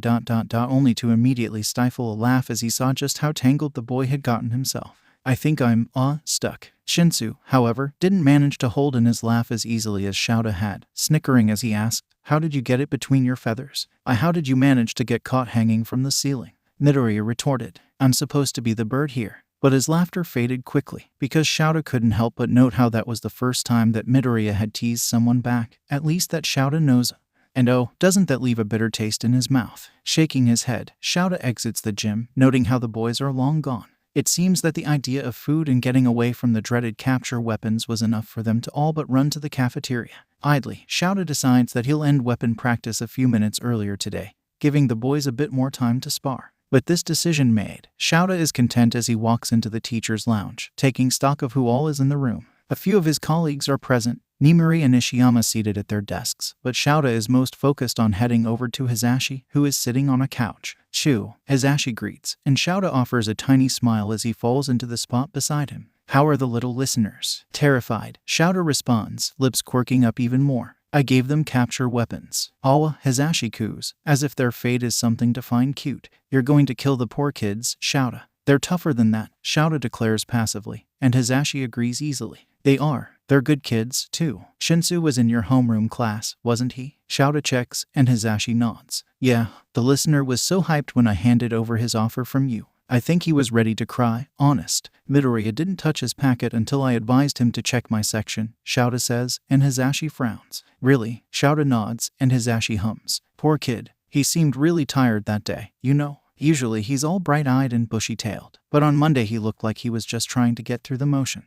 He was definitely better by Tuesday, though. His slip was turned in by then," Shouta notes, and Hisashi beams. "The little listener must have been excited to train with you. The kid gets so pumped when he spots you. He gets excited every time he sees a friend or teacher," Shouta points out. "I've seen him light up when you enter the room." "Maybe so, and I will take that observation with pride," Hisashi concedes. "But you are the only teacher that he binkies around." Shouta pauses, and then, "How do you know that, Hisashi?" "Nedzu sent me the security footage," Hisashi says happily, and Shouta just wants to know why the fuck Nedzu would do that, and even more so why he isn't surprised Nedzu did something like that. But Hisashi isn't concerned about talking about that. instead saying, "It's just you, Shu. The kid is probably your biggest fan other than me, of course." "Of course," Shouta says reflexively, then huffs out a sigh. "But, nope." Shaking his head, Hisashi looks at Shouta with a serious expression. "It's clear as day that kid adores you. Don't brush the kid off, Shouta," Nimari teases, turning her chair and shoving herself into the conversation. "I can't remember a single time a kid has favored you in the past, so don't ruin it this time. Especially with a darling like Midoriya. Poor kid is already timid, don't scare him." Shouta knows he makes a face, because Nimari's playful look fades in an instant, expression serious as she asks, What's happened to the kid?" "Midoriya doesn't seem to have the greatest background," Shouta admits, a frown slipping onto his own face as he leans further into the couch. "As of right now, I don't know much, and even what I do know isn't confirmed by the kid." "What do you know?" Nimari asks, once again straight to the point. She's a protector, Shouta knows. It's in her blood. It's part of why she became a hero and a teacher. So telling her that a student she knows and teaches isn't in a good situation, no matter the severity, Nimari will still feel that urge to protect, to save. All of them will, honestly, and that's why Shouta finds himself listing out the few things he can say he believes to be fact. All things he's complained about to Hisashi. He's being raised by the commission, Shouta starts. "That one is a fact, Nedzu and I confirmed it. There are no registered guardians except for a lone phone number, and Midoriya exclusively refers to them as his handler. From how Midoriya acts, it's clear that he's not only unused to being allowed to ask for things, but he's not even allowed to speak much at all. He's gotten extensive training for a boy his age, to the point that he's ahead of his peers mentally and physically. He already knows how to hide his presence well enough that I, an underground pro hero, have trouble not only seeing him, but hearing him as well, even when acknowledging how his quirks' instinctual habits may have played a part in this development. That is a level of skill that either takes extreme dedication, which an above-ground, limelight hero wouldn't need, or is ingrained through necessity." Nimari's eyes harden. "You don't think?" "Think back to last Monday," Shouta advises, "when Midoriya presented his hero name. How was he?" Nimari pauses. "Tired," she says, which was unusual, because the boy always has so much energy. And it was a long weekend, so he shouldn't have been so exhausted. Not unless he was given additional training, Hisashi realizes. But why would they do that? Midoriya got second place. He lost to Shinsu, Shouta agrees, and Hisashi stills, eyes widening behind his glasses. "What is it, Zashi?" "He lost because he responded to Shinsu," Hisashi murmurs. Then, louder, "Has he been quieter in your classes, too?" "He has," Shouta agrees. And Nimari does the same. The same realization creeps up on Shouta, and it shouldn't surprise him, but it does. "It was already assumed that he wasn't allowed to speak much," Nimari points out, throwing Shouta's own words at him. "What if they were training it out of him?" "But why?" Hisashi asks. "The commission doesn't. They wouldn't take the time to train an underground hero. They've always cared more about those who stay in the spotlight. So why are they doing this?" For some reason, Shouta can't help but think of Midoriya's older brother, the wing hero, Hawks, who is always ready with a witty remark, who speaks a lot but never really says anything. "His brother is Hawks," Shouta blurts out, surprising Nimari. Hisashi, who knew this already from Shouta's previous rant, nods. "Hawks was also trained by the commission. He talks all of the time, but we know very little about him and who he is," Nimari finishes. "With such an open nature, you'd assume that something would slip. So they're silencing the listener ... so that he doesn't reveal anything." Hisashi asks, and Shouta doesn't know what the commission would be afraid of Midoriya revealing. "Maybe," he admits. "Or maybe it's a play on the power dynamic. Keeping him quiet could be a way to control him. He automatically wrote a Skvader for his hero name," Nimari recalls. "Do you think they call him that, his handlers?" Shouta doesn't know. He doesn't know a lot, it seems. The bell rings, signaling the end of lunch for the students of Yui who don't belong to the hero course. Shouta stands as his husband and colleague do, all three making their way to their respective classrooms, chest lighter from his talk, yet hollow all the same. Shouta assumes that the rest of the day will be fine, will be better than lunch has been. He doesn't yet know what he will soon hear, and how it will hurt to learn.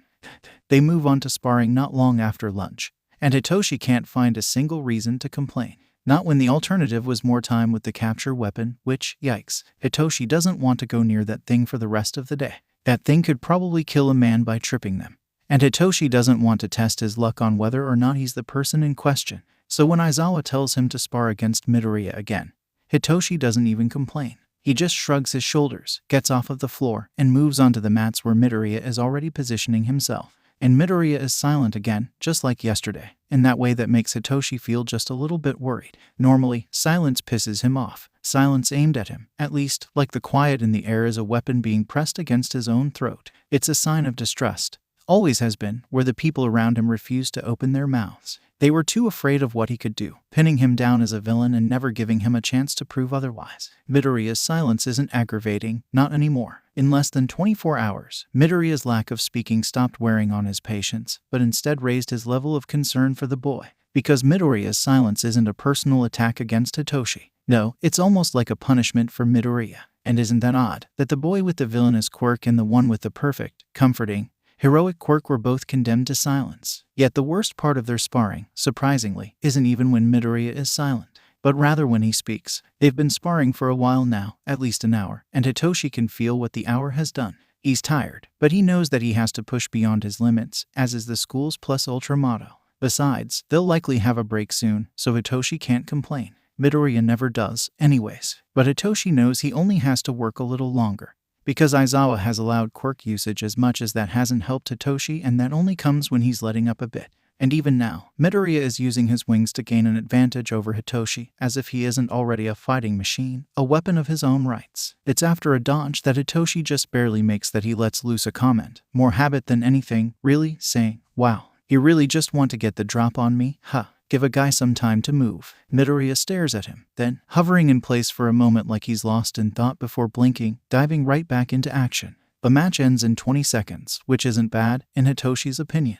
3 more rounds, Aizawa calls. Then you can take a break. All right, Hitoshi murmurs appreciatively, more eager now as he takes an offensive position. Maybe he can actually get some hits in, this time. But, Aizawa calls out, before either can move. 2 rolls, no quirk usage, and, Hitoshi asks, Midoriya simply tilting his head to the side, a silent question of his own. Talk. Shrugging, Aizawa leans back against the wall. Get to know each other, see how you tick. Ask questions, answer. Midoriya just stares more, the inquiry obvious in his eyes, and yet he doesn't ask it. Hitoshi does. Why? Multitasking, Aizawa states. Heroes often have to be able to relay information and fight at the same time. Working on this in the beginning of your training will help you get used to this habit. Shinsu already talks during fights, Midoriya murmurs. Yes, and he usually stops moving entirely to do so. Does he? Hitoshi wonders if he's been ruining his own chances of victory during quirk spars by doing so. You'll have to work on that.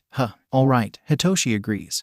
Then looks to Midoriya. So, 3 rounds of conversation. And then we get a break. Ready? Midoriya nods, then freezes. Right, he agrees verbally, looking uncomfortable and confused as he settles into his fighting stance, wings now draped on his back. 3. Hitoshi isn't surprised when Midoriya moves, quick on his feet like always. Yelping, he ducks under a hit, bringing a knee up to force the boy back. Question for a question. He breathes out, when Midoriya is at least a foot away. Midoriya nods, and Hitoshi lunges forwards as he says, Okay, you first. Is Eraserhead your favorite hero? Midoriya asks, and Hitoshi wheezes out a short laugh. Yeah, obviously. What about you? Eraserhead. Present Mike is right behind him. Midoriya pivots on his foot, bringing the other one up and kicking Hitoshi, sending him back. Hitoshi pulls himself right back up to his feet. Was Eraserhead your only offer? Nope. Got a few others, Hitoshi admits proudly, pride growing when he lands another hit on his opponent, even if only partially. But Eraserhead was the best option, obviously. What was with that odd look you gave me during our last spar? Hitoshi asks, and Midoriya hums, feinting a right hook, then hitting Hitoshi down with his left.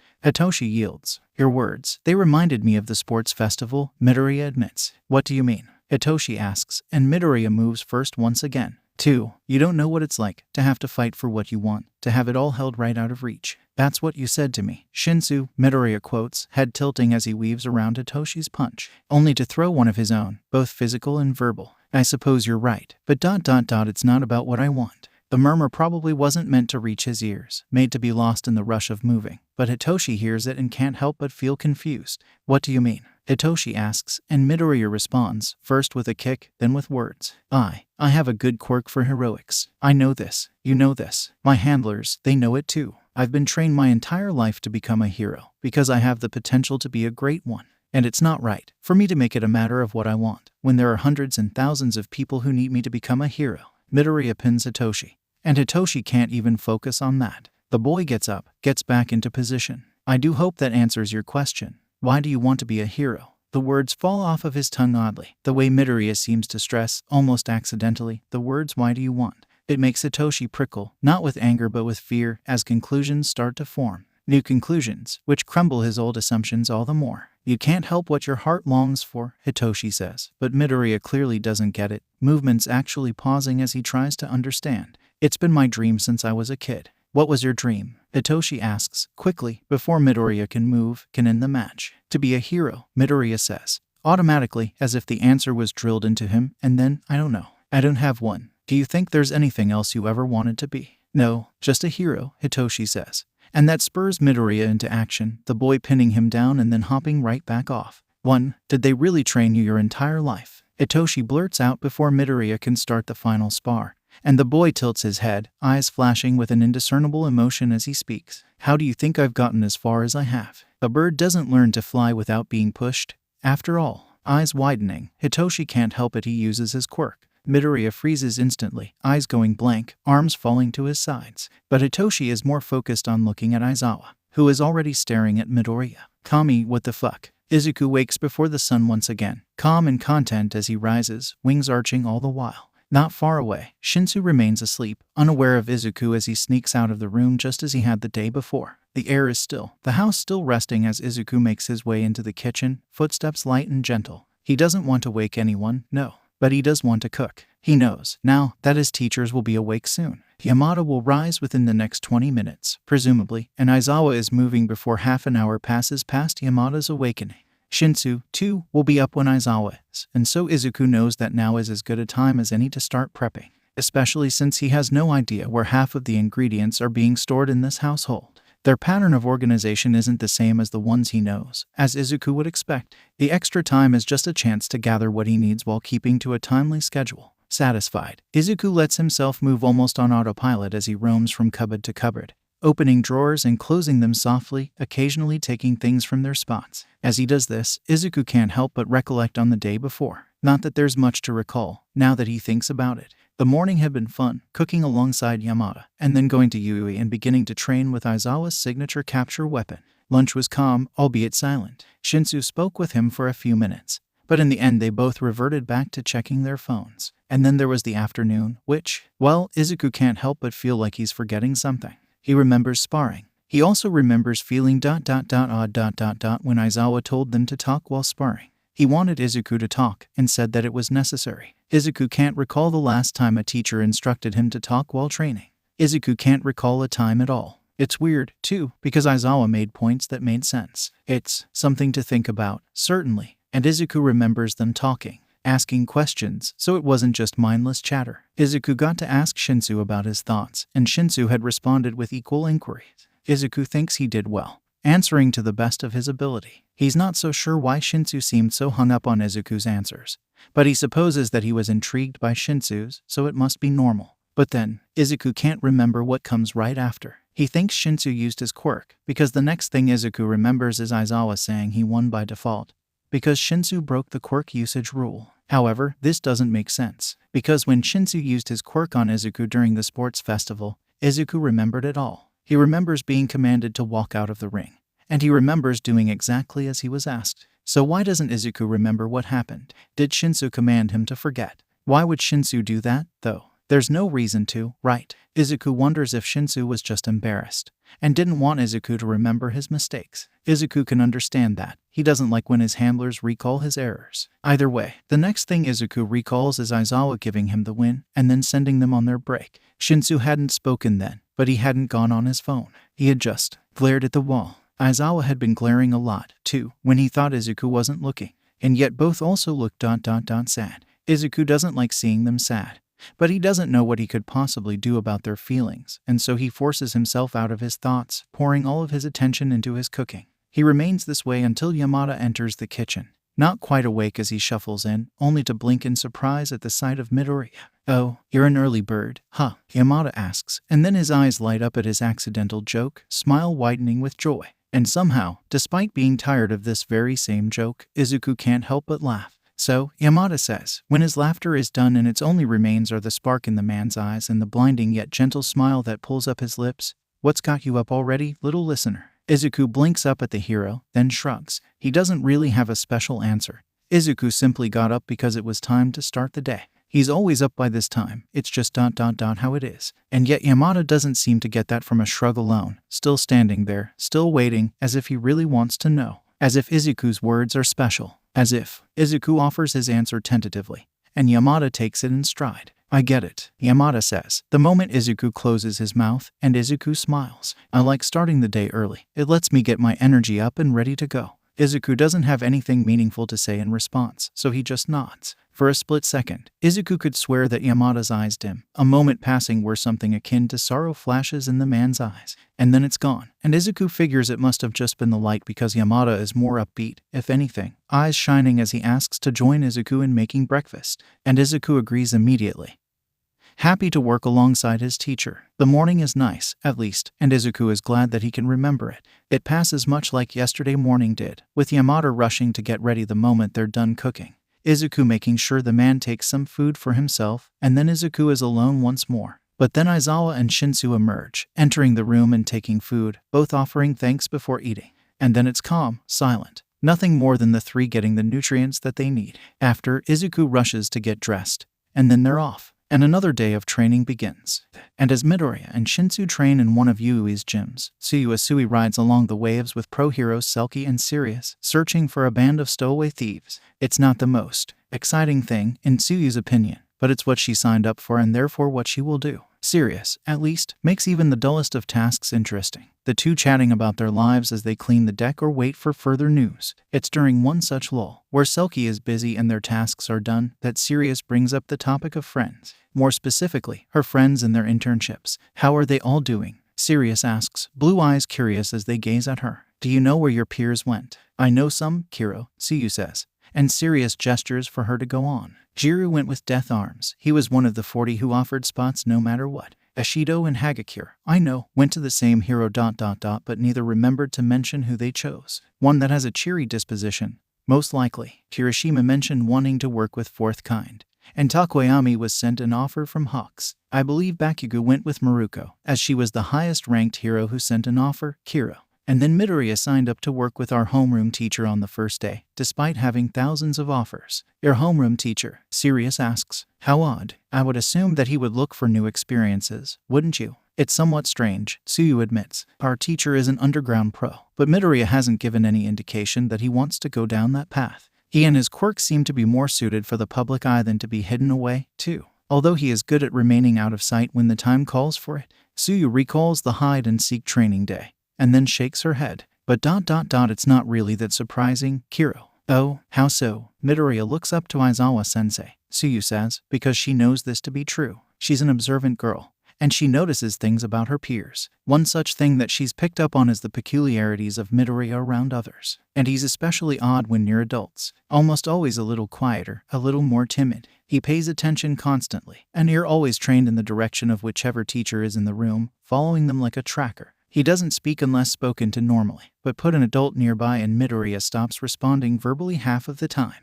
But then there's Aizawa. Well, Aizawa and Yamada. Yamada is special, Tsuyu knows, in a way that she doesn't quite know at the very same time. Midoriya had seemed familiar with Yamada when the man had come in on their first day of class. He had perked up, eyes wide with remembrance. When they had met, Tsuyu does not know, but she knows that they had, because Yamada had brightened, too, upon noticing him. Not quite so much, but enough to be noticeable, given Midoriya's reaction. But where Yamada was a moment of familiarity, Aizawa has been a sudden rush of trust. When Aizawa had first entered, Midoriya had been skittish, just as he was with every other teacher. And then that changed, and suddenly Midoriya was perking up and doing a binky every time that the teacher entered the room. And Aizawa, too, was noticeably different, eyes straying to watch the student more than he did for the others. Not by much, of course, but just enough to be spotted by a watching eye. And Tsuyu was watching. The bond between Aizawa and Midoriya ... it's different than the one Midoriya has with most adults. If Tsuyu didn't know better, if she hadn't seen how unfamiliar the two were on the first day, she would assume that there was a familial tie between them. But even if there isn't, it's clear that Midoriya trusts the man more than he trusts most adults. And so Tsuyu isn't surprised. And so Tsuyu knows it is not shocking that Midoriya chose Aizawa for his internship. Because while he is not gaining new experiences with a new mentor ... he is gaining the new experience of trusting a mentor. And perhaps that is the experience that Midoriya needs, just like Tsuyu needed a chance to be on the sea. But now is not the time to ponder, because Selkie is returning, and he looks serious. And as Asui learns about the fights that happen above and below the seas, Katsuki Bakugo dodges the hits that Miruko throws his way. He jumps into the air, using his explosions to aid him. But then he's knocked to the floor, because the sky is as much Miruko's domain as it is Katsuki's. Fucking rabbit. You've got spunk, kid, Miruko compliments. But you're not the only one who likes going in the air. Yeah, I figured. You fucking ... hop, Katsuki mutters, pulling himself off of the ground, and Miruko responds with a laugh. Great observation. But I wasn't even referring to myself. My brothers are flyers. It only makes sense that I can take someone back down to the ground. She seems proud, but Katsuki just blinks, confused, because you've got brothers. Now, Katsuki doesn't give a rat's ass about most heroes. They're just people he's going to inevitably surpass, just like the extras at his school. It doesn't matter what their quirks are, or the things they care about, because in the end they're all second to him. But Miruko isn't just some hero. She's the number 7 pro in all of Japan, and Katsuki's highest ranked offer. Katsuki knows a decent amount of those in the top 10, dare he say it, and he's never heard about any goddamn brothers. And why would a rabbit-quirked hero have siblings who can fly? Unaware of Katsuki's inner questions, Miruko just laughs. I do, Miruko confirms. And one's in your class. What? Wait. Katsuki's eyes widen, a certain green-haired boy taking over his thoughts. Green eyes that sparkle at the slightest kindness, shoulders that tense with any sudden movement, a skill level that screams of training and hard work. Bakugo, would you like me to challenge you? Fine. I better see you at the top, you fucking rabbit. The bunny bird Midoriya is your brother. Katsuki gets out, and Miruko snorts. Hell yeah, he is. Flexing an arm, Miruko states, he gets all of the best of my quirk with him, and wings to make him even better. Katsuki blinks at the hero, face blank as his mind processes the revelation. Midoriya is the little brother of the number 7 hero.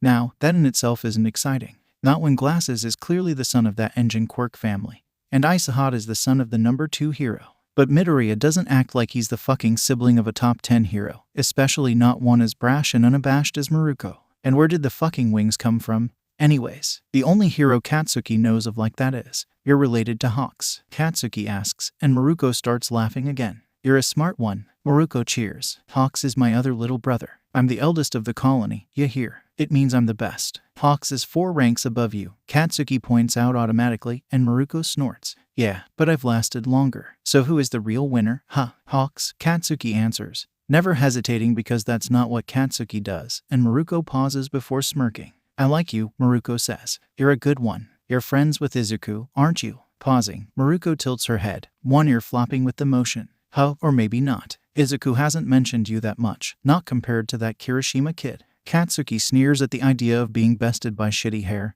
and lets out a scoff. Please, I'm better than that redhead. Boo, Midoriya and I are going to be best friends. Miruko laughs at the declaration, only fueling Katsuki's conviction. Hell yeah, Katsuki is going to befriend the fuck out of that Skvader boy. First, though, he has to focus on doing his best during his internship. He has to keep working if he's going to be the next number 1, after all. And as Bakugo resumes his training, Tenya Ida follows the normal hero, Manuel, out of his agency. Tense and perfectly postured, Tenya's glasses glint in the bright lighting, almost opaque to the rest of the world.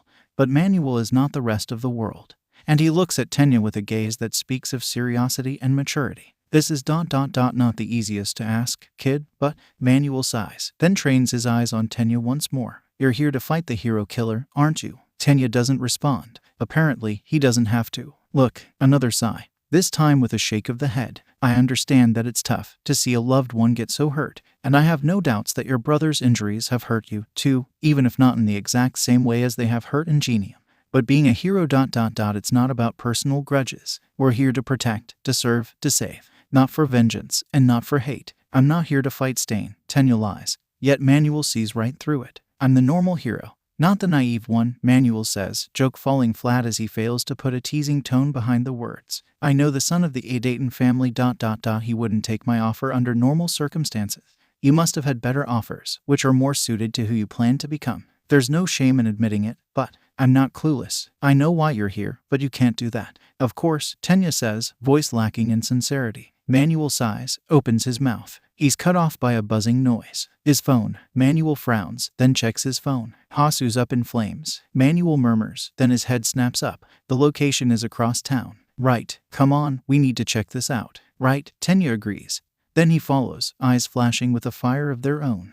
Watch out, Airjet cries. And that's the only warning Inuyasha gets before he's diving out of the way, a monstrous beast lunging at him. Tenya, another hero, cries out. And Inuyasha whirls around to see a man in blue frantically searching around, eyes frantic as he moves a civilian out of the way. Tenya, isn't that the first name of Midoriya's classmate? Inasa wonders, but there's no time to think because his hero name is being called out. Gale Force, Airjet shouts, get people to safety, and stay out of the way of the Namu. Namu, that's what the beasts are called. Namu ... They were strong. They hurt Aizawa-sensei, and they can take hits like nothing else. Midoriya shuddered, then glanced up at the screen. Locking eyes through their video call, Midoriya said, Urashi, please ... if you ever face a Namu. Skvader, a woman's voice called, muffled through the door, and the call ended right after. Midoriya never did finish his sentence, but, looking up at this unnatural creation, Inasa can tell what he was trying to say. If faced with a Namu, run, and Airjet seems to agree, sending Inasa out of the way, to which Inasa can only ask, do I have permission to use my quirk?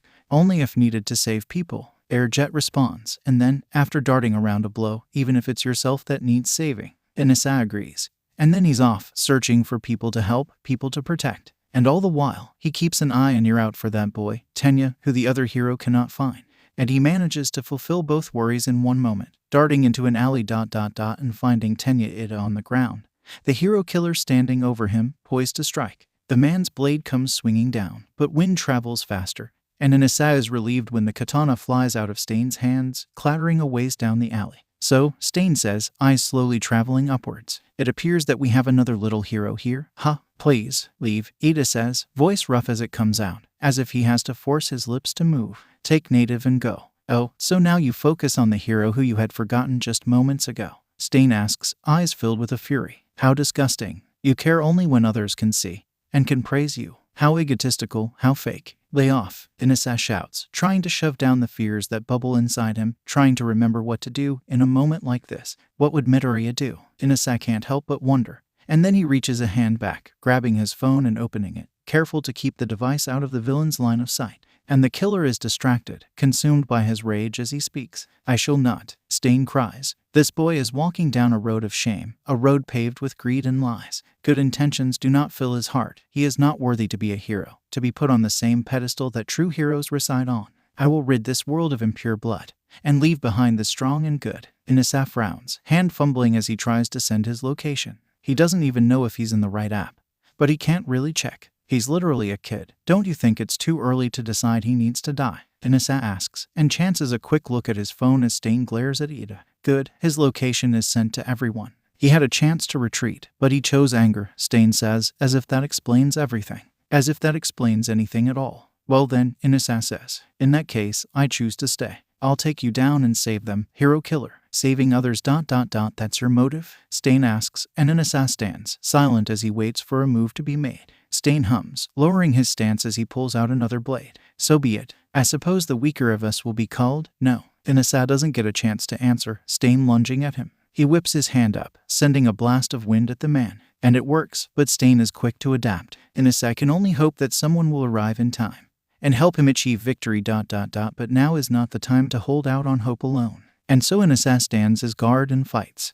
Izuku jumps when his phone buzzes, glancing at Shinsu and Aizawa Eraserhead, since the underground hero took them on a patrol before yanking it out. His phone only buzzes like that when he gets a text, after all. And none of his friends would be texting right now. They'd be too busy, sticking by their mentors of the week. So it must be one of his handlers or trainers, right? Except it's not. It's just a text from Urashi. His location, Hasu. It's sent to dozens of contacts, like Urashi was rushing to send the message and needed anyone to heed his call. But why? Wait, Hasu is where the hero killer is, isn't it? And, live update. A voice calls from a nearby television, and Izuku vaguely notices how Eraserhead glances at the screen. Hasu is up in flames, with dangerous beasts attacking. Pictures of Namu fill the screen, and Izuku flares his wings instinctively, remembering the last time that he was close to one. Remembering the aches, the breaks, the way that Aizawa had been forced into unconsciousness through pain alone.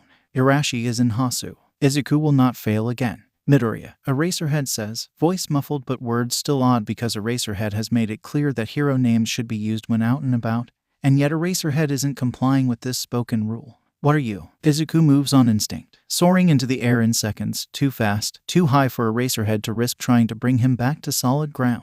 Hasu, Izuku thinks he shouts, but maybe he doesn't, mind too full of fear to really, truly know. All that he knows is the wind that races against his face, cold and biting as he wills himself to be better, faster, so that Urashi is safe. And he hopes, too, that Eraserhead will not be too mad when he next sees the man for acting without permission. Yet he flies on, determined. And then he's there. A flash of metal is the only clue he needs before he drops out of the sky, plunging into the alleyway and knocking a sword out of the villain's hands. I see that this is becoming a trend of sorts, is it not? The hero killer asks, and Izuku tenses but does not relent, fast and fierce as he continues to move, lashing out in an attempt to protect the person he calls his friend. Midoriya, Urashi cries out, and Izuku can hear the joy. Thanks, you saved me from a nasty cut there, man. Midoriya, is that your hero name? Stain asks, and Izuku bristles. But a question demands an answer. And so Izuku says, Skvader. And then, because he can, you tried to hurt him. Who? Stain asks. Your little wind friend. The brother of Ingenium, who tried to fight me in honor of his brother. Or perhaps the false hero, Native, who has been bleeding this entire time. Which one do you fight for, Skvader? Who are you fighting for? His handler asked, and Izuku blinked, eyes dull and shoulders drooping as he tried to remember. My colony, the people I love, Izuku murmured.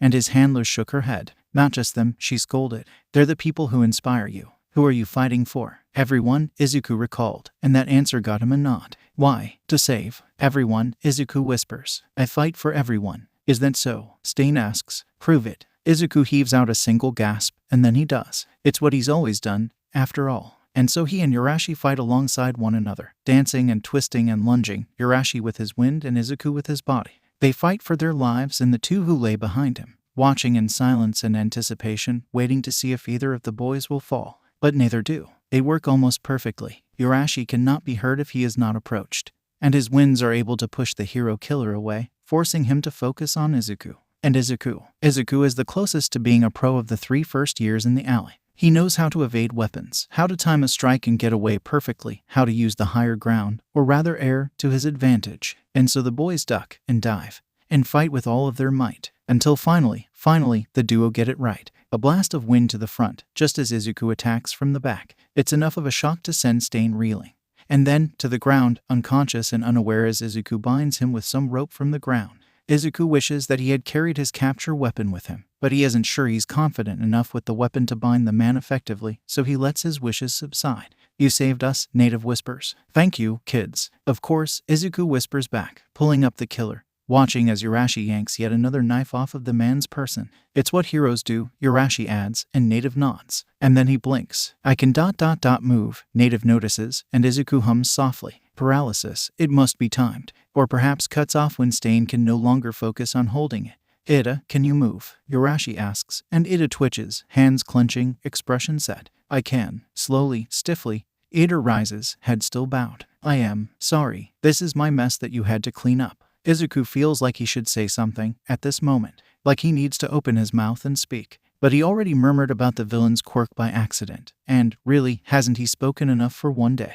The others must be annoyed, or close to it, by now. And besides, Izuku doesn't know what to say. Not to the boy who will follow every school rule to a T, but was willing to break the law in order to try murdering someone. Villain or hero, it doesn't make sense. Tenya Ada does not make sense. So Izuku simply glances over to Urashi, and then lets his eyes track back to the wounded hero. Oh, I'll carry you, Native, Urashi offers, and then lifts the man before Native can protest. Not that Native is able to, as hurt as he is. And that is how they exit the alley. Urashi with a pro-hero draped over his shoulder, Ada with his head bowed, and Izuku with the hero killer bound in his arms, dragged like unwanted cargo. Izuku recognizes the hero who approaches. How could he not, with the way the man burns bright with fire? How could he not, when Shouto Todoroki follows behind him, eyes widening almost imperceptibly as he approaches? Midoriya, Todoroki says, and Izuku offers a wry smile. That's the hero killer, one of Endeavor's sidekicks proclaim, and Endeavor steps forward. How did you find him? Endeavor asks. Then, how did you defeat him? Izuku doesn't have time to answer, because 1 second he is holding the killer, and the next, he is noticing a winged Naomu in the sky, its gazeless face focused on Urashi.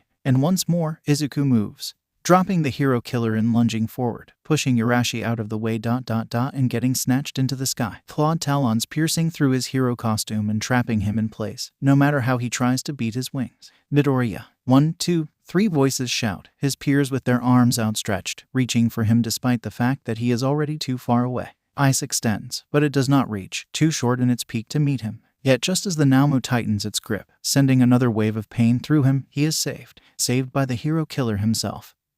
who apparently broke through his restraints and raced to his rescue. Why? You are not allowed to die yet, Stain says. Not when you are on your way to becoming a true hero. It isn't time. Izuku watches on, eyes wide as Stain stands, facing the growing crowd and yelling. Multiple heroes, and yet none move to save this boy. All of you are fakes, false as the first sinner himself. The only true heroes, the only ones allowed to end me, are All Might ... and Skvader. The man slumps over, eyes unseeing, glazed over with unconsciousness once more. Izuku forces himself to his feet, only to stumble. Arms grab him, and the blurry face of Todoroki fills his vision before Izuku himself succumbs to a world of blackness, where nothing remains except a single thought. You are on your way to becoming a true hero. But is he, really?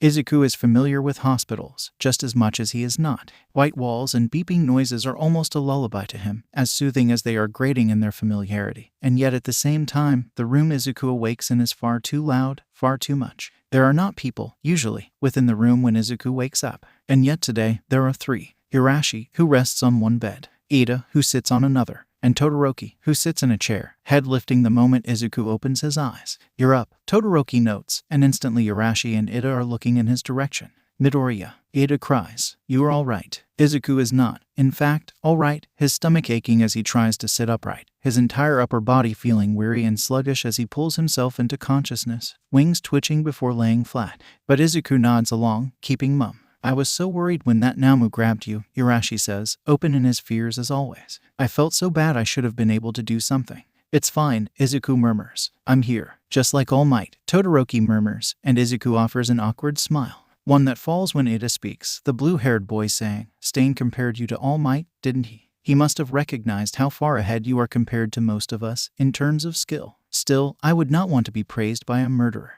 And I would not want to hunt down one, Izuku hisses, and then he clamps his mouth shut, eyes widening at his own remark. He shouldn't have said that. Even if it's true, he shouldn't have said that. It's not what he's supposed to do, never mind the fact that Izuku was never prepared for a situation like this. And yet Izuku can't find it in himself to apologize. Because Ida, too, did something that he shouldn't have. Heroes don't aim to kill. And not for something like revenge. Ida should know this, with how strict he is about following rules. It's what angers Izuku so much, he thinks. The fact that Ida tried to kill someone, yet also chided others for something as simple as putting their feet on their own desks. So Izuku may have done something wrong, but so has Ida. Where does that lead Izuku? He looks at the boy, who ducks his head in shame. I should not have, Ida relents. My pride and my anger on behalf of my brother ... it led to your pain. You were nearly taken by that Namu.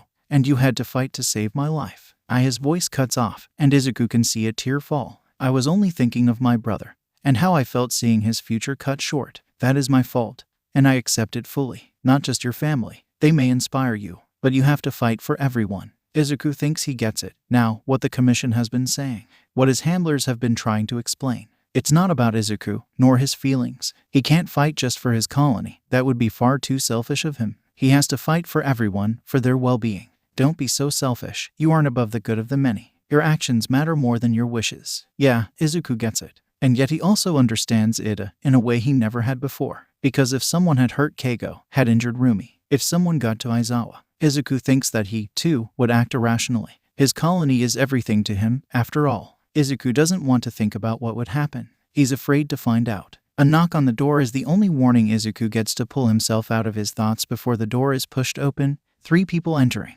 First is a man with a jetpack, the second a man in a blue hero costume, and the third a man with the head of a dog. Boys, meet Kenji Tsuragami, the chief of the police force, the man in blue states. Around Izuku, his 3 peers stand. Izuku follows, despite how his side aches in protest. Chief Tsuragami watches on, his face giving away nothing as his eyes peer at them from over his snout. Distantly, Izuku can't help but feel frozen on his feet when that gaze reaches his form. Instincts. No doubt, because it seems that his peers are frozen in a different sort of way than he is. And then the chief begins to speak. And Izuku can't do anything but listen. You must be the Yui students who took down the hero killer, right? Tsuragami asks, and Izuku nods along with his peers. Regarding the villain we arrested ... he had fairly serious injuries, with broken bones and intensive cuts and bruises. He is receiving treatment under strict guard, woof. One of the chief's ears flicker ever so slightly, and Izuku mimics the movement unconsciously. The action draws Tsurugami's attention to him, and dark eyes linger on Izuku as the chief says, "Since you four are Yui students, I'm sure you already know that when superpowers were still becoming the norm, the police attached high importance to leadership and standards and made sure that quirks were not used as weapons. And then, the profession of hero emerged to fill that gap. Woof. For an individual's use of force and power that can easily kill others' actions that normally would be appropriate to denounce to be accepted officially as thanks to early heroes who followed the ethics and rules of the profession." Woof.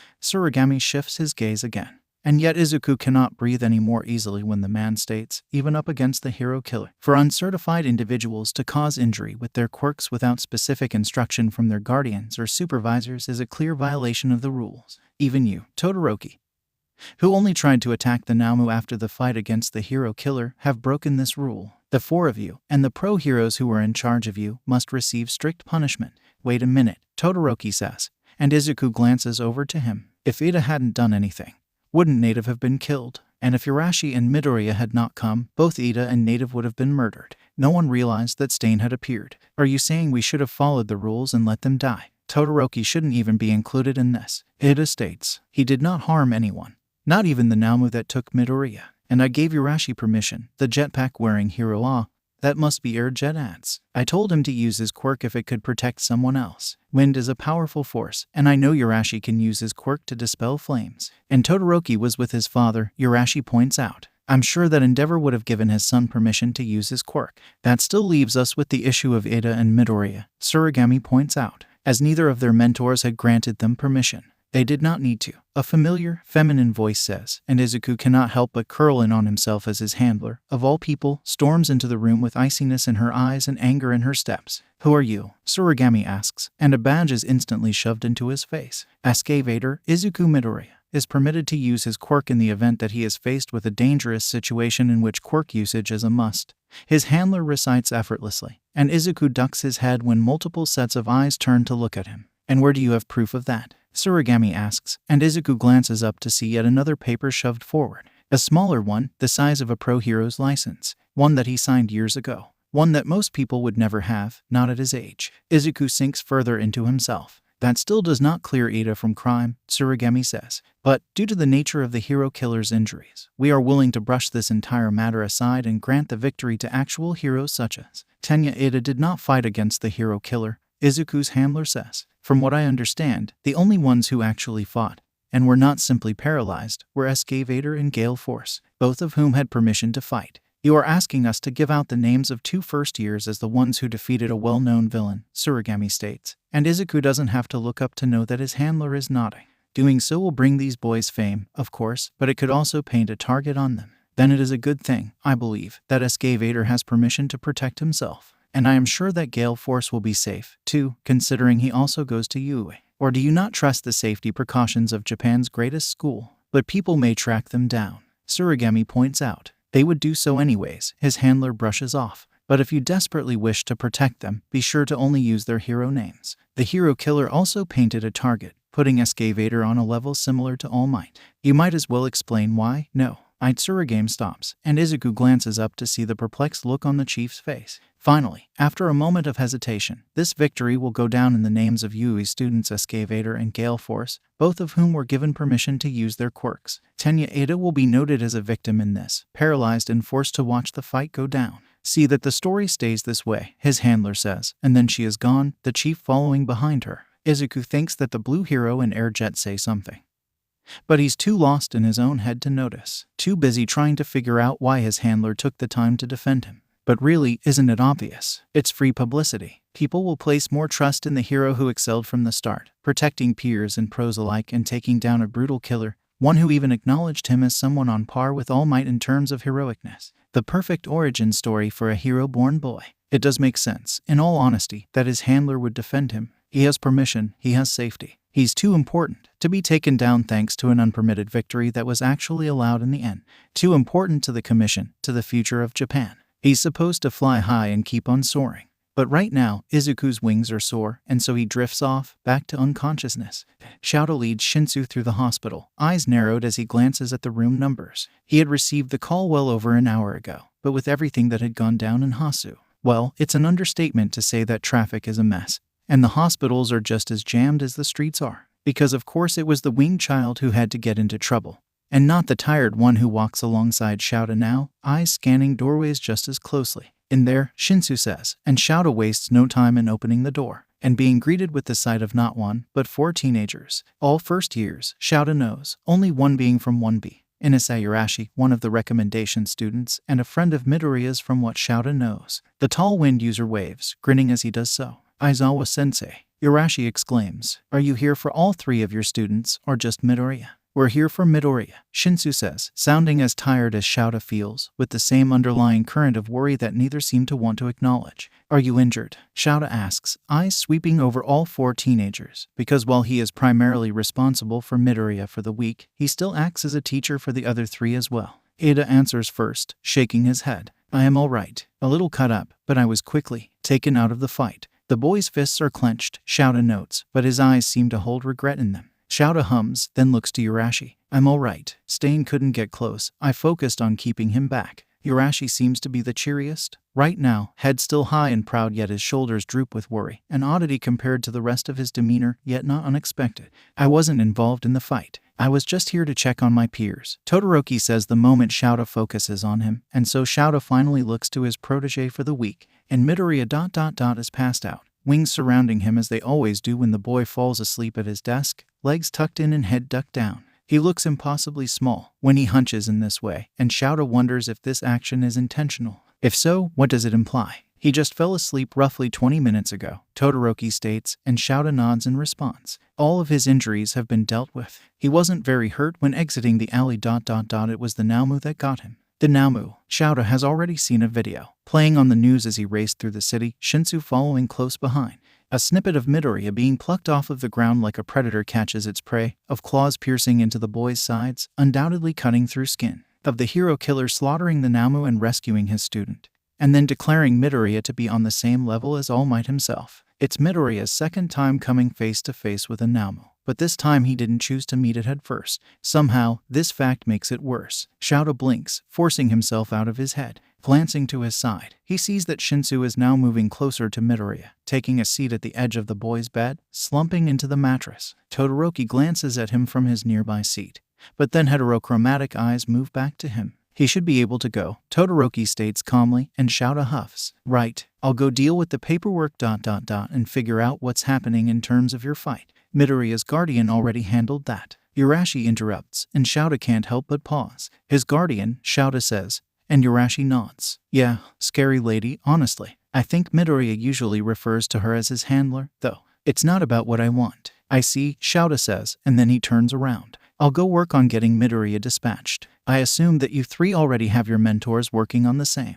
I have a good quirk for heroics. Yes, sir. I know this. Of course, Aizawa-sensei. You know this. My father has already set a time for my return. My handlers, they know it too. Shouta exits the room, hands clenched into fists as he shoves them in his pockets, finding his way through the maze of hallways once more. I've been trained my entire life to become a hero, because I have the potential to be a great one. Shouta fills out the forms handed to him, moving through the motions automatically, pen meeting paper as required, all as his mind keeps on going. It's not right for me to make it a matter of what I want, when there are hundreds and thousands of people who need me to become a hero. Shouta heads to Midoriya yet again, thinking of the blatant problem being presented to him, shoved right out in the open by a boy who seems to be oblivious to how wrong the words he says are. How sickening his situation truly. A bird doesn't learn to fly without being pushed. After all, what the fuck? Shinsu spat out, expression dazed as he automatically caught Midoriya within his quirk, and Shouta couldn't help but think the exact same thing. What the fuck, indeed. But what can Shouta do? What can he do to help Midoriya? To show this boy that a kid shouldn't be trained their entire life, that they shouldn't be pushed to the edge for the sake of a dream that isn't even their own, that no one should have to bear the responsibility of thousands of lives before they've even made it to high school. Shouta doesn't fucking know. But Shouta knows how to focus on the present, and how to keep Midoriya safe when the boy is under his gaze, and not flying away at the first cry for help. And so Shouta keeps his calm as he wakes Midoriya, checking the boy over before helping him up. And he keeps his voice gentle, softer, as he leads his 2 interns back to Yui to get changed, before taking them back to his home. And he makes his movements obvious when they eat, Hazashi sitting beside him. It's not much, but it's all he can do. And at the very least, Midoriya is smiling when he heads off to sleep. And Kami, that's something.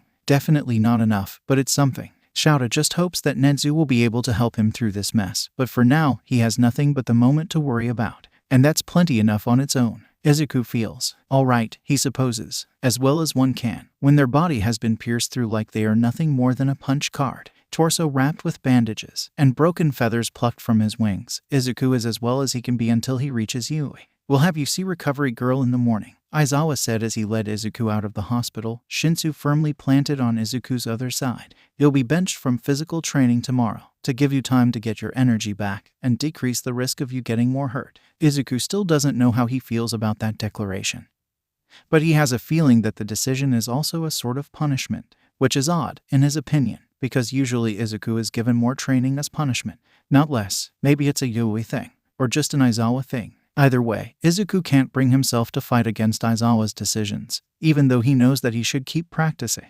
His handler has always told him that he needs to be able to fight through injuries. And, to be quite honest, Izuku has fought through worse, but Aizawa doesn't seem like the type of man to change his mind. So Izuku figures he should save his breath and think of other things, like his friends, who are texting him. He's woken up too early, again. Even earlier than yesterday, perhaps because he feels bad for disobeying Aizawa, perhaps because he twisted the wrong way in his sleep and aggravated his wounds. Either way, Izuku is up too early, and it's still not time to begin cooking breakfast. But this isn't a problem, surprisingly, because when Izuku woke up, there were messages waiting for him, 3 of his friends up and texting in a group chat, Tsunotori, Kirishima, and Yurashi, all wanting to make sure he's still okay. And he is, clearly. And he proves this by responding immediately and then sticking around for their excited, caring responses. It's odd, but not quite unusual anymore, how they take the time to check on him. Their hearts are so full of love, it seems, that they have enough to extend such kindness to him.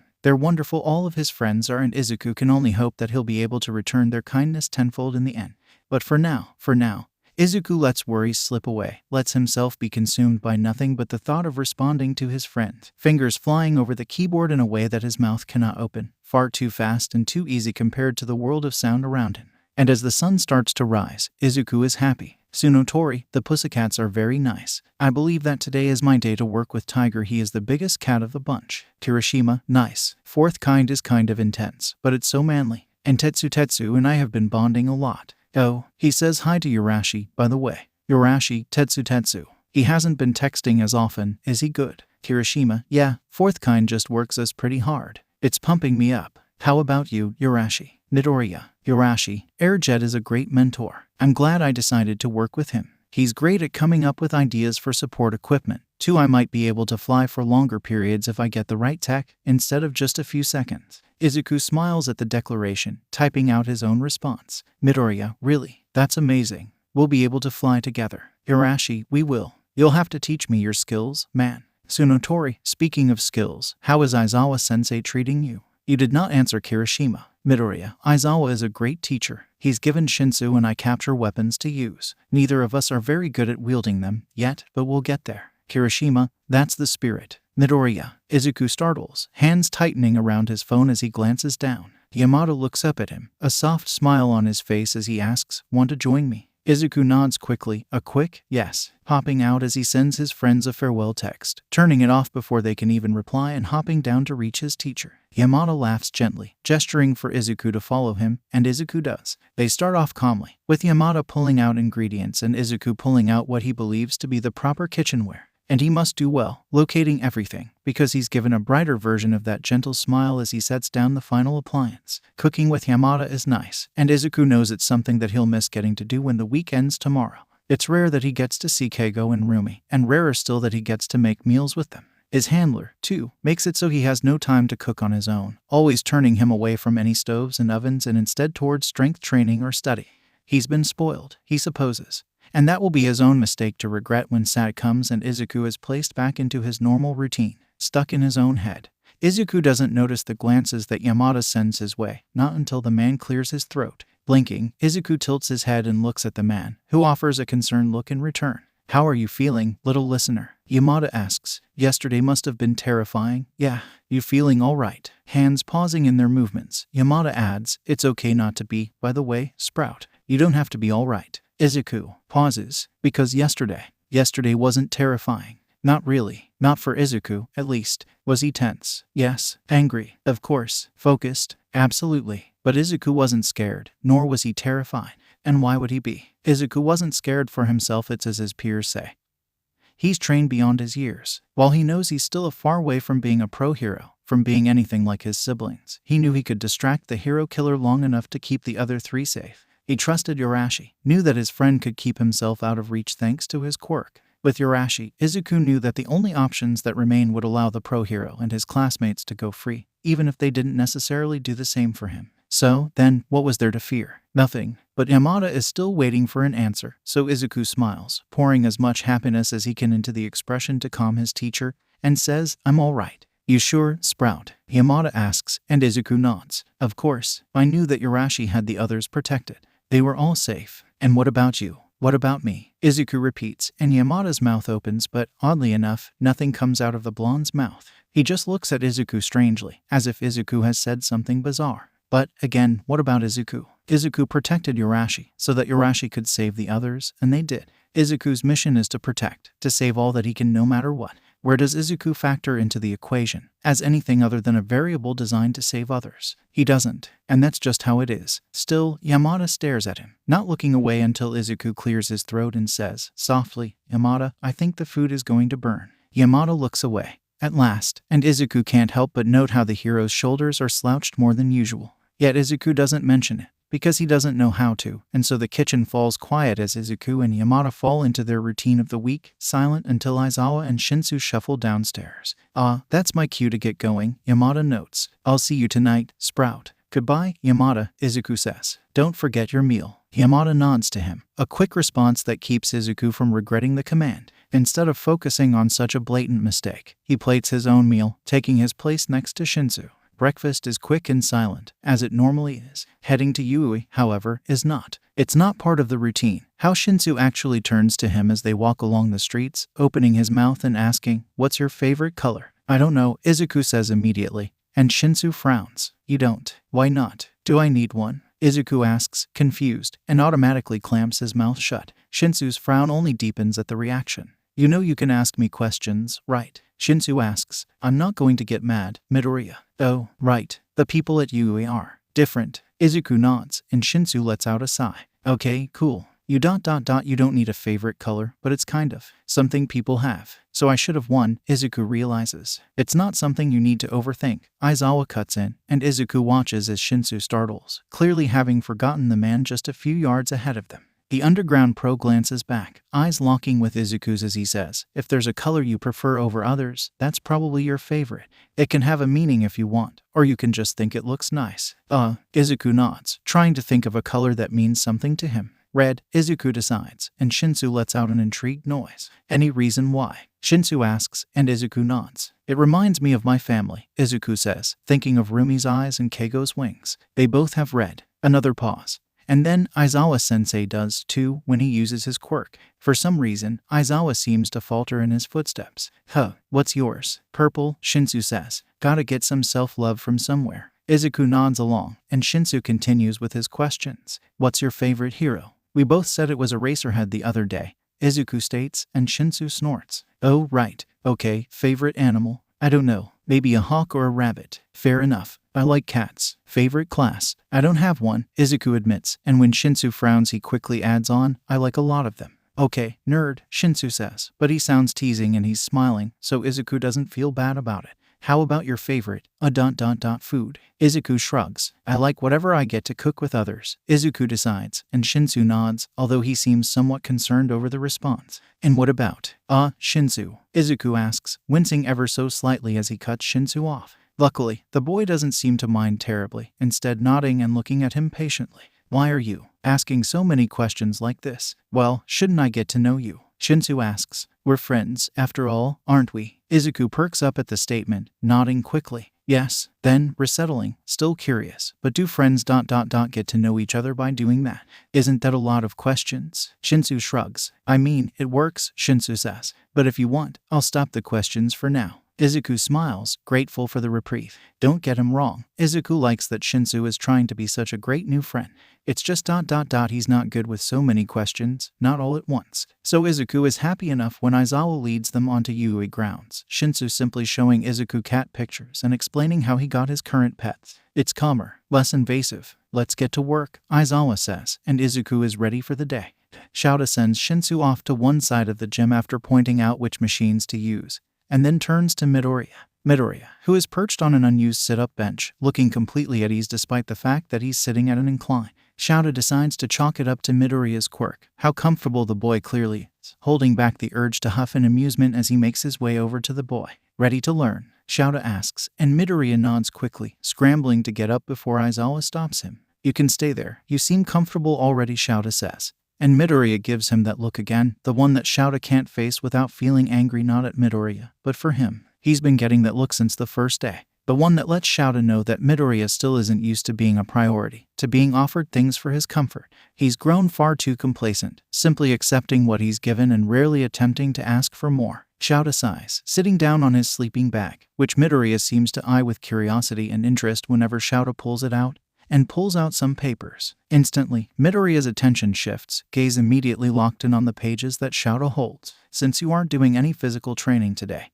we're going to teach you something new, Shouta states. Your class won't be doing this unit until later on in the year, but it's a valuable skill to have. Seeing that Midoriya's interest is piqued, Shouta flips over the papers, showing Midoriya the title. Analysis. Midoriya gives no outward indication of how he feels about the subject matter, but he doesn't seem to have any negative reaction, so Shouta carries on.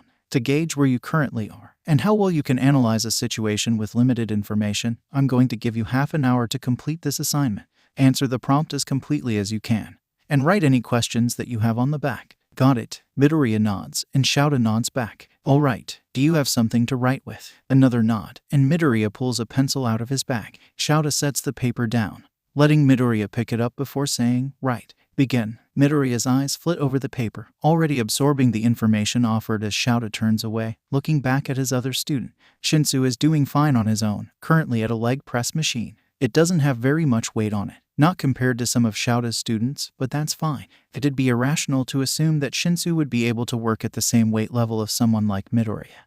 And even more illogical to assume that the boy could match Shoji at this moment. Limits must be pushed, yes, but going too far over is simply a guaranteed way to break oneself. In the end, that would only hinder Shinsu. So Shouta sees his student working out at a reasonable pace, and he is satisfied. Assured that both of his students are working on their tasks, Shouta lets himself shut his eyes, recalling the plan for the rest of the day. For the morning, Shinsu will be working out on his own, and in the afternoon Shouta will train with the boy, mainly sparring and working on reaction times. As for Midoriya, well, ultimately, it depends on how well Midoriya can grasp the concept of analysis. The boy is bright, Shouta would be blind to miss that. Smarter than his peers, Midoriya is clearly beyond the current subject matter that's being taught to his class thanks to his time with the commission. Shouta knows that Midoriya was the highest scorer on the written portion of the recommendation exam, getting a 99 on the test. It would be foolish to assume that Midoriya is anything other than intelligent when faced with the facts, but Shouta doesn't know how this will translate when focused on this subject.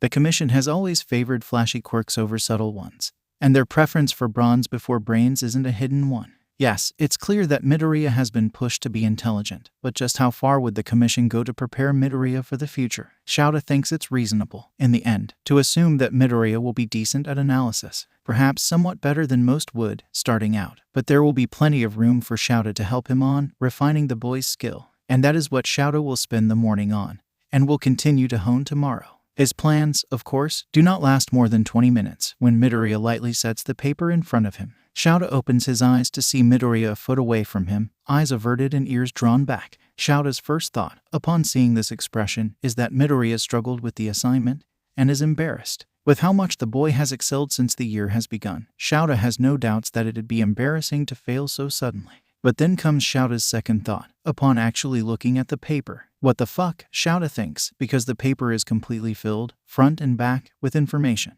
The prompt was 3 sentences long. The first stated that it was a hostage situation. The second the numbers of enemies, and vague descriptions of them. The third offered Midoriya the quirk he could use, and told him to explain how he would solve the situation. How could Midoriya have come up with so much to say? Did he repeat things? Make false assumptions? No, No, he did not, Shouta quickly realizes as he goes further and further down the page. Midoriya's thought process is logical and orderly, information sectioned off in easily read ways, potential outcomes listed one after the other, depending on which of his assumptions about the enemy's quirks were correct. And at the very end, Shouta sees the reason Midoriya looked so embarrassed. Sorry if this doesn't fill all of the requirements. I ran out of room and didn't know if I was allowed to use more paper. How? Shouta asks, and Midoriya glances up at him, eyebrows furrowing. Clearing his throat, Shouta asks, your analysis. It's practically professional already. How are you this good already? Oh, Midoriya says, lighting up now that he knows that he isn't in trouble, as if Shouta would ever be upset at such a well-done response. My handlers believe analysis is an important skill. I liked analyzing for fun, so they had me hone it into a valuable asset.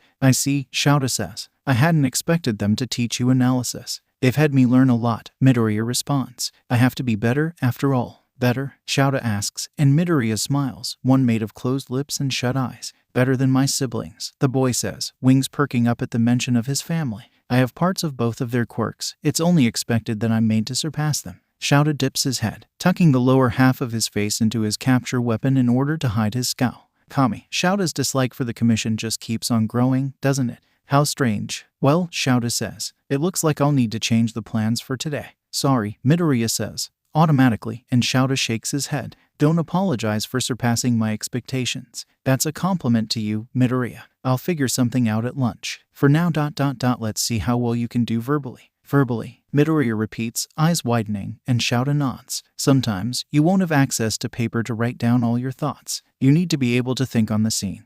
And practicing this will help. It's true, all of what Shouta says, but he can admit, internally, that he also just wants Midoriya to learn that he's allowed to speak without fearing what Shouta's reaction could be. God damn it. Midoriya nods along, luckily, and Shouta lets out a sigh of relief. Great, let's move to the first scenario. Picking up a paper, Shouta says, you have a quirk that lets you manipulate light, but only within a meter of your right hand.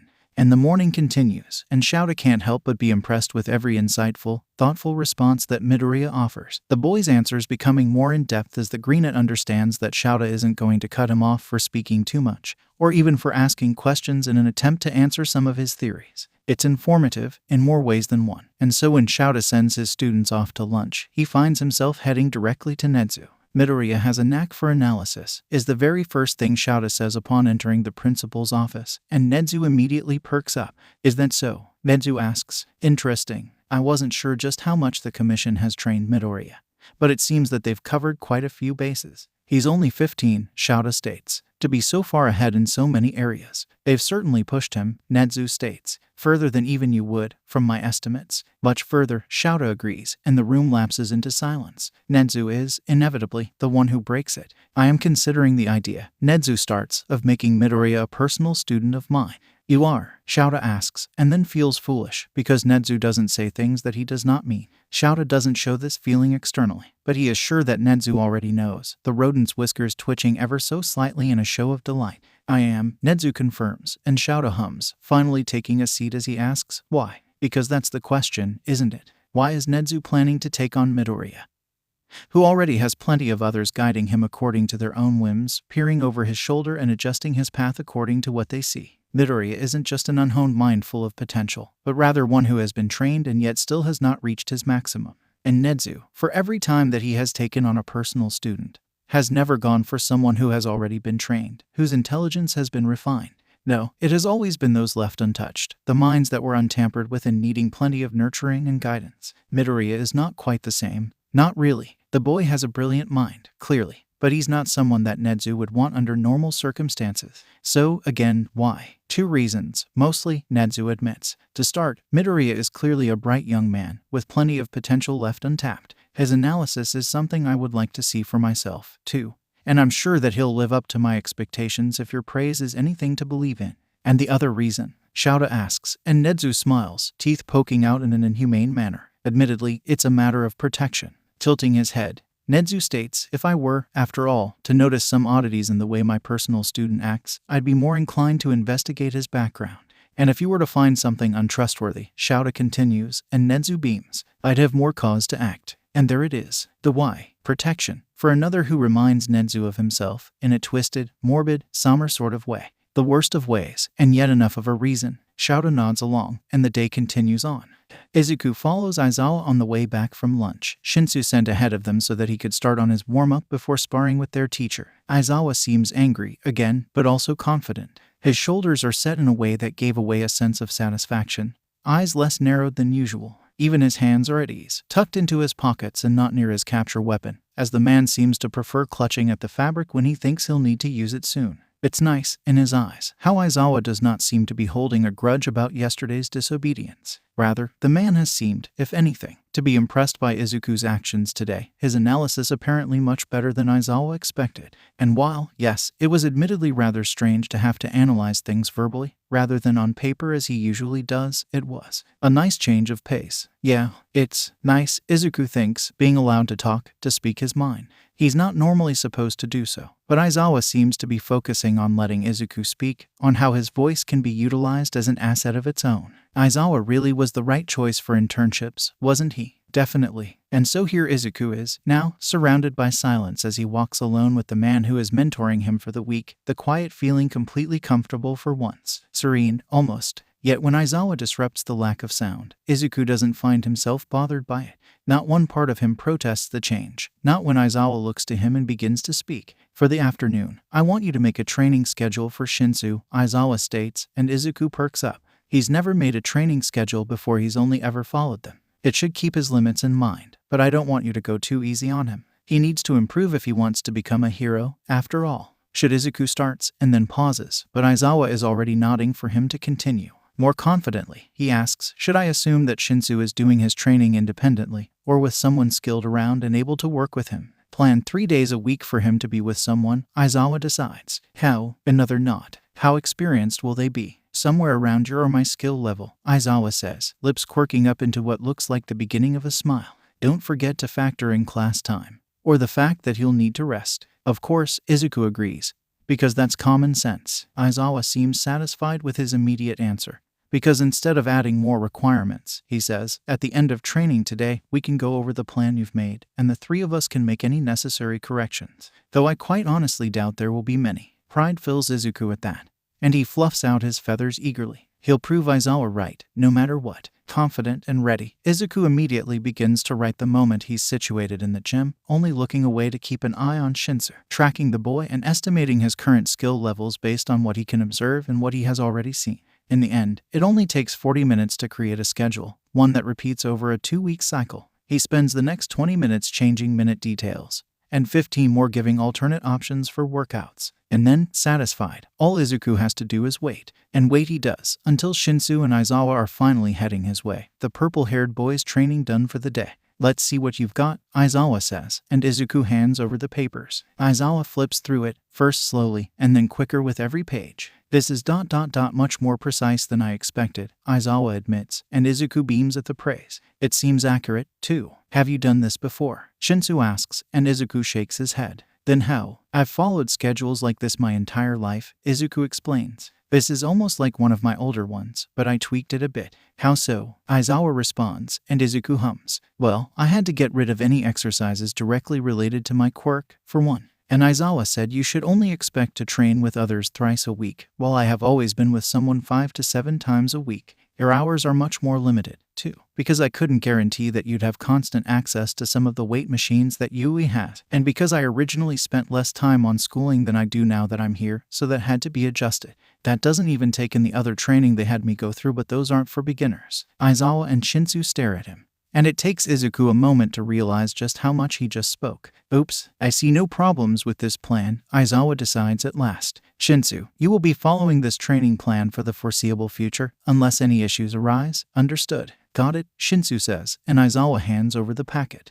Shinsu's eyes widen as he takes in the writing. And then, looking up, he asks, I'm going to die, aren't I? Of course not, Izuku says instantly. You'll definitely be tired, but so long as you follow the guide, you won't have to worry about succumbing to exhaustion. Smiling, he adds, you don't even have to train as much as I did when following that schedule's inspiration, so you should be fine.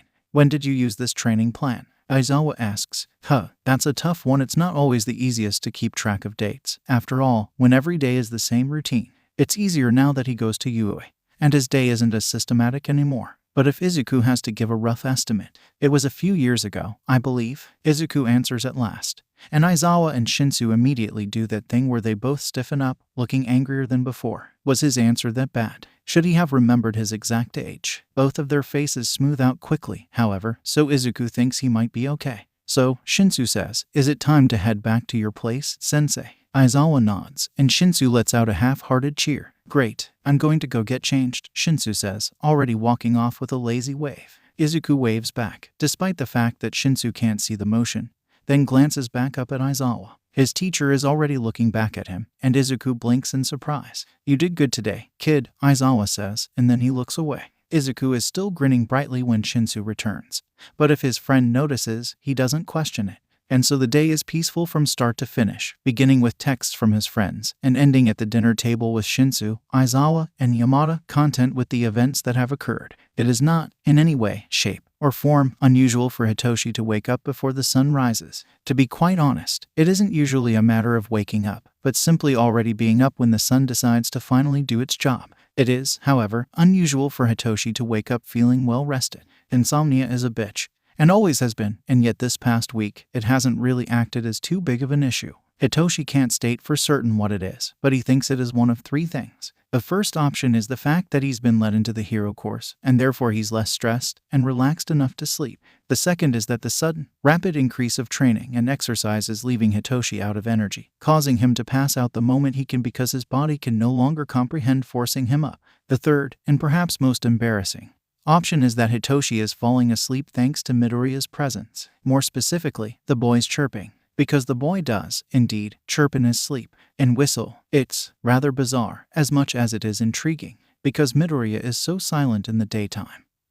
But at night his heart is singing out, letting his voice be heard. It's nice, as much as it is a reminder of how Midoriya has been silenced much like Hitoshi, leaving a bittersweet taste to it all. Despite the connotations that Hitoshi can't help but form, however, Midoriya's sleep chirping has acted as a sort of white noise. And while Hitoshi has tried using white noise sources before, such as fans, or rain music, or even weird whale song compilations, none of them have worked. But maybe it's not just one or the other. Maybe it's a mix of all three, or maybe it's just a lucky week for Hitoshi. Either way, he won't be ungrateful as he sits up, stretching his arms over his head and feeling oddly awake, even as sleep clings to him. It's silent, Hitoshi can't help but note, and turning his head to the door shows him that Aizawa isn't in the room. It's too early, clearly, but turning his head the other way shows Hitoshi that Midoriya is already up and out of the room. Midoriya is always out of the room before Hitoshi wakes up. It's always Aizawa in the room, throwing the door open and giving him a tired glare before slinking down the steps. By the time Hitoshi gets downstairs, Midoriya is putting food on the table, and Hitoshi has been grateful each time, albeit somewhat confused,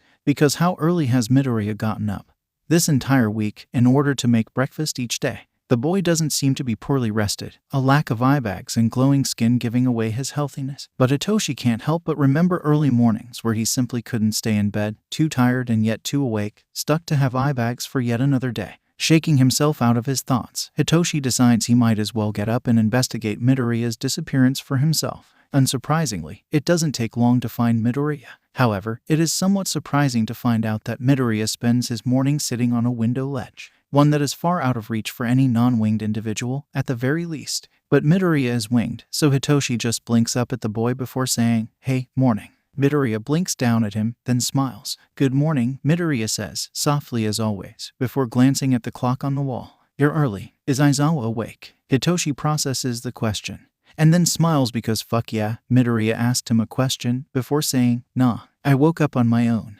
Yamada isn't up, either. He gets up in roughly 20 minutes, Midoriya states immediately, before tilting his head. "I can start cooking, though, if you prefer." "You don't have to," Hitoshi says, before remembering yesterday's conversation in the morning. "I like whatever I get to cook with others. But if you want to, we can cook together," Hitoshi adds on, and Midoriya beams. And that's how they end up in the kitchen. Midoriya taking the lead as he pulls out everything with an ease of familiarity that Hitoshi doesn't have, not in this house, not in the home of his teachers. But Midoriya, for all of his timidity, isn't deterred by this not being his own place of being, moving around as easily as if it is. This past week has been good for Midoriya, clearly, showing in how he all but bounces from place to place, wings ruffling behind him and foot tapping as he works. All that's missing, in Hitoshi's opinion, is a joyful whistle like the one Midoriya lets out in his sleep, But Hitoshi doesn't say that. Instead, Hitoshi does his best to assist Midoriya, grabbing dishes when Midoriya gets the courage to instruct him, or watching the food as it cooks if Midoriya needs to grab something else. He's not very helpful, unfortunately, too unfamiliar with his surroundings, but Midoriya seems to be over the moon as he works,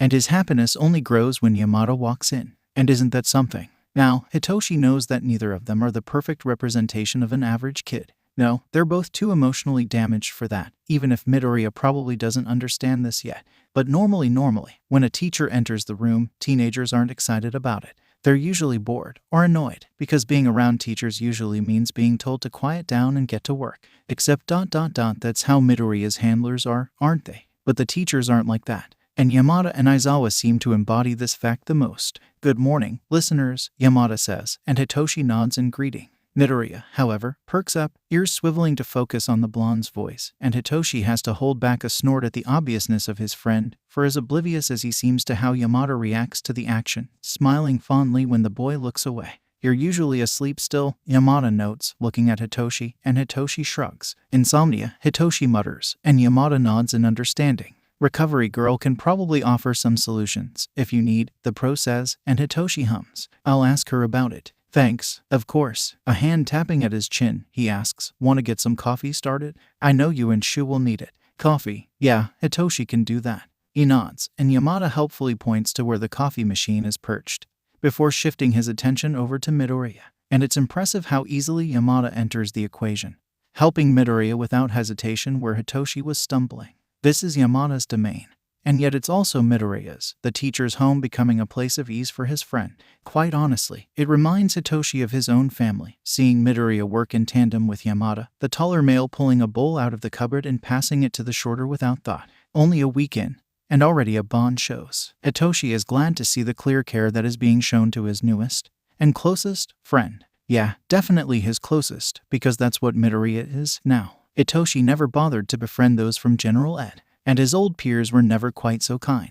So Midoriya, despite only a week of talking, is the only who Hitoshi can happily consider his greatest friend, one who Hitoshi will help, and who Hitoshi knows is finding a family of his own with their teachers, creating bonds by choice rather than by chance. So Hitoshi will stand to the side and make his pot of coffee, while Yamada works alongside Midoriya in a show of trust and understanding. Because being on the sidelines just means he can watch the action a little bit clearer from higher up. And it's nice, comfortable, and easy until food is done and Yamada has to go, disappearing from the kitchen in order to get ready for the day. Hitoshi hears a door slamming from upstairs as he moves dishes to the table, Midoriya packing some of the food into a container. "It's Yamada's," Midoriya explains, when Hitoshi looks at him for a little too long. He doesn't grab any if he has to rush, and cooking makes his schedule tighter. Yet he still cooks with Midoriya, Hitoshi notes easily, and smiles at the fact. Sure enough, Yamada nearly races out of the house without his meal, jacket half on and hair surprisingly perfected in its bird-like swoop, but Midoriya stops him, shoving the container in his hand right before the man can get out of the door. Yamada beams, offering a pat to Midoriya's head, and Hitoshi can't help but notice how the boy flushes, looking ready to cry, as if a head pat is the most affection he's gotten in ages. ...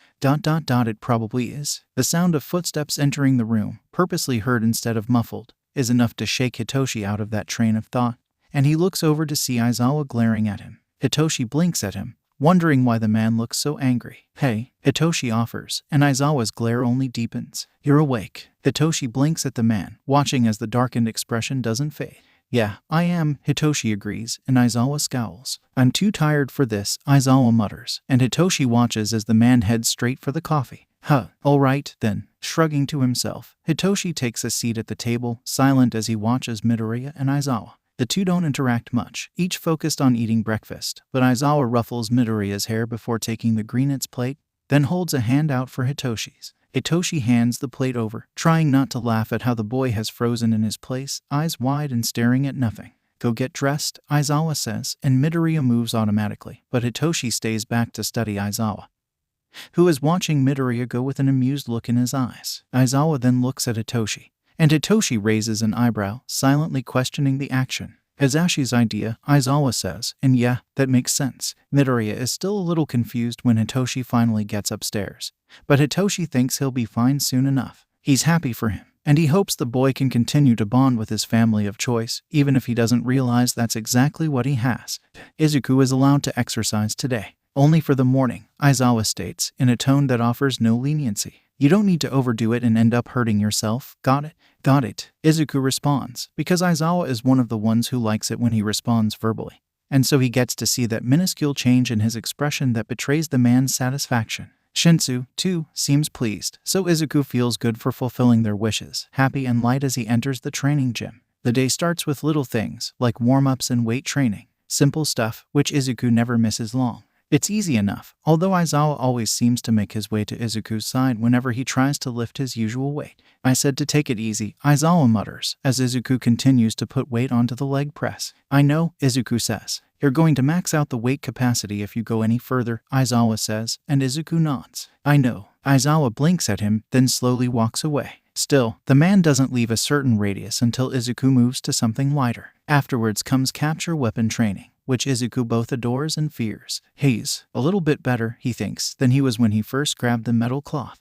A little, but not by much. In the end, Izuku manages to capture himself more than he can anything else, and has to be freed by Aizawa too many times to count. Shinsu seems to be the same, though, so Izuku doesn't feel too embarrassed. The last hour before lunch is spent sparring, with Aizawa seemingly debating with himself before instructing Izuku to spar against Shinsu. Izuku, for his part, all but hops into position, wings fluttering as he drops into a defensive stance. Ready? Shinsu asks, and Izuku is pleased when his friend doesn't wait for a response, instead moving as soon as the word falls from his lips. Izuku reacts accordingly, diving to the side, weaving around the boy and forcing him to turn around, stumbling but steadying his stance just as quickly. Can't trip me up that quickly, Shinsu mutters, and Izuku smiles. Good. And then Izuku lunges onto Shinsu, tackling him to the ground before diving off, letting the boy hit the mat without him, leaving him sputtering. Yeah, it's nice being allowed to train again. Not only is he able to get rid of the energy that's been buzzing under his skin since yesterday, unused to days off without any training whatsoever, but he's able to do so with a friend and his mentor. And it's odd, to Izuku, how important of a distinction there is between mentor and trainer. What are you thinking about? Shinsu asks, right after landing a solid hit on Izuku, and Izuku hums.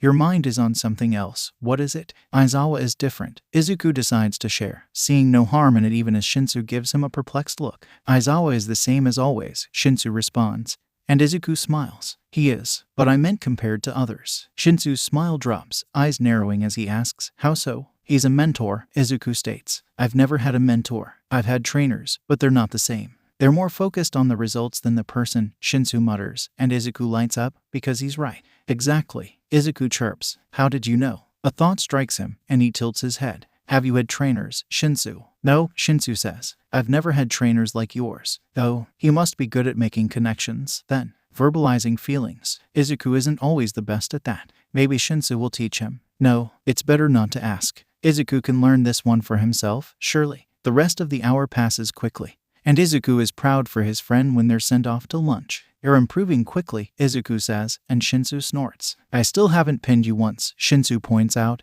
and Izuku frowns. Well, of course not. I've trained my entire life, Shinsu. You can't expect too much from yourself and too little from me. You'll just upset yourself. Shinsu makes a noise in response to that, and then shrugs. Yeah, that makes sense. A pause. And then, they've trained you a lot? Huh? Yeah. Izuku nods, and Shinsu gives him a look. How far do they push you? Shinsu asks, voice hesitating for a moment before coming back stronger. But Izuku just tilts his head. In what regards? He asks, and Shinsu shrugs again. Do they? I don't know. Overwork you? Are you in pain often? They don't make you uncomfortable, do they? Izuku blinks. They don't overwork me, Izuku states easily. My handler is very careful to keep me from going too far past my limits. It's impractical to do so. It just makes future performance worse. Shinsu doesn't seem satisfied, so Izuku moves to the second question. I'm not in pain often. You're not? Shinsu asks, and Izuku shakes his head with a proud smile. No, I've learned to evade my trainer's attacks, so they can't land a hit on me. Shinsu looks oddly sick,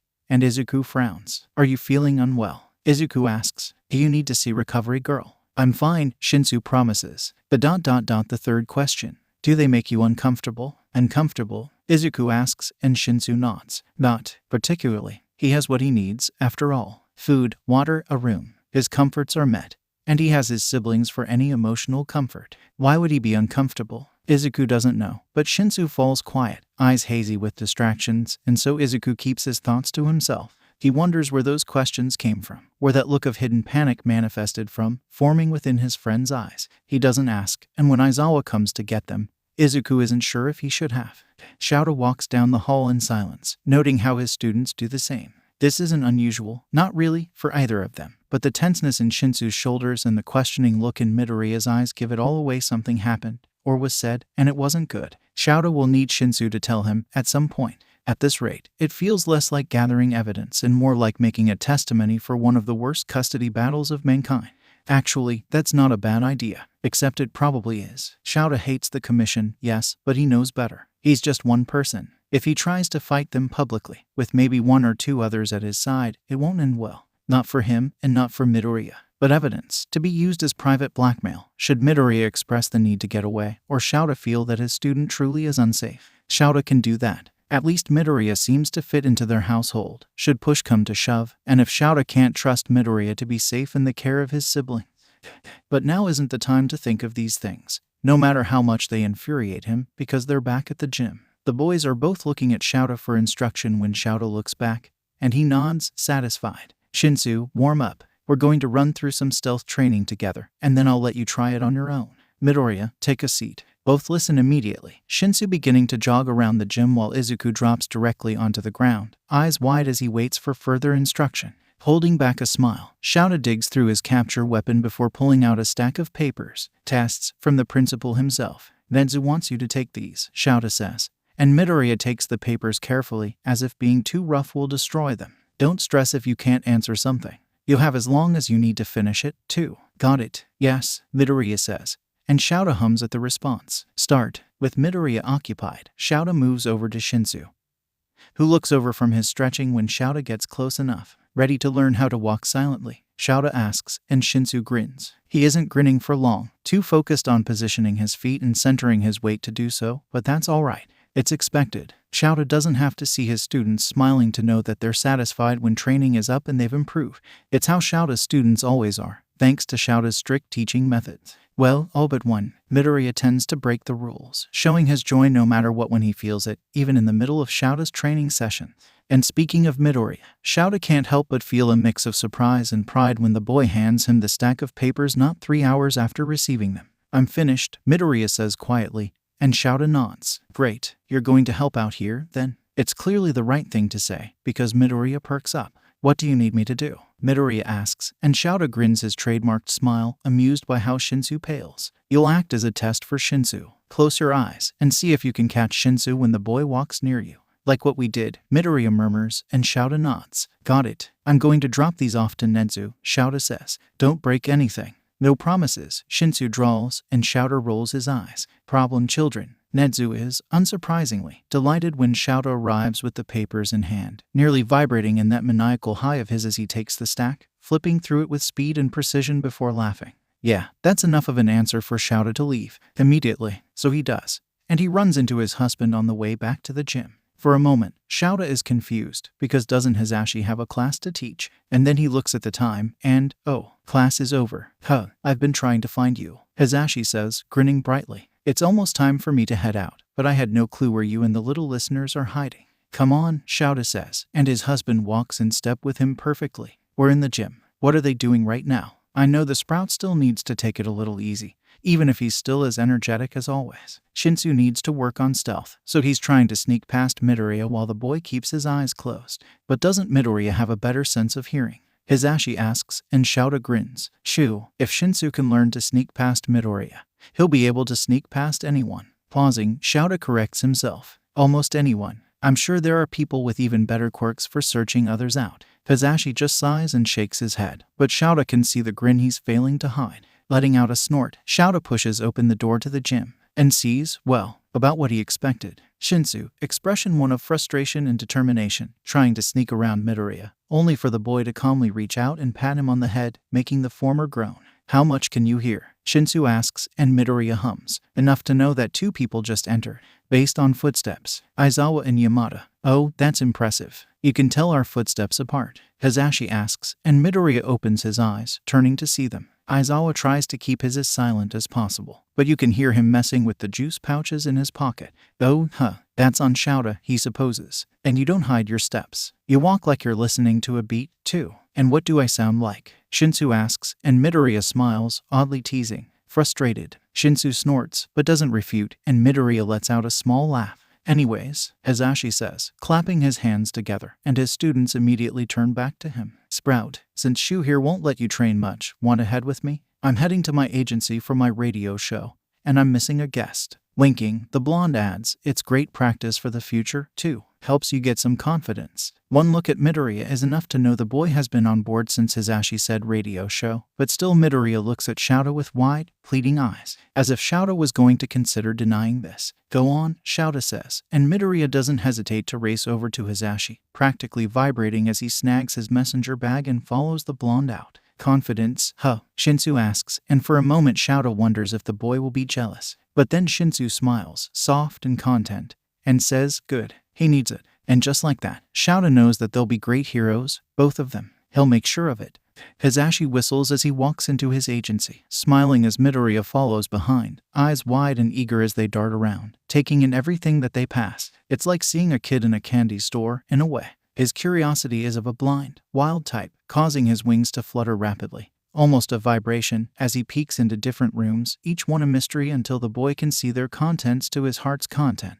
And that's fair, to be honest. Hazashi's agency is an interesting one, he'll admit it. Not only is it a place for heroes and sidekicks to work, with a training gym and places to store costumes and gear, but it also holds more normal career choices within its walls, like Hazashi's recording studio, which Midoriya squeaks at once he realizes where he is. Hazashi does his best not to laugh, but he can't hide the fond smile that tugs up his lips. Gesturing animatedly, Hazashi announces, "Welcome to my studio. What do you think, little listener? It's incredible," Midoriya exclaims. "It's much bigger than I thought a studio would be." "Yeah, want to see all of the fun tools I've got in here?" Hazashi offers, and Midoriya manages to light up even more. And that's how he ended up giving Midoriya an in-depth tour of his recording room, showing off his soundboard and the other equipment that makes up his space. Midoriya takes it all in quickly, nodding along and tracking Hazashi's every gesture, attentive and observant. "And this is where you'll sit." Hazashi cheers, pointing to the chair next to his. It's a backless chair, brought up in advance just for the Skvader boy, who beams with delight as he perches on it.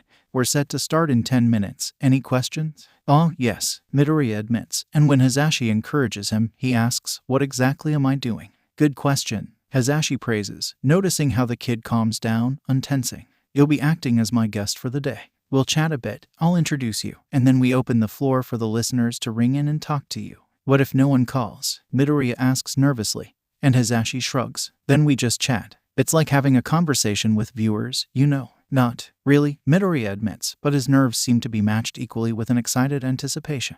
"But let's do it. Plus ultra, right? Plus ultra, indeed." A few more minutes pass, and then Hazashi turns to Midoriya. "Ready to start?" Hazashi asks, and Midoriya perks up, nodding quickly. "Great. Just remember, don't be afraid to talk." Okay, Midoriya agrees, and Hazashi beams, flipping his microphone on and watching his on-air sign turn bright red. "It's go time. Hey listeners," Hazashi cheers. "It's that time of the week again, where I bring in a special guest for Put Your Hands Up. Today we've got a hero in training from UA, here to offer some potential insight and maybe just some personal opinions. We're leaving the real decisions up to you guys tonight, or maybe we'll just chat away. That's up to how many of you call in, you dig? But that's enough from me, Sprout. Why don't you introduce yourself?" "Oh," Midoriya exclaims, then leans closer to his own microphone, which Hazashi quickly flicks on. "Hi, I'm Mike Sensei's student.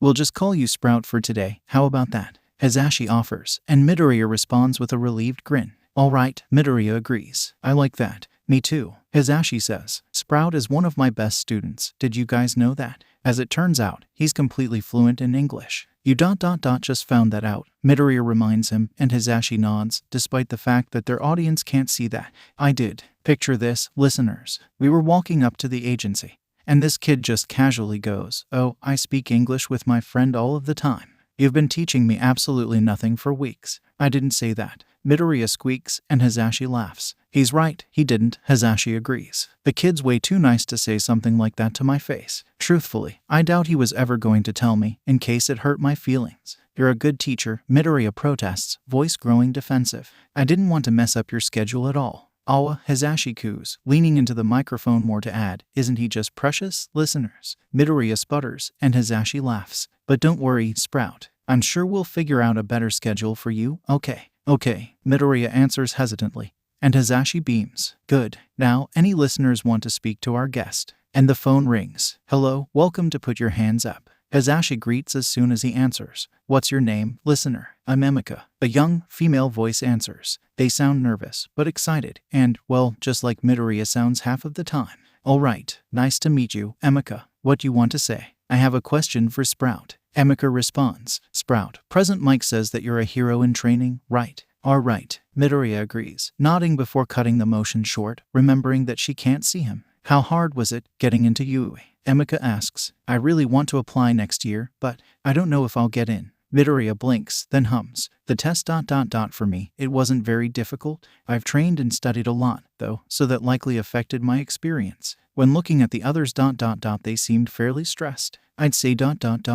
I'm not fully sure. But, so long as you keep working hard, I'm sure that you'll do just fine. Even if my quirk isn't the greatest? Emika asks. A lot of people think I'll fail, because I have a quirk that ... isn't very good. What makes them think that? Midoriya asks, and Hisashi watches how the boy's eyebrows narrow. Well, it's not very flashy, nor is it offensive. Her enthusiasm is gone, Hisashi can't help but note, replaced by a timid, quaking voice. But where Emika seems to falter, Midoriya is growing. Leaning forward, Midoriya asks, what is your quirk, Emika? It's the first question that he's directly asked about her. I call it Nightfall, Emika says softly. I can change the gravity of anything submerged in shadows or darkness. The darker an area is, the better control I have. But most fights happen in the daylight, out in the open. But they don't, Midoriya interrupts, and he doesn't even hesitate to say, the most important fights happen indoors, away from the limelight heroes, and hidden in the shadows. Break their light source, and you'd instantly take over the entire area. Your quirk is perfect for underground heroics. In fact, it is, Emika asks, a hopeful note filling her voice. It is, Midoriya agrees. Underground heroes aren't very well known, but they're some of the greatest protectors that we have. They fight at night half of the time, which is your domain. You'd be a force to be reckoned with if you went that route. Underground heroics, Emika muses. I've never been a big fan of crowds. I'll look more into it. Thank you. Of course, Midoriya says. I look forward to seeing you in the halls next year. Emika squeaks, and the call ends abruptly. Midoriya blinks in surprise, glancing at Hisashi. Did I say something wrong? Midoriya asks, and Hisashi laughs. You did great, Sprout. I think Emika was just a little flustered by your support. Oh, Midoriya frowns, then gains a determined expression. Well, I'll keep supporting you, Emika. I can't wait to meet you. The phone rings again. And Midoriya blinks, surprised. They really like calling you, Midoriya whispers, and Hisashi nods as he accepts the call. Sprout, a male shouts, not even waiting for the usual greeting. I heard you giving advice to that first gal. What's your quirk, though? I think that would give away who I am, Midoriya says, and Hisashi cuts in to help. It would. We're going to give Sprout a night of anonymity, rather than shoving his name out in the open, so. But doesn't every hero student get their name broadcasted during the sports festival? The man asks. He doesn't sound like he's pushing. Luckily, just a bit curious. Why not take the free exposure from this opportunity? We're working on my confidence, Midoriya explains softly. Mike Sensei says that I need to work on it, and he does a bit better when the spotlight isn't completely on him, Hisashi adds. I sprung this on him pretty recently. It'd just be mean to push him too far from his normal boundaries. You dig? Got it. The man agrees. Well then, Sprout, don't let Present Mike push you too hard, all right? He would never, Midoriya says instantly, and Hisashi beams at the trust. Well, I wasted my question, not that that's on you, the man assures, and Hisashi won't lie. He's so glad that his listeners are being such good sports today. I'll just let you keep on going, then. I can answer a different question, Midoriya suggests, then, if ... if you want. There's a pause, and then, I can see why you're clearly a favorite. All right, then, what's your favorite thing about you? The people, Midoriya says. They're all very nice. The man laughs, and thanks Midoriya, and then ends the call. Midoriya smiles, opening his mouth to say something. And then the phone rings. Wow, Hisashi exclaims. We don't usually get calls quite this fast. Sprout, you must be a fan favorite. And he is. On and on, the phone keeps ringing.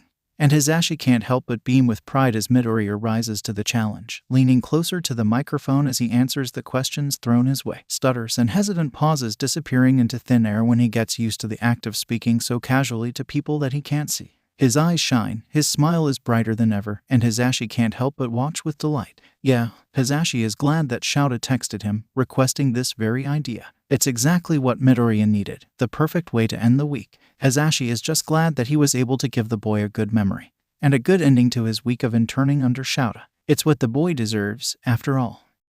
The air is still when Izuku wakes up. The sun has yet to rise into the sky, to even begin to touch the horizon, truly. Shinsu is asleep in his futon, sprawled out but silent as he rests. Everything is quiet, serene. Oddly, somber. Or maybe that's just Izuku. As the boy gets up, slipping out of the room and shutting it silently, with the ease of one who spends every morning turning a knob just so, flicking their wrist just enough that the locks don't protest, don't make a sound, when the wielder is simply trying to begin yet another day. And this, too, is just another day, is it not? A sad morning, before the dawn and before the world wakes, before everything is steady and flowing and constantly going. It is the moment where everything is still except for Izuku, who, for once, is able to move on his own rhythm. In a few hours, Izuku will be back on his handler's pacing, on his trainer's timing. He will take these few hours as he can, while he can. And so Izuku wanders down the stairs, steps flowing even as they feel weighed down, shoulders back even though his head is falling down. Bright green eyes scan the living room, glancing up to the window. Wings stretch, then hesitate. He doesn't sit in the window, but he does smile at the first peak of dawn, a single ray shining down. Softly, Izuku moves into the kitchen, one ear twitching just so as he glides across the wooden flooring, socks doing their part to help him be quiet against the ground. It helps preserve the calm, not breaking it with noise that's unnecessary. Softly, surely, Izuku gathers all that he needs. A little more than usual, less worries about overeating. He's sure that his teachers, that Shinsu, will enjoy the extra food. A nice touch, a small change to end the week right. But even as Izuku moves, as he works, he can't help but subconsciously slow down, as if taking more time will grant him more. It's silly, illogical. He does it anyway. Yamada, too, seems softer, slower, when he enters the kitchen, but still he smiles when he sees Izuku and instantly joins the boy in making food. Morning, kiddo, Yamada greets. Last morning here, huh? Yeah, Izuku agrees, nodding along. Looking forward to heading back, Yamada asks, and Izuku shrugs. The answer seems to be enough, this time, even without words, because Yamada just nods back. There's not really much to say, in response to a question like that, anyway. And so the world falls silent, but not for long, not for much time before Yamada hums softly. It'll be quieter, you know, Yamada asks, and Izuku thinks it's rhetorical, so he just stares up at the blonde. You fit in, Sprout. It'll be odd, having you gone. And huh. For some reason, Izuku can't help but feel warm, he supposes. Light, happy. Does Yamada really think that? That Izuku belongs within these walls, in this house that is not just that but a home, a place carved out for himself and his husband. Izuku doesn't know how he feels, hearing this. All that he knows is that he's pretty sure he's never felt quite like this, even if he isn't sure what this is.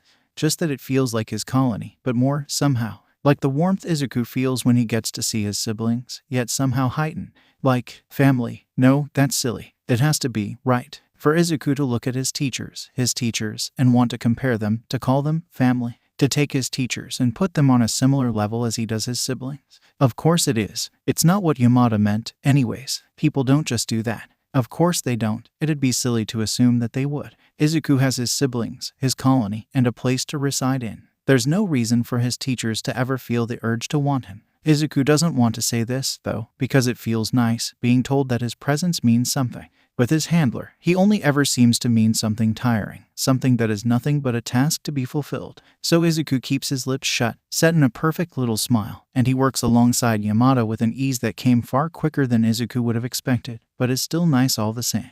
Aizawa and Shinsu come down sooner than Izuku would expect, or perhaps they took longer than usual. Time is odd when Izuku doesn't track it, so he's pleasantly surprised either way as the two take their seats, offering their usual thanks. And then Yamada does the same, prompting Izuku to perk up, head tilting as he gazes at the blonde. I've got no work today, Sprout, Yamada explains. General ed students don't have SAT classes at Yui, you know. He didn't, but Izuku supposes that it makes sense. SATs have always focused on the heroic side of their schooling, after all. It makes sense, then, that Gen Ed would be one of the only departments that don't come in on the weekends. Nice. Oh, yeah, Shinsu murmurs. I'll have Saturday classes. Neat. Izuku smiles at the statement, happy to remember that Shinsu is in the hero course. Aizawa gains a grin, too, although it's not quite so pronounced. But it's Yamada who lets out a cheer, saying, yeah, you're a great student, Shinsu, but I'm glad to see you go. You say it like that and sound like an asshole, Aizawa comments, and Yamada laughs. Maybe so, but he knows what I mean.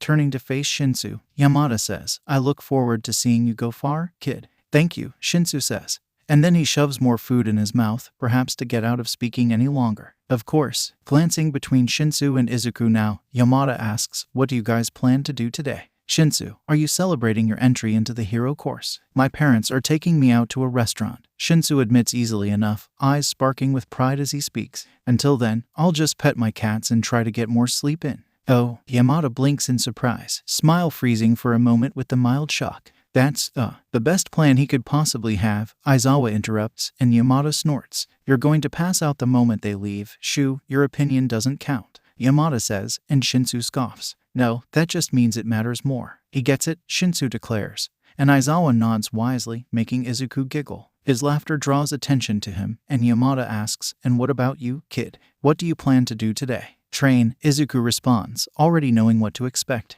My handler will likely want to test my improvements. She probably will send me straight to the trainers. For some odd reason, the mood seems to drop, the air becoming colder as Yamada and Aizawa's gazes grow sharper, icier. It's like Izuku gave the wrong answer, gave them one that upset them. But they asked, didn't they? Izuku only did what they wanted. You train a lot, huh? Shinsu asks, eyes trained on his plate and away from him, unable to see the nod Izuku offers. Do you ever do anything for fun? I see my siblings, Izuku says, but Shinsu still doesn't look up. That's ... Yamada hesitantly asks, and Izuku looks to his English teacher. No, I text my friends when I have the time. But I like being with my siblings. Keigo and I fly. And we like to cook and talk with Rumi. You don't ever go anywhere? Shinsu asks, voice somehow changing, gaining one of those tones that Izuku just can't comprehend. We're all rather busy, Izuku explains. Our schedules all conflict with one another's. And they do. It's a fact Izuku has grown to accept. That it's hard to meet up with Keigo and Rumi. That's how life works, for a colony of heroes and heroes to be. It's not the most enjoyable truth, but it is an undeniable one.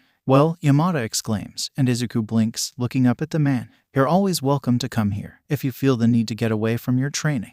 Really? Izuku asks, and Aizawa snorts. Course, kid, Aizawa agrees. The house is always open if you need it. It's nice having a cooking buddy, Yamada jokes lightheartedly. Yet Izuku can't help but note how tense the man's shoulders are, his grin oddly forced. Still, Izuku nods along, because he doesn't want to turn down such a kind offer. Not that he knows when he'd be able to use it, it's not like he can just leave training. He doesn't do that, not if one of his siblings isn't there. It's not how it works, with his handler. But still, Izuku feels that warmth build up yet again, and so he smiles. The rest of breakfast flies by, far too quickly for Izuku's liking but inevitable all the while. No amount of sadness will stop the flow of time. And so when his plate is clear, and so are the others, Izuku finally rises, getting up from his seat and heading to the room, where he begins to pack his things. At some point, Shinsu follows, moving to the other half of the room to do the same. And as they pack, Shinsu begins to speak. So, Shinsu says, as he tucks a shirt into his bag, you said you're training today. Yes, Izuku agrees as he folds a pair of pants.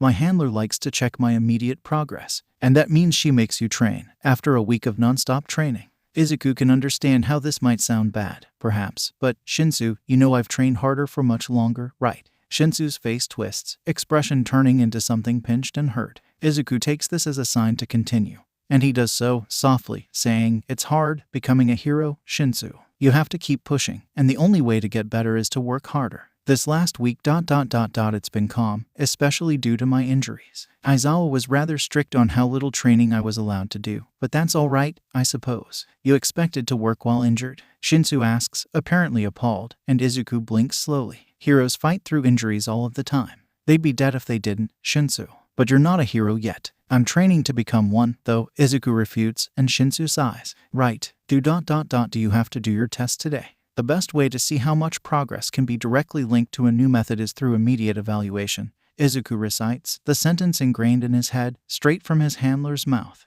Then he blinks, glancing at the boy. Why? I was just wondering. Well ... if you wanted to hang out. Shinsu rubs at his neck, looking away. I mean, if you don't head back right away, they wouldn't know you're not gone from Aizawa's yet, would they? As if on cue, Izuku feels his phone vibrate. He pulls it out, and is completely unsurprised to see that his handler has sent a message. Your trainers are here. Return back immediately. I have to head back, Izuku explains, and Shinsu frowns before nodding, expression clouding over before fixing into a saddened smile. Right. Well, I'll see you Monday. Yeah, of course. Hiking his messenger bag over his shoulder, Izuku heads downstairs, offering quick farewells to his teachers before racing out of the door, unwilling to upset his handler at the very start of the day, ignoring the way that his heart protests the idea, longing to head back inside. Izuku is tired, but that's not really unusual, now is it? No, it is not. And neither is the way that Izuku feels like he is dragging himself through the halls, wings oddly heavy as he keeps them lifted, off of the ground and out of the way. It'll only hurt more if you let them drag. Izuku reminds himself, and it's true, letting his wings collapse back ... that just pulls at the muscles. He has to let them rest naturally, even when they feel like lead. Training had been exhausting, quite frankly, more so than usual, due to his handler's disappointment in his mediocre progress. You mean to say that Eraserhead taught you nothing about stealth? That he taught you no new tricks, except for the meagerest of changes? Your analysis was too advanced, and so he required higher assistance. Sharp eyes glared down at him, the yellow cold and frosted over, nothing like the warmth one would hope yellow could be. Tell me, Skvader, what the point of your internship was. It was a rhetorical question, it always was. Izuku simply bowed his head, lips shut, and his handler hummed. So you've learned one thing. Good. She was pleased by the silence, but not enough. And so on training went, pushing limits raised by years of shoving forwards, aiming for higher and higher heights. Hours passed in the same room, and Izuku saw those plain walls and training mats in his sleep, an occurrence not at all unusual. It wasn't quite so fun, unsurprisingly, being placed back into such a monotone, pre-planned routine. One without early morning cookings, without the time set aside to simply wake up and bask in the first rays, without a moment to breathe or a time to laugh and talk and simply be. A weekend without the fun of having someone to talk to. And no allowance for speaking, either. But Izuku is here, now. And so he puts the weekend out of his mind, happier now that he's within the school's walls, where kids chatter excitedly to one another, joyful as they go along their daily paths. The door for one greets Izuku with its welcomed familiarity. And Izuku lets a smile slip onto his face as he pushes it open, taking in the empty room with ease. He heads over to his seat, curling up automatically, feet sneaking onto the chair, head tucking to rest on his knees, and just like that, he's out. And then he isn't, because it's impossible to be when a hand is slamming on his desk, forcing him back into the realm of consciousness, only to see a familiar blonde standing before him, smiling brightly. Midoriya has to be the one who's had the most excitement this last week, Kaminari is saying, eyes alight as he talks to the others, and Midoriya can see a few of his peers nodding. I mean, the hero killer. Midoriya, how'd you manage to take him down? Izuku blinks slowly, head tilting as he says, I just ... did. Because that's it. He took down the villain, yes. What other option would he have? That's so badass, Kaminari whispers, and Izuku doesn't really have a response to that, either, so he just watches as Kaminari gives him a thumbs up. You're just proving me right, Mido. Closest to pro out of any of us. Even Stain had to admit that, Monoma notes. You impressed the hero killer enough that he chose to save you ... That has to say something, I think. It wasn't just me, Izuku murmurs. Irashi helped, too. Gale Force, right? Hagakure asks, blazer shifting in a way that Izuku thinks she's tilting her head, if the slight wrinkle can indicate hair dropping on one shoulder. Stain didn't compliment him, though. Just goes to show that one is better, I think, Monoma boasts, a proud smile covering his face as he turns to Izuku and says, good job, Midoriya. Show the world that we're number one. Izuku shifts in his seat, glancing around the classroom. He locks eyes with Ida, who looks uncomfortable, and Izuku can't help but feel the same, even if for an entirely different reason. Why should I be praised? He thinks, and his gaze flits away, focusing on another. Todoroki, who sees his wide eyes and clears his throat, voice dull as he says, I doubt that we should be counting on the opinion of a murderer to sing our praises. Shouldn't that be something we leave to the public, and not those that we defeat? I agree, Ida chimes in, and Kaminari gets an odd look on his face, like he just remembered why talking about the hero killer isn't a good idea, not in this classroom. Right, sorry, guys, Kaminari apologizes, and Ida smiles awkwardly. It's quite all right. I can understand why some people may find his drive to be admirable, and the idea of earning his respect attractive ... But at the end of the day, his values and his ways were not aligned, and he shouldn't be looked to as a beacon for judgment. Izuku watches how Kaminari nods quickly, and even Monoma looks sheepish as he moves to take his seat, neither quite able to look Ida in the eyes. Izuku doubts that he'd be able to, if he had made a similar comment, and so he gives the actions little more than a moment's notice, instead turning away, basking in the normality of Tsunotori's usual greeting, enjoying the lack of undue praise and special attention as he listens to the girl's recollections of her weekend. It's a good way to start the day. And so when class begins, this is the moment that Izuku keeps in mind.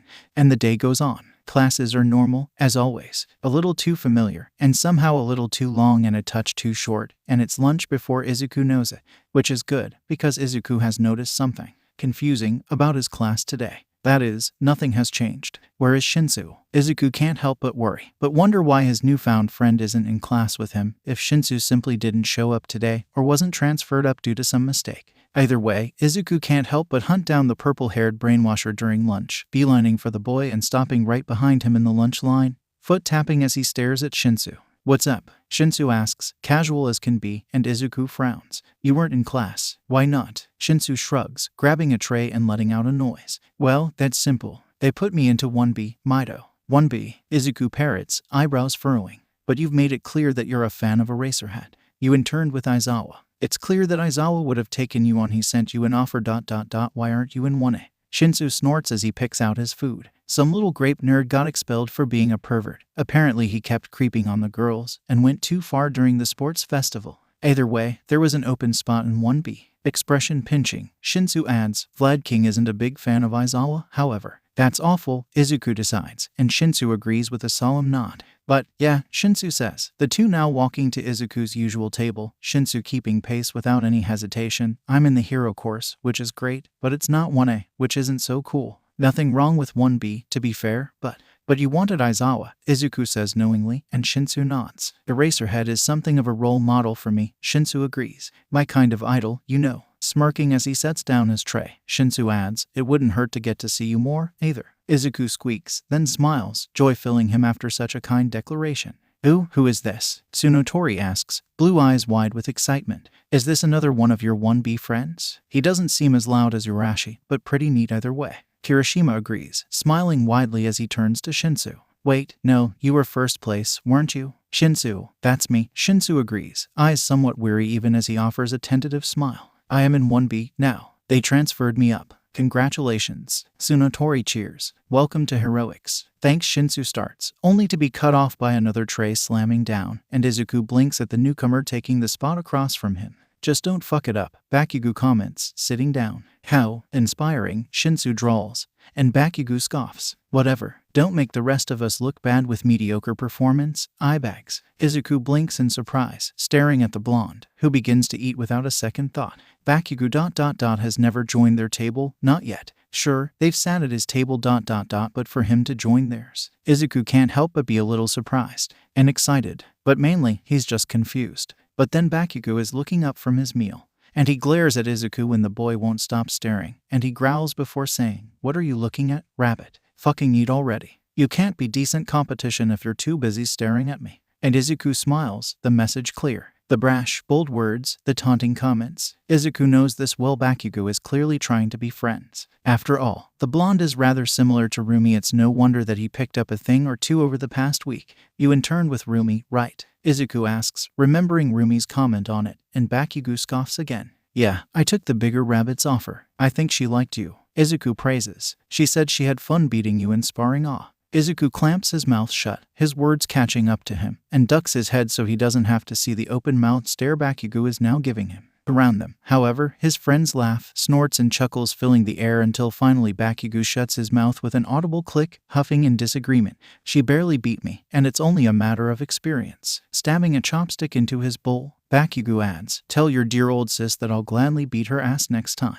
"Just like that?" Izuku asks, and Bakugo smiles wildly. "Exactly like that." Izuku laughs, a quick sound of delight that tapers off when he catches the wide-eyed looks that many of his peers are giving him. Kirishima, Ashido, Tsunotori, Kaminari, and Takoyami all stare openly, and Izuku can't help but shut his mouth on instinct, worry filling him. Has he done something? Apparently not, because it's not him who they yell at, but rather Bakugo. "Bro," Kirishima cries out. "You two talked about internships. You know Midoriya's sister. That's so manly." "Yeah," Ashido adds. "I've only heard about the elusive siblings. How come you got to meet them?" "I interned with her, dipshit," Bakugo shouts. "Bunny here didn't talk shit with me till just now." "It's impressive that you got offers, too," Tsunotori states, "since you got out in the first round of the one-on-ones." "You didn't even get into the one-on-ones," Bakugo responds sharply. "And half of these extras got out in the exact same round." "No, that was just Kaminari," Ashido corrects, and Bakugo scowls. "I would have gotten farther if I went against someone else," Kaminari mutters, then shrugs.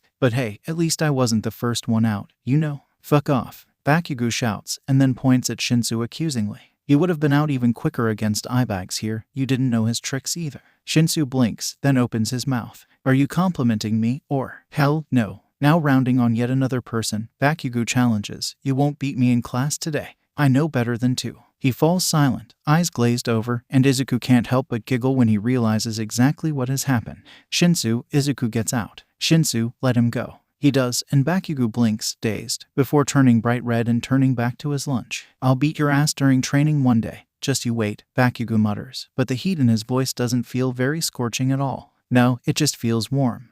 As it turns out, Bakugo won't get to beat anyone's ass during training today because the lesson is focused on rescue. More specifically, a rescue race. No harming the other racers, All Might is quick to say.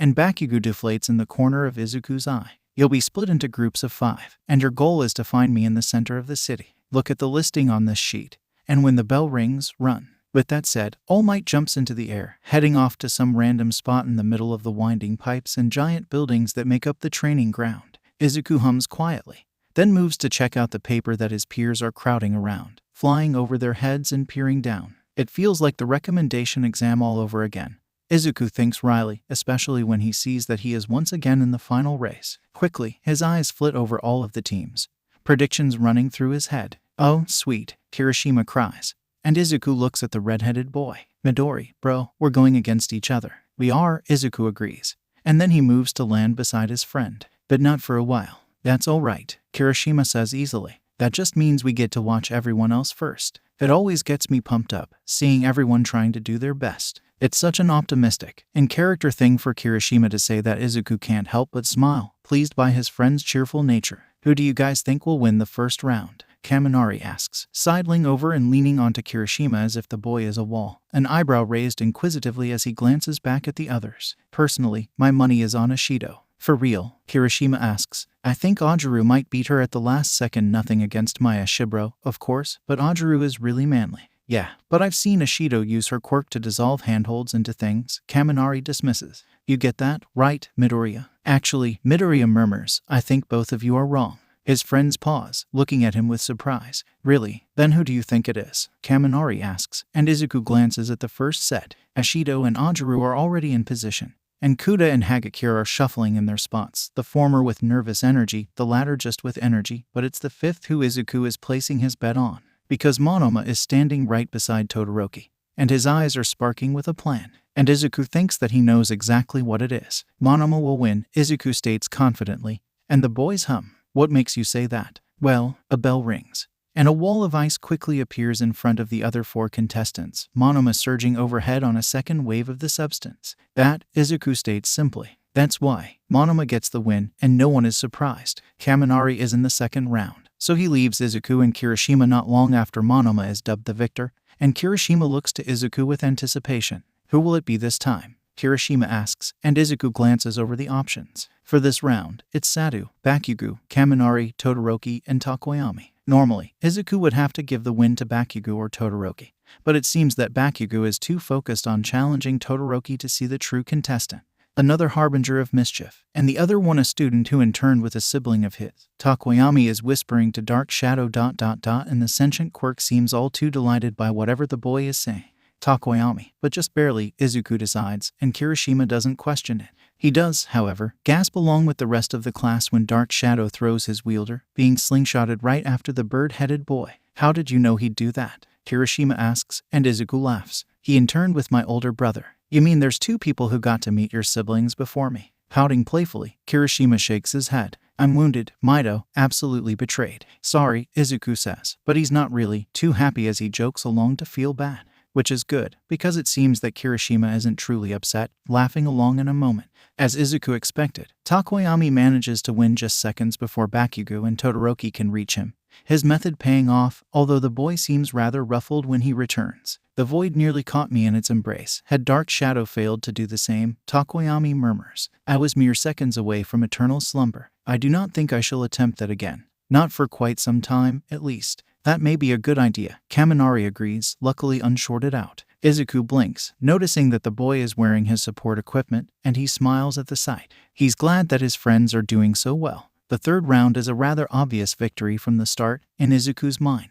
The 5 to go up are Asui, Tsunotori, Shaoji, Ida, and Aoyama. Asui is the perfect candidate in this round, and so no one even asks Izuku who will win. It's simple, predictable, and easy enough. And then comes the final round, and Izuku takes his spot, glancing over his opponents. Jiru, Kirishima, Honuki, and Siro look back at him equally, and it is Siro who says what they all seem to be thinking. Fuck, Siro mutters. You can fly. They really need to start remembering this. Can you just not fly for this? Jiru asks, her voice dry but her eyes practically begging. And Izuku sees a similar look in the others as well. And so Izuku nods, earning surprised exclamations as he promises, I won't fly for this race. Really? Kirishima asks, tears welling up in his eyes as he bangs on his chest. That's so manly, bro. Is it? Izuku asks, leaning into position. It just gives me a chance to use the other part of my quirk, after all. Other part? Honuki asks, and then pales. Oh no. Yep. Izuku chirps, and then the bell is ringing and Izuku is leaping, jumping high and landing on a pipe without difficulty. See you at the finish line.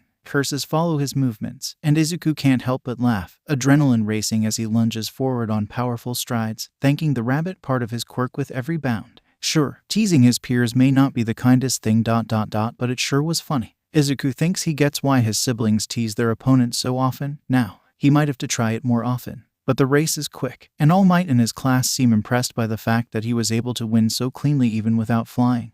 And the day is good. And by the time the day ends, it's like the weekend never happened. And that's what matters to Izuku. Izuku is the first one to school on Tuesday, but not for long. And it's odd how quickly the second one arrives. Not 2 minutes after Izuku has seated himself. But here Bakugo is, storming into the room, slamming his stuff down before turning to look at Izuku. Morning, nerd, Bakugo greets roughly, and Izuku smiles back. Good morning. Bakugo stares at Izuku for a moment. Then another, before he finally speaks again, saying, You gonna say anything else? You haven't asked anything else, Izuku points out, and Bakugo scowls. Do you ever speak before being spoken to? Sometimes, Izuku admits, a spike of guilt shooting through him with the admission, and Bakugo hums. Right, cut that shit out. Don't bother waiting for a reason. Head tilting, Bakugo points out, your sister doesn't hesitate, why should you? Izuku opens his mouth to answer, but ... huh. That's a good point, Izuku thinks, except for the fact that, well ... it really isn't. Because Izuku isn't Rumi, just like he isn't Keigo. He's Izuku, and his handler has made one thing, above all else, clear. While Rumi may speak her mind, and Keigo may speak, Izuku isn't supposed to. Not when he's with the commission, at least. Yui is different. Yui runs a different course, plays a game with different rules. But habits are ingrained, and even if Izuku can respond, it's still hard to initiate without spoken permission from a previous encounter. But now Bakugo has given permission. Izuku notes, and he grins. I won't hesitate anymore. Not with you. Izuku agrees happily, and Bakugo grins widely. That's what I like to hear, rabbit. Now, the door slams open, louder than the time before, and Izuku blinks in surprise. Ada is usually the next to arrive, but the spectacled teen never slams the door, so... Oh, it's not Ada, but rather a familiar, pink-haired girl who Izuku hasn't seen since before his internship. 10 million, Hatsune cries out. And Izuku startles at her loud voice, flinching and nearly falling from his seat. Come with me. Huh? Bakugo shouts, hands sparking as he turns on the support girl. Why should he? We were fucking talking. I have his costume upgraded, Hatsune says without fear, turning to face Izuku. Hatsune beckons him, head jutting to the door as she urges, come on, before your teacher arrives. Izuku blinks, looking to Bakugo for advice, but the blonde just huffs and slouches, pulling out his phone. You might as well go, Bakugo points out. Who knows, maybe she made it so you don't look like a bush on legs. Letting out a startled laugh, Izuku moves, jumping out of his seat and following after an eager Hatsune, who rambles the entire way back. I've spent so long on your upgrades you're going to look much better from now on. Hatsune promises. Power Loader even got me some stats on you, through Aizawa, so I could test some theories to figure out what to focus on first. First, Izuku asks, and Hatsune grins. Yes, 10 million. Let me introduce you to our babies. Hatsune is all too eager as she throws open the door, startling Izuku once again, but not the 3 students who sit at another bench. Izuku recognizes one, Kenji Jujutsu, who now has an even bigger coffee mug by his side. The other 2, however, Izuku doesn't remember being there the time before. Are they other support students? Hatsune, Jujutsu greets tiredly, then glances at Izuku. Midoriya, right. How is your friend liking his support equipment? Jujutsu asks, and Izuku beams. It works perfectly. Kaminari didn't short-circuit yesterday. Short-circuit? One of the new ones asks, her eyes narrowing with concern. Is he okay? Now he is, Jujutsu complains. Poor guy was probably worried about permanent brain damage at the rate that he was going. That's awful, the other, a girl with wings that remind Izuku of his own, murmurs. Your teacher let him just go on like that. Aizawa-sensei didn't want him to short-circuit, Izuku defends. Kaminari just went past his limits, sometimes. Oh, the winged girl lets out. Alright, that's less concerning, I suppose. If Kan-sensei purposely allowed something like that, I think Kayama-sensei would have his head. And considering how much closer Kayama-sensei is to Aizawa-sensei, the girl shudders, and Izuku nods solemnly before tilting his head. Kan-sensei, he asks, and the girl smiles. The 1B teacher, she points out, and Izuku perks up.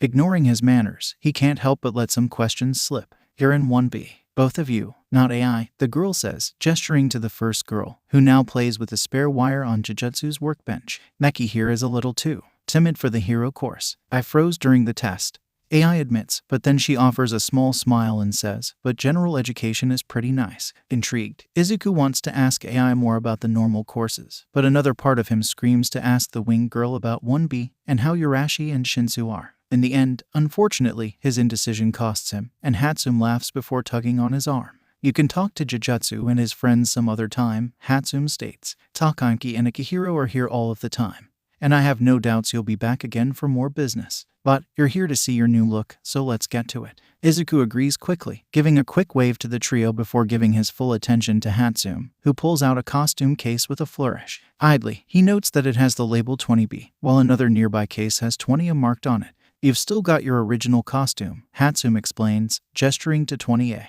Just in case I guessed incorrectly, a rare occurrence, but still accounted for on your interests. Nothing changed on that costume, so don't worry about it for now. Anyways, open her up. Izuku does, and he blinks in surprise, because the very first piece is his jacket, but it's not the dark green he remembers. No, this one is black with white accents, more like Kaminari's style, or Aizawa's. There's matching pants, Hatsum points out, gesturing to another piece in the case. I heard you went with your homeroom teacher for internships, and he's an underground hero. Now, I can't just assume that you're going underground, obviously, but hey, I can give you a change of gear that will help if you keep mentoring under him. I can't imagine that green works as well in the dark, after all. Flushed, Izuku can't help but agree, nodding along as he gently sets down the jacket, shifting the pants out of the case as well, only to gasp at the two pieces hidden below. With careful motions, Izuku pulls out a pair of goggles, colored a deep crimson red. This is my favorite color, Izuku chirps, holding them closer to himself, and Hatsum cheers. Perfect. You fly high, 10 million, you definitely need goggles. These bad boys are strong enough that they won't break from a little hit, but they're small enough to store in a pocket when you don't need them.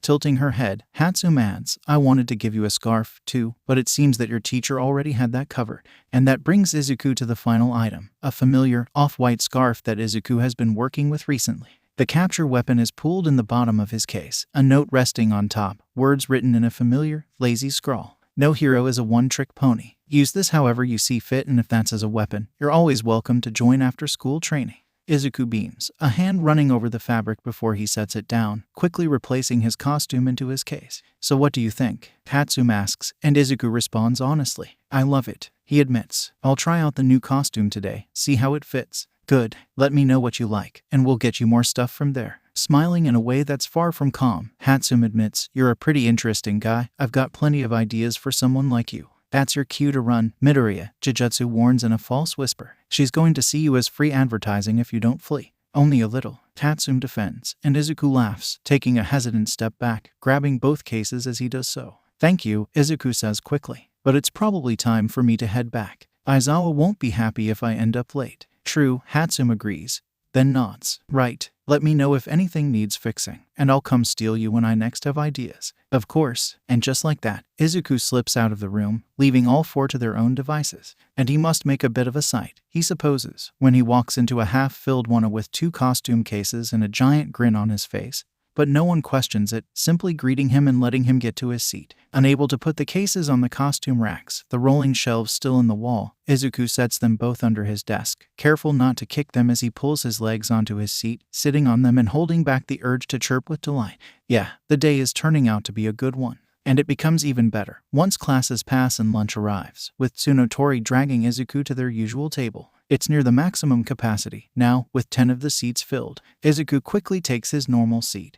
watching with an amused smile as Shinsu takes the spot to his left, causing Tsunotori to move further down. Todoroki joins the table, sitting across from Izuku, causing Bakugo to take the spot on Todoroki's right. Takoyami sits across from Tsunotori, and Kirishima sits next to Takoyami, a silver-haired boy who Izuku vaguely recognizes taking the spot on Kirishima's other side. Ashido sits across from Kirishima, followed by Shiro and Kaminari. And the 10th spot, well, that's taken by Urashi, who waves at Izuku with a bright smile before sitting next to the silver boy, who cheers in delight. "Hey, Midoriya," Urashi greets, and Izuku waves cheerfully. "Urashi, you're joining us today. Shinsu told us that he sits here," Urashi says. "And Tetsu wanted to chill with his internship buddy, so we're gonna start sitting here. If that's cool with you, of course," Tetsu says. And Izuku beams at the thoughtfulness. "It's perfectly cool," Izuku agrees, earning another cheer from Tetsu. "That's what I'm talking about." A manly answer. Ashido snorts. "Are you Kiri's secret cousin or something?"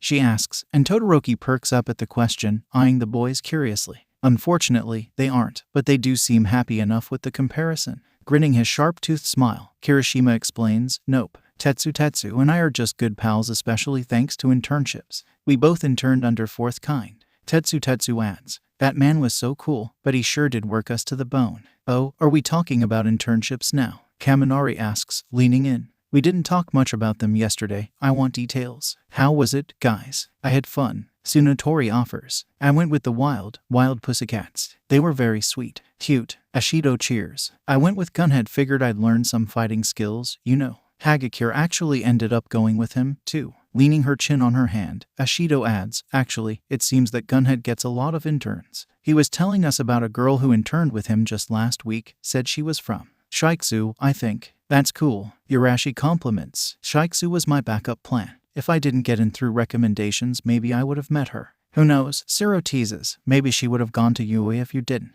"Oh, you're right," Urashi breathes, then frowns. "It would have sucked not getting to meet you guys. I'm glad I got in, you know." "I do," Tsunotori agrees, then smiles. "But you are here, so don't worry about it." "Right." With a cheerful slap of the table that shakes his tray, Urashi says, "Well, I went with Airjet. He was pretty cool, though I think I got him in some trouble." "From Hasu?" Kaminari asks, and Urashi nods. "Yeah, turns out we're not supposed to get permission to use our quirks so early, and doing so keeps us safe, but not the mentors. Who would have guessed?" "Wait, your mentor got in trouble?" Kirishima cuts in, then looks at Izuku. "Midori, did Aizawa-sensei get told off, too?" "No," Izuku denies, mortified by the mere idea of ruining Aizawa's reputation in any way. "My handler interfered with the situation." "Handler?" Tetsu asks, and Izuku winces at the perplexed expression that he wears. "What's a handler?" "Midori doesn't have parents," Kirishima explains, sending a glance Izuku's way as if trying to confirm the information, to which Izuku nods. "So he's got a handler." "Oh," Tetsu says,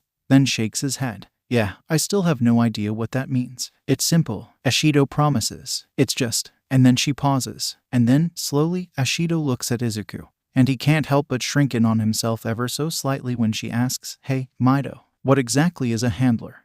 Izuku hums, then opens his mouth. "Well, she's like a trainer of sorts. She's in charge of me, and makes sure that I follow the schedule. Like checking that you do your homework and go to bed in time." Tsunotori asks, confused, and Izuku shrugs. "Kind of. She's in charge of a lot, but the main focus is that I do everything that they need from me." "They?" Kaminari asks, and Izuku nods slowly. "Yes, the commission. You're helping the commission." Tetsu asks, and Izuku frowns, frustration beginning to rise up for some reason. "It's not that hard to get, why don't they get it?" "Midoriya," Shinsu says, voice oddly stiff. "Do you have your schedule on you?" "Right, his schedule." Perking up, Izuku says, "I have a copy on my phone. I'll pull it up." As Izuku finds the schedule for the week, Shinsu explains for him, saying, "His handler plans his entire day, every day, and makes sure that he follows everything that she tells him to do. He doesn't help the commission, he's being raised by the commission." "That's so manly," Tetsu says. "Dude, that's so." Izuku slides his phone over, the schedule on full display. "Cool. Bro, what is this?" "My schedule for the week," Izuku says simply, and Tetsu frowns. "That's just for this week?" he asks, and Izuku nods. "Dude, that's so much. Let me see," Ashido says, leaning in, and then she's peering at Izuku's schedule and frowning, too, agreeing as she says, "Midori, that's a lot.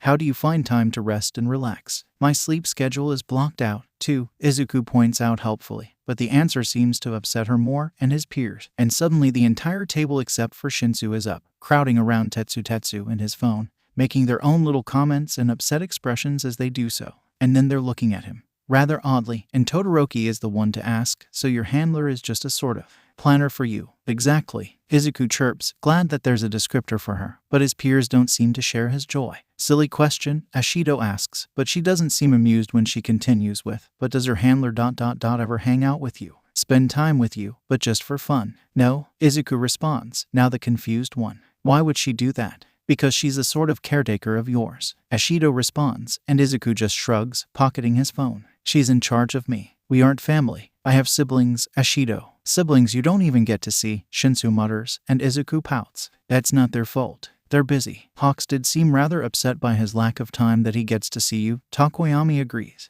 It was truly a shame, seeing someone brought so down. Wait, Hawks. Ashido cuts in, now distracted. Midori, your brother is Hawks. Yeah. Tilting his head, Izuku says, I could have sworn I told you about Keigo. You only call your siblings by their names. Birdbrain, Bakugo cuts in. Just like how you only call your dear old sis by hers. Well, it'd be weird to call her Miruko all of the time. Izuku protests, causing a second wave of chaos. The rest of lunch passes in an odd manner, with his friends freaking out over his siblings, and by the time they leave, they seem to have forgotten all about the oddities of his handler. Izuku vibrates as he heads out to the training field, eager as he sees the familiar forest from the hide-and-seek game that his class played not long ago. He's already decked out in his costume, his new, underground-inspired one, because Hatsune put so much time into it, and the design is so nice, how could he not wear it? And heading for the trees, smiling as he spots Aizawa next to All Might. And then Aizawa spots him, and Izuku can't help but feel his face warm when Aizawa's eyes seem to focus on the goggles a bit longer than the rest of the outfit. Good outfit, Aizawa praises, and Izuku beams, one hand reaching up to clutch his capture weapon, wings fluttering with delight. Aizawa, as always, looks past the action, simply dipping his chin into his capture weapon and letting his gaze travel to the other students. After a few more minutes of waiting, the rest of Izuku's peers are there, and Aizawa clears his throat before offering an explanation. Today, we'll be working on certain aspects of villain confrontation. More specifically, you'll be focusing on evasion, pursuit, and captures. But since most students learn these skills through practice ... we'll start with a few rounds of capture the flag. A few rounds of ... what? Izuku watches on, mystified as All Might pulls out 4 different, brightly colored flags from somewhere. Where, exactly, Izuku is unsure, just like he's unsure on what capturing a flag has to do with, well, the first 2 things that Aizawa mentioned. You'll be divided into teams of 4. All Might explains happily. Teams will be divided through lots, and you'll be given 5 minutes to plan where you will plant your flag once sent to your designated location. Afterwards, there will be 15 minutes until the match ends, unless a team gets all 4 flags, in which the game ends effective immediately. Aizawa cuts in. Any questions? No one responds, and Aizawa nods. Come get your papers, then. Just like that, his peers are moving, eager and excited as they grab their slips of paper and find their teammates. Izuku watches, intrigued, as his peers find their groups. Sadu, Takoyami, Aoyama, Shiro, and Ashido make up one group, while Asui, Honuki, Shaoji, Hagakure, and Kuda make another. Kirishima, Ajiru, Jiru, Tsunotori, and Ida make their own little circle, gathering around one another. And the 4th team is comprised of Izuku, Todoroki, Kaminari, Bakugo, and Monoma. Izuku blinks, looking at Todoroki, and asks, do you know what capture the flag is? No, Todoroki responds, and Izuku blinks before turning to Bakugo. Who sighs? Sheltered little. All right, capture the flag is simple enough that not even Dunceface can mess it up. Hey, Kaminari cuts in, but Bakugo just rolls his eyes and keeps explaining. Those fuckers over there have flags, just like us. When we're given 5 minutes, it's to hide the fucking flag. They're going to do the same damn thing, got it? The moment time is up, we'll have some of us on defense, to keep others from getting our flag, and the rest will run off to get the flags of everyone else. How do we decide who is on defense, and who is on offense? Todoroki asks, and Izuku nods along. Well, if we're going for a quick match, which we are, because we aren't half-assing this, then we want our quickest, heaviest hitters on offense. Defense is those who can cover a wide area and stay a threat. Isn't that ... most of us? Izuku asks, and Bakugo nods with a wicked grin. We're the best goddamn team possible, you got that. Now, here's what we'll do. 5 minutes pass quickly, and Izuku flutters with delight as Kaminari finishes hiding their bright green flag to the best of his ability. A bell rings through the air, and then Aizawa calls for the match to start. Let's kick some ass. Bakugo cries out, eyes wild with manic glee, and they proceed to do exactly that. Time blurs together quickly, the plan simple but efficient. Izuku, Bakugo, and Todoroki each hunt down one of the other teams on their own, and Monoma and Kaminari stay behind.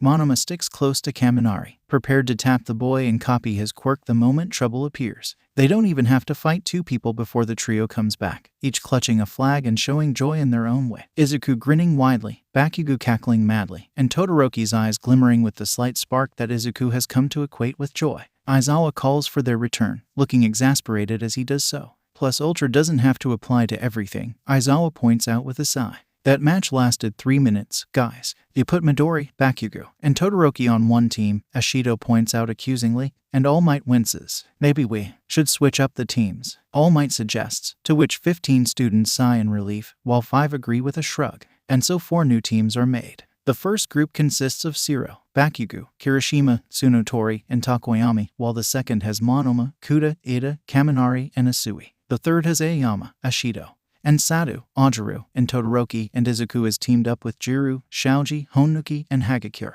Glancing at his team, Izuku grins, because there's one thing that they all are good at, and when they glance around, they seem to notice it, too. So, Hagakure says, and Izuku can see how her gloves are vibrating with her excitement, stealth, Needless to say, the second match goes on much longer, because no one can find Izuku's team's flag. Aizawa never clarified that the flag had to be hidden in a single spot, after all. And so the flag jumps from person to person, starting with Midoriya, but quickly landing in Shaoji's hands when Midoriya goes to sneak away, searching for someone to lure away from their base. From Shaoji, it passes to Honuki, who fakes hiding it in a softened patch when Jiru alerts him to others being nearby, and more importantly, watching, only for Hagakure to slip in, taking the flag and hiding it in her hands, hidden within her grasp, out of sight of those who begin to fight against Jiru, Honuki, and Shaoji, out of mind and unseen as she slips away, finding safety further within the trees. They finally end up in a tie with Bakugo's team. In the end, Bakugo having stolen 2 flags, but Izuku manages to drop in and steal Bakugo's just before time is up.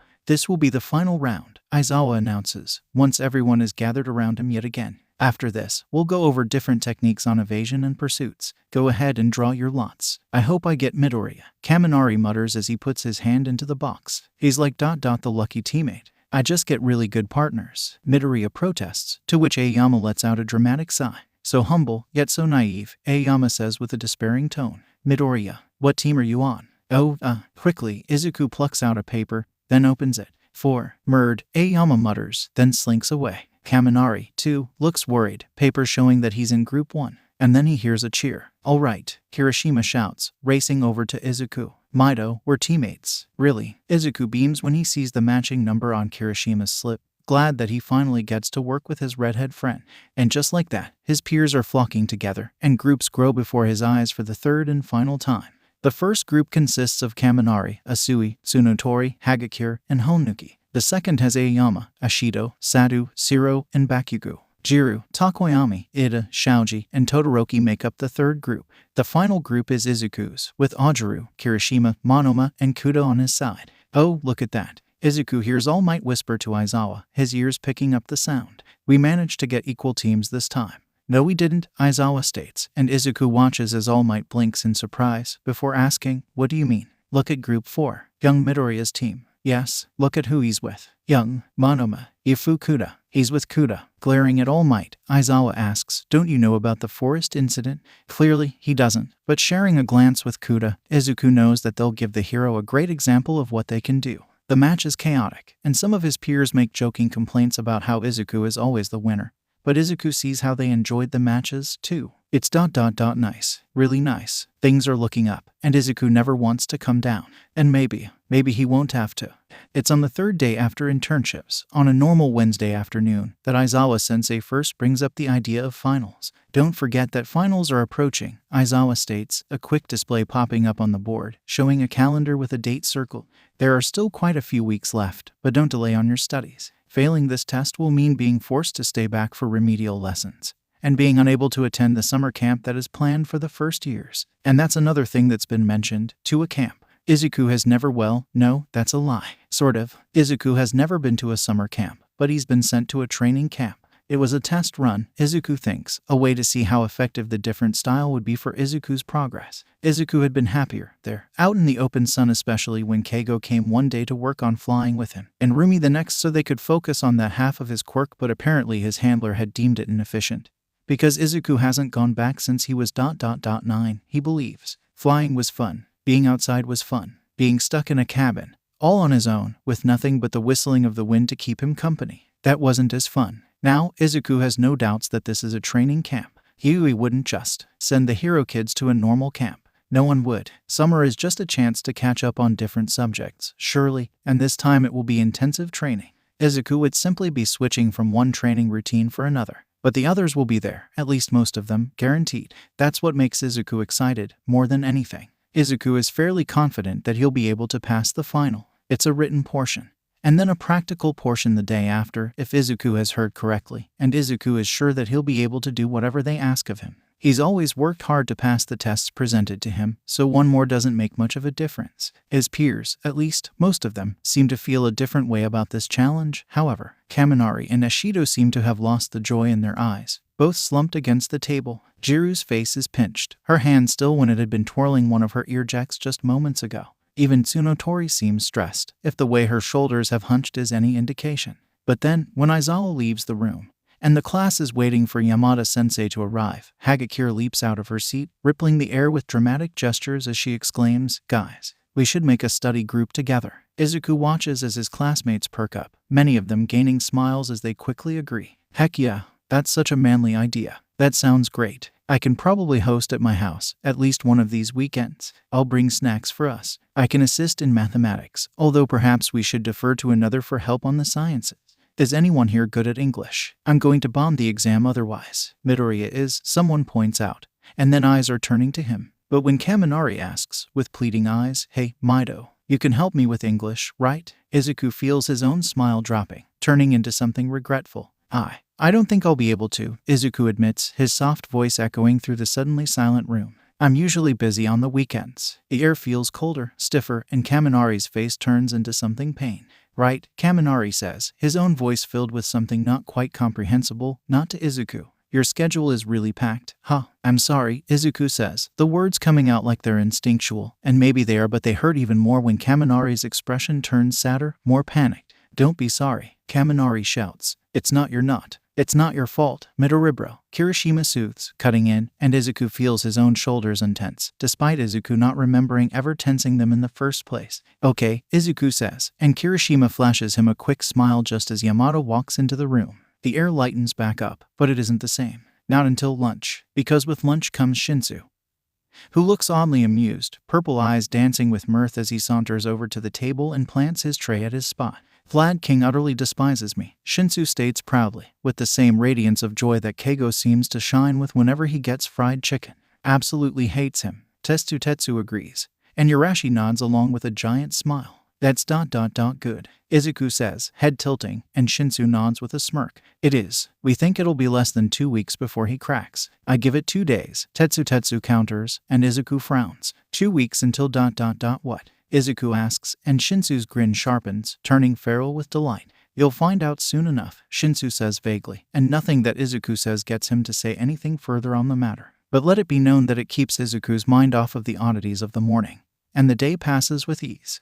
And Izuku does, indeed, find out soon enough what Shinsu meant that day. When the homeroom teacher of 1B enters the room just 1 week later, Shinsu following behind, looking all too smug about the man's distraught expression. "I can't do this anymore," Vlad King says, voice both angry and horrified as he gestures to Shinsu. "You wanted him to be moved up. You sent him the internship request. He's your responsibility. Take him." Aizawa, for his part, stares blankly back, as if he has as little of a clue about this whole situation as Izuku does. "I can't just take your student," Aizawa points out, and Vlad King scowls. "Aizawa, he's been talking about you nonstop. Every time he gets the chance, he's been singing your praises. Each time they train, he's trying to mimic you with his capture weapon. I can't have a mini you in the class." "I see no issue with this," Aizawa admits. "Of course, because he's your fan. How often do you even get a fan? Anyways, it's rare, yeah. So why not take him? There are forms to be filled out for such a decision. Shinsu is still learning under your care well enough, I'd presume." Shouldn't you be able to handle a student's likes and dislikes without bias? His voice is different now, Izuku notes, a hint of something less serious in his voice.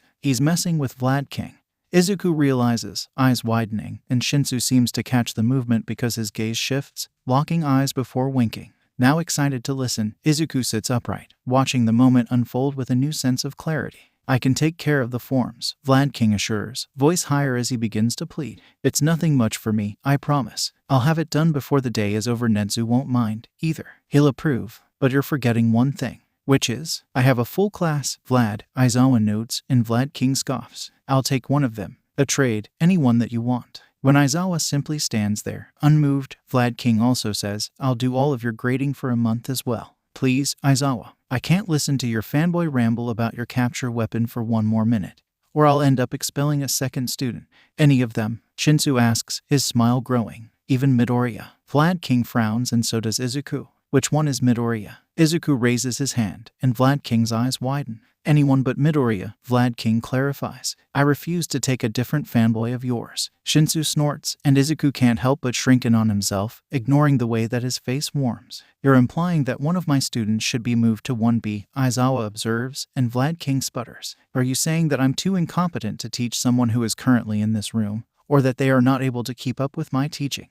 I do neither. Hands clenching, then unclenching, Vlad King says, your current students aren't doing poorly, but, well, Shinsu is newer, which means he'll need more of your time. So I'll take one of yours who needs more time, preferably who doesn't like you much, and with me doing your grading, we'll call it even. Fair. Izuku watches Aizawa, seeing how the man ducks his head down, hiding part of his face in his capture weapon as he surveys the room. Izuku freezes under his gaze, but his teacher moves on quickly. All right, Aizawa agrees slowly, dragging the agreement out, and Vlad King intenses significantly. I'll take Shinsu, but it is up to my students to decide who wants to go to you. Vlad King nods, grateful, and looks around the room, waiting for a hand to rise. And it takes a moment, but one does, a blonde rising with it. I will go to 1B, Aoyama offers, voice rich with dramatics as he leans down and picks up his bag. Casting a glance over the room, he says, the change will be great, but I have no doubts that the spotlight will be easy enough to claim in a room such as theirs. Tumi comprehends, wise. Izuku doesn't quite understand what Aoyama just said, but he's glad that the boy seems happy enough with the change. Because Aoyama does look happy as he sashays out of the room, even if Shinsu's feral grin is far more noticeable. All in all, it seems like a good change. And hey, now Shinsu is finally in 1A, just like he should have been from the start. Izuku doesn't see anything wrong with that. No, he'd never. And the day continues, well, pretty normally from there. Nothing much changes, not really. Aizawa still passes out the moment he's done teaching. Yamada is still as cheerful as always, even lunch is as it has been these past few days. Shinsu taking his spot just like he had the day before, offering a wry smile before eating, the sound of laughter and joy filling the air as it should. No, nothing really changes until hero training ... Yet even then, not by much, because Izuku isn't unused to Shinsu's presence, isn't thrown off by the boy's comings and goings. No, it's just to be expected, because Izuku had expected this from the moment he saw Shinsu in the gym on the first day of their internship.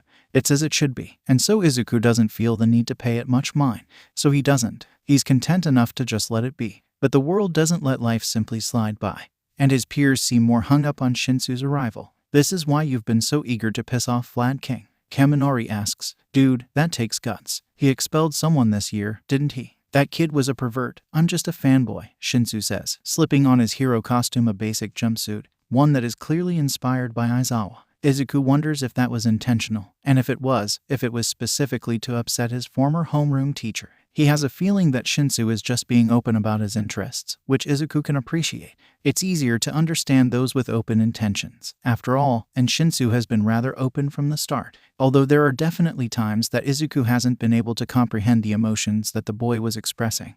But he's pretty sure that's a fault of his own, not a flaw of Shinsu's. Welcome to 1A. Eda greets. I believe we met at the hospital, Shinsu, right? Yeah, Shinsu agrees, head tilted backwards to look up at the boy. You're the one Midoriya saved, right? Eda coughs. Izuku does the same. The question is left unanswered, but the response is clear enough, it seems. Things only become more chaotic once out of the lockers, Ashido squealing when she sees Shinsu's apparel. You have a capture weapon, too. She cheers, and Izuku blushes when he realizes that they both do, indeed, have matching capture weapons, just like Aizawa. Shinsu is blushing as well, a bit flustered when Ashido adds, Kami, it's like you two are his kids. Todoroki perks up at that, oddly enough, but Izuku is more worried about how warm his face feels. Shinsu, on the other hand, laughs at that comment, as if it's funny and not what. Izuku doesn't know. For some reason, this hurts. Hero training ... goes on. Afterwards, if someone were to ask Izuku about it, he's almost positive that they sparred, but Izuku can't remember against whom.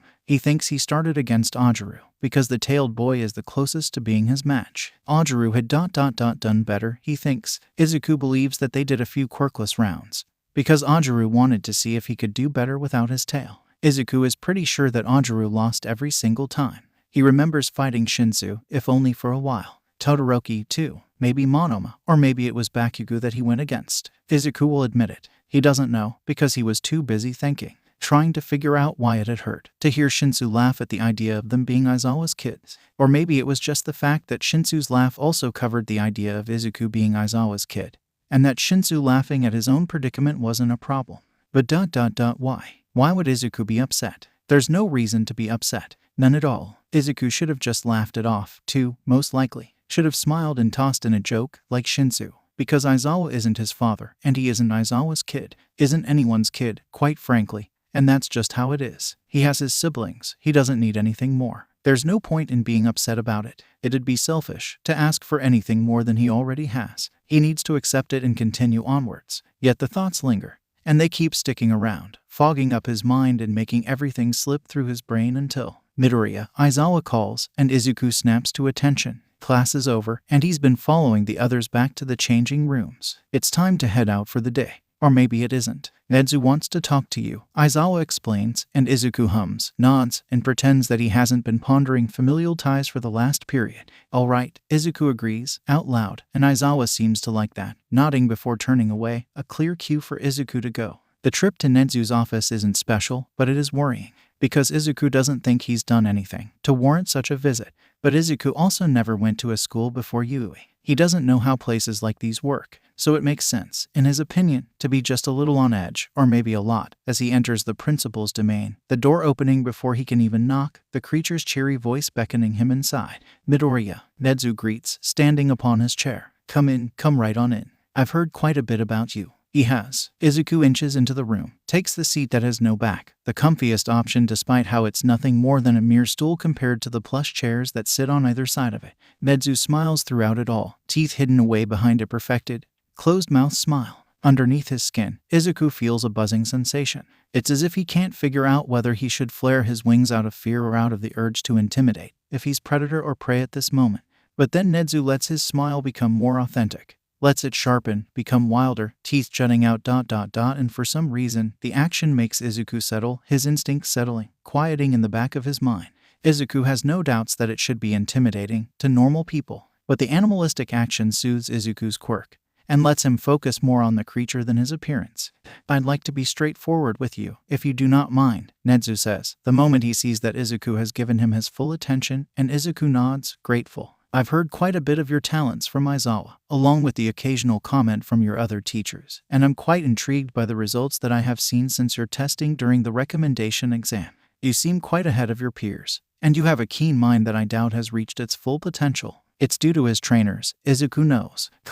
Consistent studying and tutoring alongside training creates something more than what is expected on an average basis, of course. What is not expected is Nedzu's next words, however. If you were interested, I'd be pleased to take you on as my personal student, Nedzu states, clasping his paws together, eyes glinting with delight. I'm sure your guardian, the way he says it is odd. Izuku notes, the principal's tail lashing with the word has taught you plenty, but a fresh set of eyes and a helping pair of paws can be beneficial. Besides, it must be terribly dull, going over concepts that you've known for quite some time. Nedzu ... isn't wrong.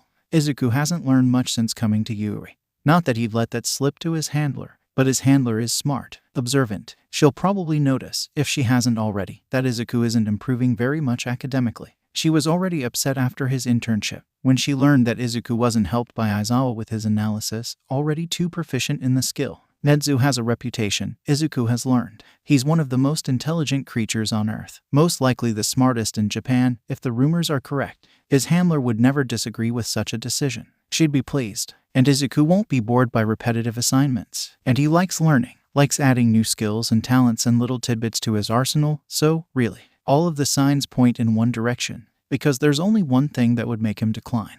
And that's the fact that he'd be reducing the amount of time that he'd see his friends. But, as if reading his mind, Nezu takes the silence to add, of course, you'd still have your hero training with your peers and lunch with them if you prefer. And just like that, his hesitations are gone. I'd like to become your student, Izuku agrees. And Nezu's canines glint in the light as his smile grows even sharper. Perfect, Nezu says, voice chipper with delight. And for some reason, Izuku feels very, very safe. Hitoshi waits for the last of his peers to grab their bags and leave the room before he finally moves to talk to Aizawa. Hey, Hitoshi says. And the man's eyes snap open, his nap ending immediately at the sound of Hitoshi's voice. Yeah, you're working on a case, right? Hitoshi asks, unwilling to be patient, to be anything but blunt. For ...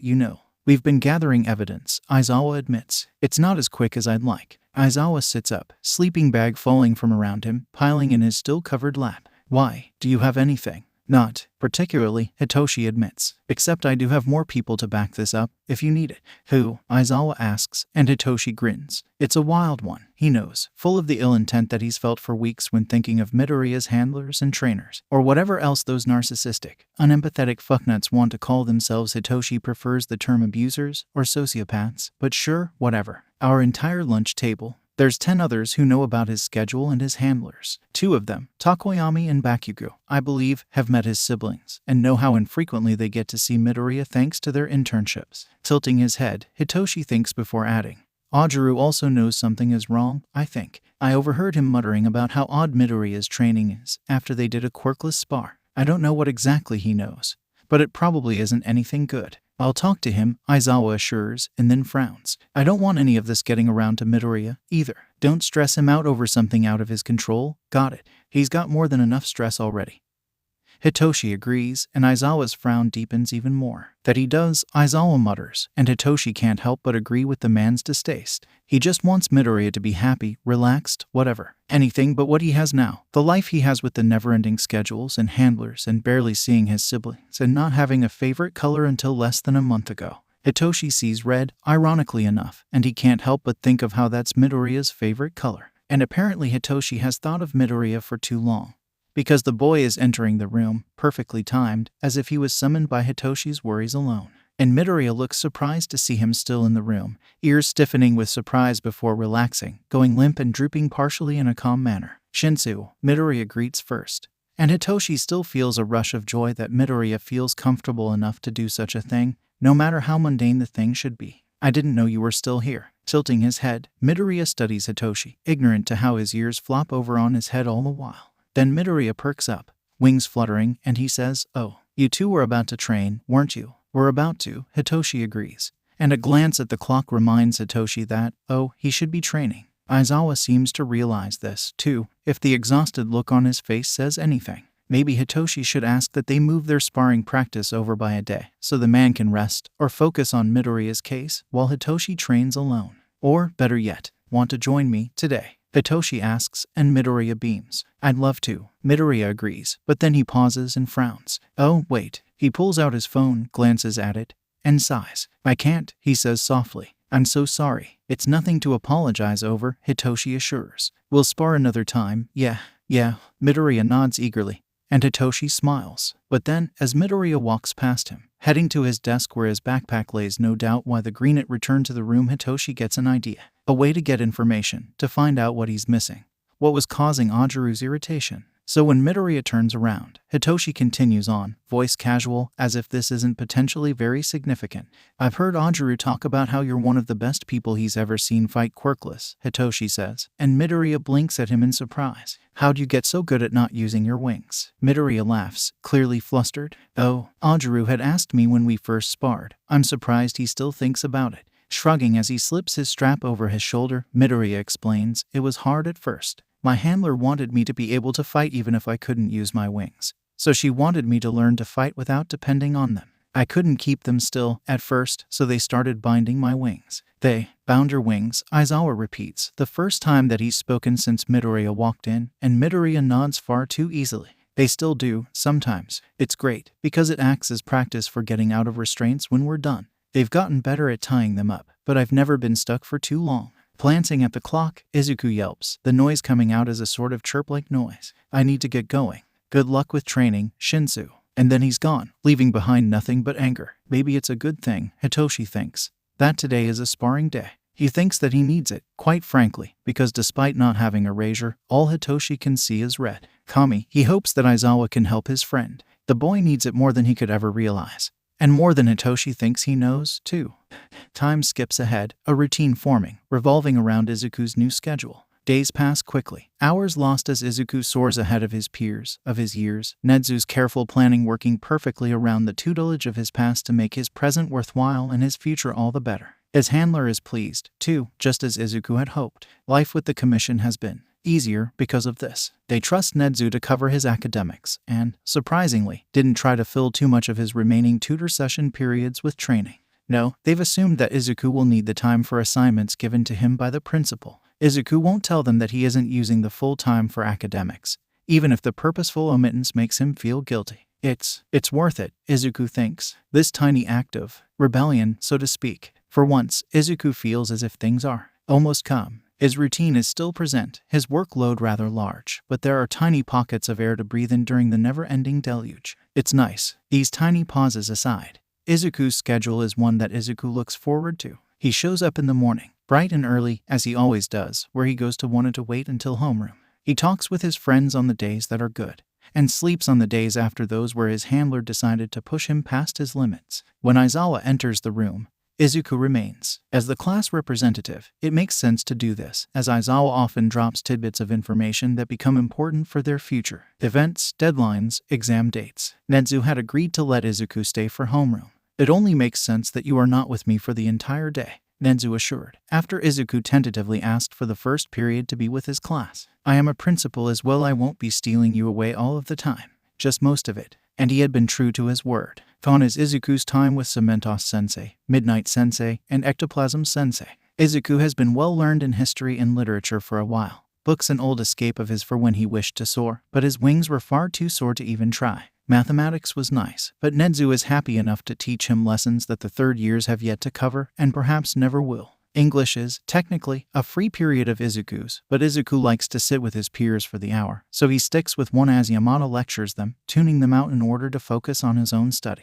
And then, of course, there is their class of hero studies at the end of the day, which Izuku participates in within his peers. It's the only time, other than lunch, that Izuku is able to actively talk and work with his peers. It's different than simply being near them, much more exciting and enthralling overall. It's in this manner that time flies by, leaving Izuku with just a week before finals, feeling as if barely a moment has passed, but it's been far more than a mere moment, noted by how Aizawa stands before them yet again. This time noting the quickly approaching end-of-term exams. Exams will be next week, Aizawa reminds his students. They will be split up. The written exams will be on Wednesday, the practical exam will be on Thursday, and we will go over results on Friday. Remember that this will cover the entire term, and that your practical exam will test how far you've grown over the term. If you fail, you will be taking remedial lessons. Those who pass will go to the camp. Do not slack off on your preparations, especially if you were being lazy in the previous weeks. Aizawa looks around the room, and then nods. That is all. Use the period as you wish, but do not wake me. And just like that, he's asleep. And his peers do not hesitate to make good use of this fact, getting up and moving, friend groups clumping together. Hagakure is the first to move, grabbing Jiru and pulling her over to Asui's desk, while Honuki also gets up, heading over to Ajiru, who is also joined by Monoma. Kuda, Sado, and Shaoji begin to discuss something, a conversation that must be interesting because Siro turns and joins their discussion. Ida, bewildered, attempts to work alone, but soon finds himself drawn into whatever discussion the three girls are having, much to his apparent surprise. Izuku's desk, too, becomes surrounded, many of his friends choosing to approach his space in order to chat with one another. Tsunotori, Todoroki, and Takoyami simply turn, angling their chairs to face in his direction. Kirishima is quick to leap onto Takoyami's desk. Kaminari sitting on the bird-headed boy's spot as well, and Bakugo comes even closer, taking his own spot on Izuku's desk. Shinsu wanders over, Ashido following, the former leaning against the wall behind Izuku, the latter perching on Tsunotori's desk. It's almost startling how many of his peers surround him, choose to be with him. Almost, because, really, they've done this time and time again. So rather than being silent with shock, Izuku smiles happily instead, delighted to have such wonderful companion. I'm so nervous, Tsunotori is saying to Ashido when Izuku tunes into the conversation. The study sessions have helped, but the practical is concerning. To be fair, Kirishima starts, we can't really study for a practical, especially if we don't know what it is. I could barely study for the written portion, Kaminari complains, leaning against Kirishima as if fatigued, face pinched. I mean, English, math, I'll be lucky if I pass by the skin off my back. If you weren't messing around with raccoon eyes, tape face, and earjacks the entire time, you'd probably get shit done, Bakugo remarks, and Kaminari sputters. You were there once. You have no clue how much I've studied. One eyebrow raised, Bakugo asks, so you're saying I'm fucking wrong? Dunce face. Kaminari pouts, crossing his arms. No, figured, Bakugo states, then rolls his eyes. Study on your own. If group sessions just get you more distracted, it's not that hard to figure out. Is that why you haven't shown up to any more study sessions? Tsunotori asks, and Bakugo scoffs. As if I could get any shit done with a bunch of extras asking me why I got everything right. Harsh, Kirishima whispers, and Kaminari nods sagely. Todoroki and Shinsu, who have previously mentioned not going to a single get-together, seem unfazed by the banter going on around them, instead watching on without much of a reaction at all. As for Izuku, well, Izuku can't help but wish that he had been there, if only so he could laugh along with their jokes. But there's no way for that to happen, and Izuku knows this, so he ignores the part of him that wishes to join in, to be a bigger part of the group and fit in more, instead looking to Ashido just as the girl asks, so, what do you guys want to do this summer? The part grows, and it does so quickly. I'm heading up to visit some family after camp, Kirishima says cheerfully. My uncle works as a martial arts instructor. I'm thinking of asking him to spar with me. Nice, Kaminari cheers. I'm going to spend the summer here, but I think it'll be nice to just laze around. Who knows yet? I will also be here, Tsunotori says. My host family has offered to show me around the city more, though, just as my family has promised to do for theirs. Ooh, what do you guys plan to do? I am unsure. I have heard there is a beach not too far, though. Dagaba Beach, I believe. Perhaps we will go there. It's trashy as hell, Bakugo says, and Tsunotori frowns. I am sure it is very pleasant. Tsunotori defends, and Bakugo snorts. No, I mean literal trash. People use it as a free dump for their garbage. You can't even see the sand beneath all of the piles. That's so unmanly, Kirishima states sadly, and Izuku nods along with the rest. It's certainly upsetting to hear such a thing. Well, I suppose a different beach, then, Tsunotori decides. Then faces Bakugo and asks, and what about you? You cannot go to the beach either. I never fucking planned on going, Bakugo shoots back. I don't fucking know. Stick to my usual workout. Not have to deal with extras yapping all of the time, get some peace and quiet for once. He's like a grandfather, Kaminari comments softly, causing Bakugo to let loose a small explosion as a warning. On his peers go, each one hinting at their plans for the break. Takoyami plans to go to a concert. Ashido wants to check out a new mall, and Shinsu has mentioned a cat cafe that he likes to go to occasionally. They all have such nice things that they look forward to, even if the majority just have plans to relax and do nothing at all, and Izuku can't help the tinge of envy that begins to sink into his bones, doing its best to warp his smile and his joy. And then they turn to him, and they ask, what about you? What do you want to do? But Izuku doesn't know. And, Kami, it's such a recurring thought that Izuku can't tell if he wants to laugh or cry. He doesn't know the answer to that, either. He hasn't got a clue, not a single one. Izuku is beginning to wonder if maybe, just maybe, it's an issue. Because Izuku thinks that this probably isn't normal. Everyone else has answers, so why doesn't he? What is Izuku doing wrong, that he doesn't have a single answer he can give about what he wants to do? He knows what he will be doing: training, studying, being tested and pushed to his limits because he needs to be better, but what he wants. What does Izuku want that he doesn't have? He has friends. He goes to school. He has teachers that treat him with far more care than a teacher probably would normally, or maybe just as much as normal. But Izuku has never had a teacher before. He has Keigo and Rumi. What more should Izuku ask for? What more does he have the right to ask for? Does he have the right to ask for much more? Or is that too selfish? Or is it simply expected? Much like it is expected to have a favorite color, a favorite subject. So many favorites that Izuku has never considered. Is Izuku supposed to have answers to all of the questions that his peers ask? His friends all have answers, and Shinsu has made it clear that he thinks they're ones that should normally be answerable ... But what if they are the unusual ones? With how Todoroki watches on, confusion shining in his eyes, Izuku wonders if he may have assumed too quickly, because Todoroki also doesn't seem to have an answer, only watching on with a gaze that wanders back and forth, trying to catch up with the world around him. So Izuku answers, hoping that it will help provide clarity. I don't know, I'll just be training, probably. The mood deflates, but Todoroki perks up. I'll be training, too, Todoroki murmurs, and Izuku tilts his head, oblivious to how his peers watch the exchange with growing concern. Do you have a schedule to follow, as well? Izuku asks, and Todoroki shrugs. Sort of. Endeavor doesn't set specific plans, just general times. Todoroki glances down, looks at his hand. Izuku wonders what he sees in them, his eyes so hazy with recollection. I think I'll mainly be working on my fire. I know when I have breaks, Izuku says, thinking of the never-ending timetables, slots filled out to the minute. Would you like to text, over break? Call. Todoroki nods, eyes brighter, clearer. I'd like that. So would Izuku. I wonder what his training is like. Izuku thinks. Maybe I'll ask. He thinks, then, of how much he dislikes thinking about his own training when he doesn't have to be. He decides not to ask more questions would only be annoying.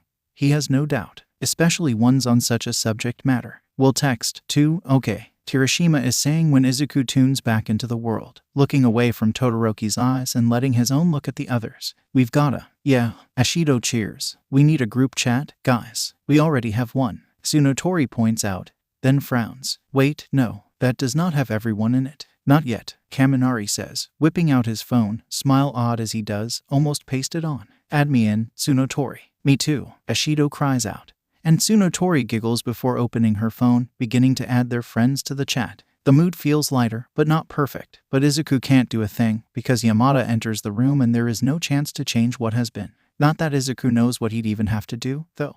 The morning goes quickly. They always do, now. Nedzu knows exactly how to keep him occupied, to keep his mind from wandering too far, too easily. He puts it to use, now, until Izuku has to focus, has to pay attention to the principal's chipper tone. Yet for all that he listens, his mind wanders, drifts just a little to the left. He can still hear the creature's words, the concepts he's trying to explain, the effects of an animal-related quirk on one's actions and reactions. A world of thought that Izuku knows well, but he doesn't quite process them all. Gaps are missing, filled by assumptions. And that's enough of that for today, Nedzu says cheerfully, closing a book that he never once glanced at. And Izuku blinks up at the man, then down at his notebook. The pages are covered in words, everything looking comprehensive, understandable. He doesn't remember writing any of it, not really. We've still got a bit of time before lunch, Nedzu notes, so why don't I tell you about your written final? Izuku nods along, shutting his notebook and sticking his pencil back into his messenger bag. Nedzu smiles, clapping his paws together. Perfect. As you likely already figured, you won't be taking the same test as your peers. I'll be giving you a special exam of your own, based on what we have discussed so far. Seeing Izuku's no doubt questioning look, he explains, it won't do us much good to test you on what your other teachers have taught, since we already know that you have their subjects mastered. That does make sense. This does mean that we won't be putting you in the class rankings for midterms. However, Nedzu admits, your academics are following a completely different path than theirs. It wouldn't make sense to compare your score. Izuku is pretty sure that Nedzu is trying to offer him a sort of compliment. But all he can focus on is that he, once again, isn't the same as his peers. It's an annoyingly repetitive trend today. Izuku is learning. Too foolish to have favorites. Too busy to have plans of his own for the summer. Too different to even be ranked with the rest. He's too. And for as little as the idea makes sense, Izuku can't help but duck his head, eyes averting from Nedzu's gaze to meet the desk instead. Nedzu stops talking. Is something the matter, Midoriya? Nedzu asks, and Izuku shrugs, feeling rather silly about everything going through his head. It's nothing important, Izuku assures, because it really isn't. It's just selfish. That's all that it is. Self-centered and impolite. Then you won't mind sharing it, right? Nedzu asks, and Izuku glances up, spotting the principal's gaze. It's calculating, inquisitive. Izuku answers, I think I may be behind. Or missing something. Izuku shrugs again. Lets his wings tuck in on himself, cocooning his body. My friends, they have favorites? Favorites? Nedzu asks, as in, friends that they prefer to others. No, I don't know about that, but, no. Izuku glances up, around, and his eyes land on Nedzu's ever-present cup of tea. Like that. You always drink the same tea. It's my favorite, Nedzu agrees. And Izuku nods quickly. Exactly. You have a favorite tea. Shinsu has a favorite hero. And a favorite color. Kirishima has a favorite hero. And Tsunotori has a favorite animal. Hands wringing, Izuku admits, I didn't have a favorite hero or color until my internship with Aizawa. I didn't know I was supposed to. There are so many things I don't have favorites for. That's not necessarily bad, Nedzu says. I don't have a favorite for many things. But does that make you think of me in a negative light? No, Izuku says, immediately, because he doesn't know if anything could make him see Nedzu poorly. Nedzu is far above his level. There's no way Izuku could look down on the principal. Your friends do not think poorly of you for not having things that you favor above others, either, Nezu assures. And you do not need to have a favorite thing for every topic. It is more a matter of if you'd like to have a favorite thing. Do you? I don't know, Izuku admits. I think I do. It sounds nice. Then it will happen naturally, Nezu promises. Do not force yourself to do things that you do not want to for the sake of what others may think. All right. Izuku blinks, confused. That's not advice that his handler would agree with. Perhaps it only applies to matters such as this. Why does that feel wrong, though? Izuku brushes the thought aside. It's likely nothing to be worried about. Nezu is still watching him, teeth still prominent as he grins. And when Izuku doesn't find a response, he asks, "Is there anything else you would like to talk about?" Izuku considers telling him about summer, about how he'll do nothing but train while his friends go and relax, or explore, or do whatever they do when not preparing for the future. For some reason, though, he doesn't. He's been selfish enough. That's everything, Izuku lies, smiling brightly. Thank you, sir. Of course, Nezu says. Now, why don't you go on ahead to lunch? Izuku does, paying no mind to the way Nezu's tail lashes into the leather of his seat, sharp and whip-like. He pays no mind at all. Izuku is the first one to the cafeteria, and he takes his usual seat without much flair. Shinsu takes his normal spot beside Izuku. Todoroki slides into the seat across from him. And then Takoyami breaks the trend by bringing a familiar girl with wings that flutter in delight when she sees him. Nice to see you again. The winged girl Akihiro, Izuku believes, says with a wink just as Takoyami opens his beaked mouth to speak. I don't think I've ever introduced myself.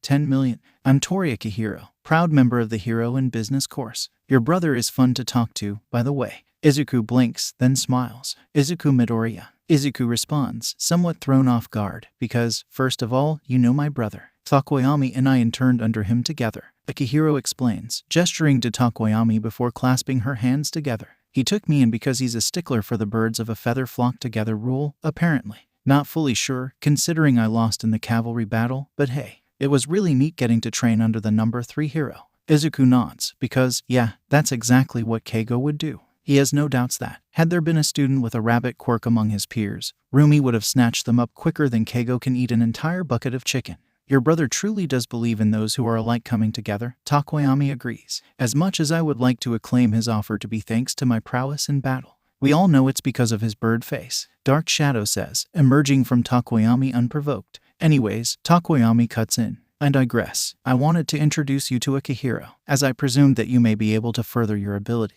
or at least find kindred spirits to bond with upon meeting. I was unaware that you already knew one another. We met in the support labs, Akihiro explains easily. He was getting an upgrade from Hatsume, and we talked a bit. We don't know each other that well yet, so you're all good. I see, Takoyami says, looking very much like he does not see what Akihiro means. You're in ... 2 courses? Todoroki asks, turning his head to look at the girl, and Akihiro nods. Yeah, that's allowed. Shinsu asks, and Izuku wants to know that, too, because he's never heard of such a case before. Kind of. Akihiro responds, then shrugs. It was a mistake, actually. I got into 1B, but on my paperwork, they thought I had written business for my course instead of hero. How? Shinsu asks, and Akihiro blushes, embarrassed. I have chicken scratch for handwriting. Izuku isn't quite sure how bad handwriting could make someone confuse such different words, but he nods along nonetheless. Weirder things have happened in the world, after all. So you went to the business course, and then what? Ashido asks, joining the conversation easily as she plops into her seat, more of their table joining with her arrival.